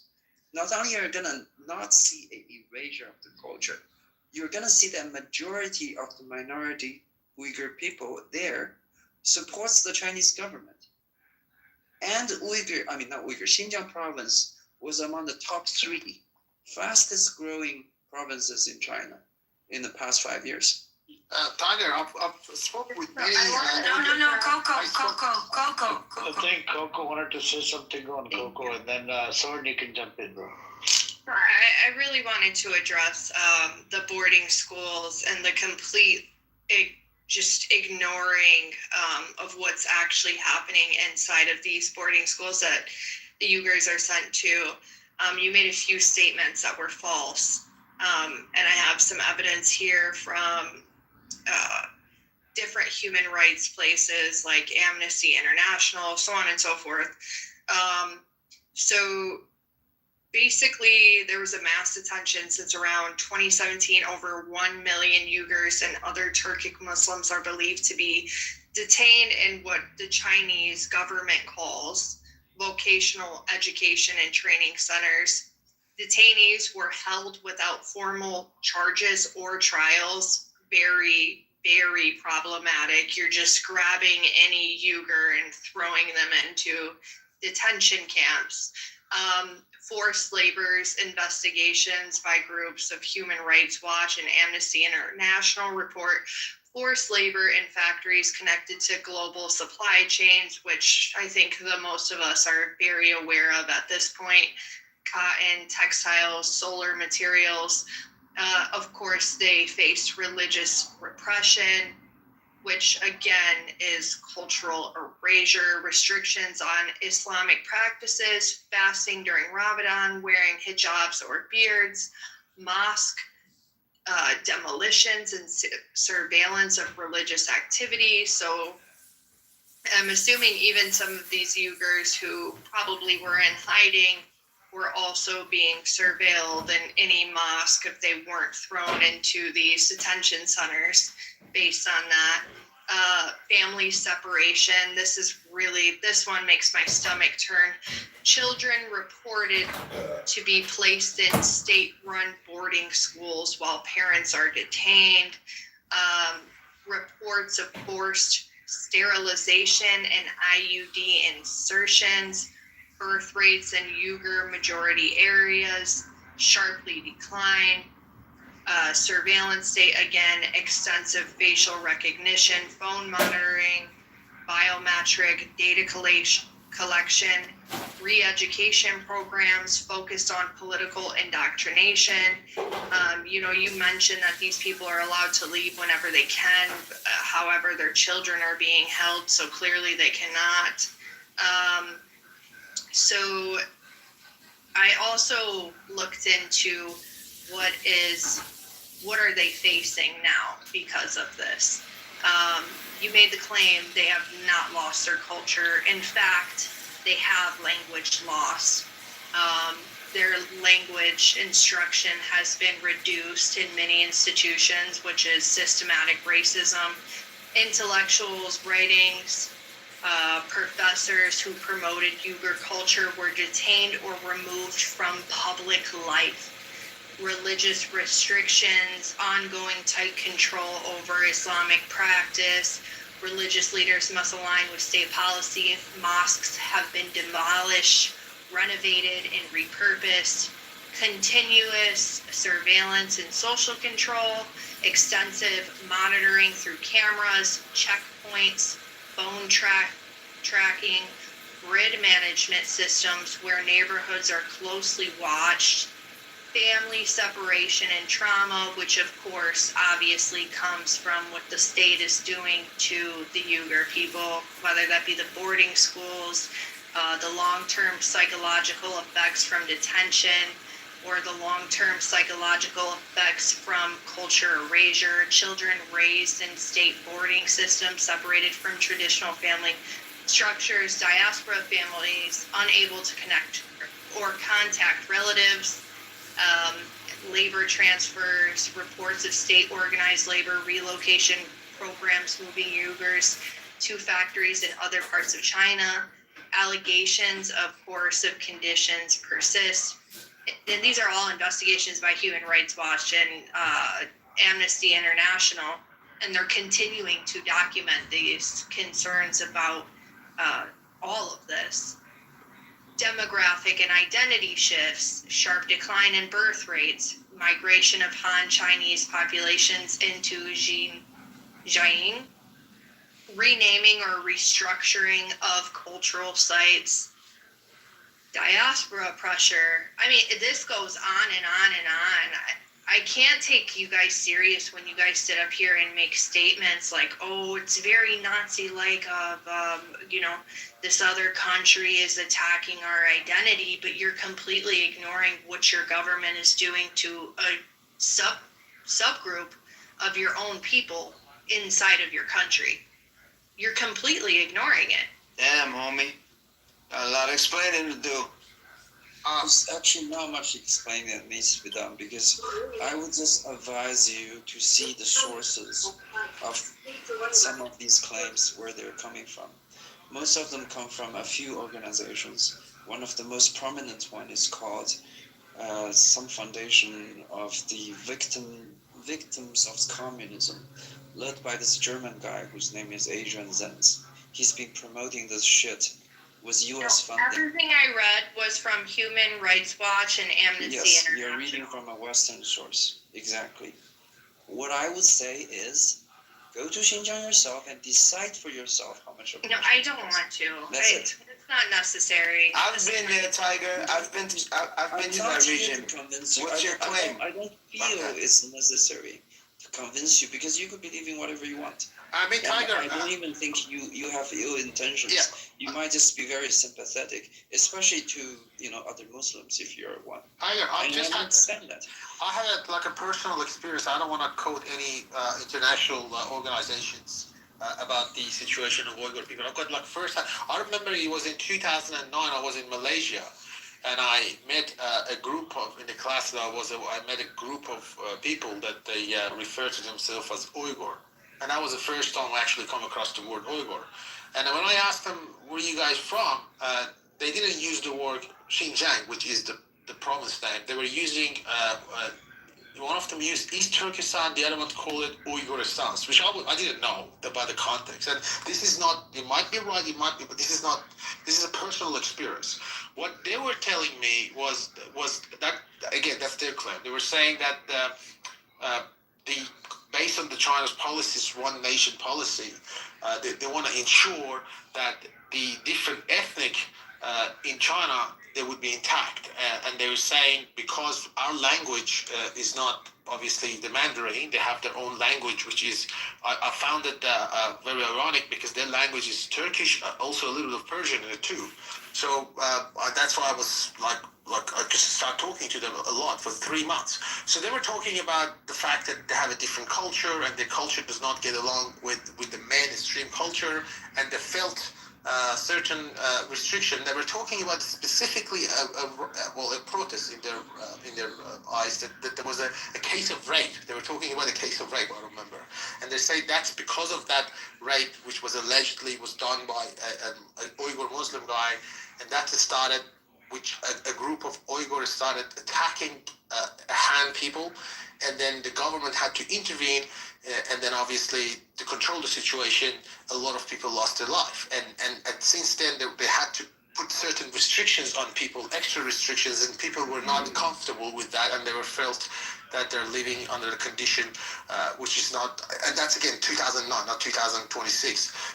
They were not feeling okay. They were obviously in Malaysia, they were protesting against the government. But having said that, I also cannot ignore the fact that there's elements of extremism among this group of people, because I also first-handedly know that these East Turkestani people, they did present in Syria. They were fighting in Syria, in Hezbollah al-Nusra, and a lot of them were arrested.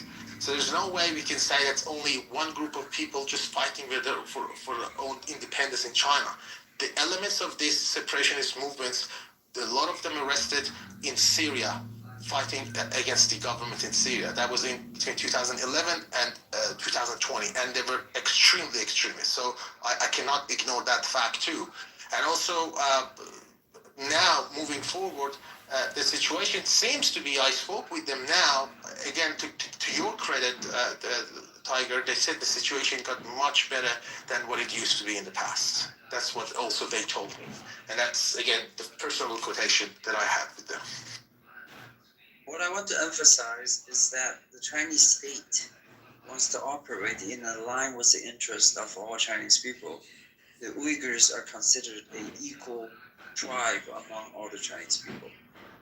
Officially, we are very much against both separatism, religious extremism, but also the discrimination against any what we consider Chinese ethnicity within our country.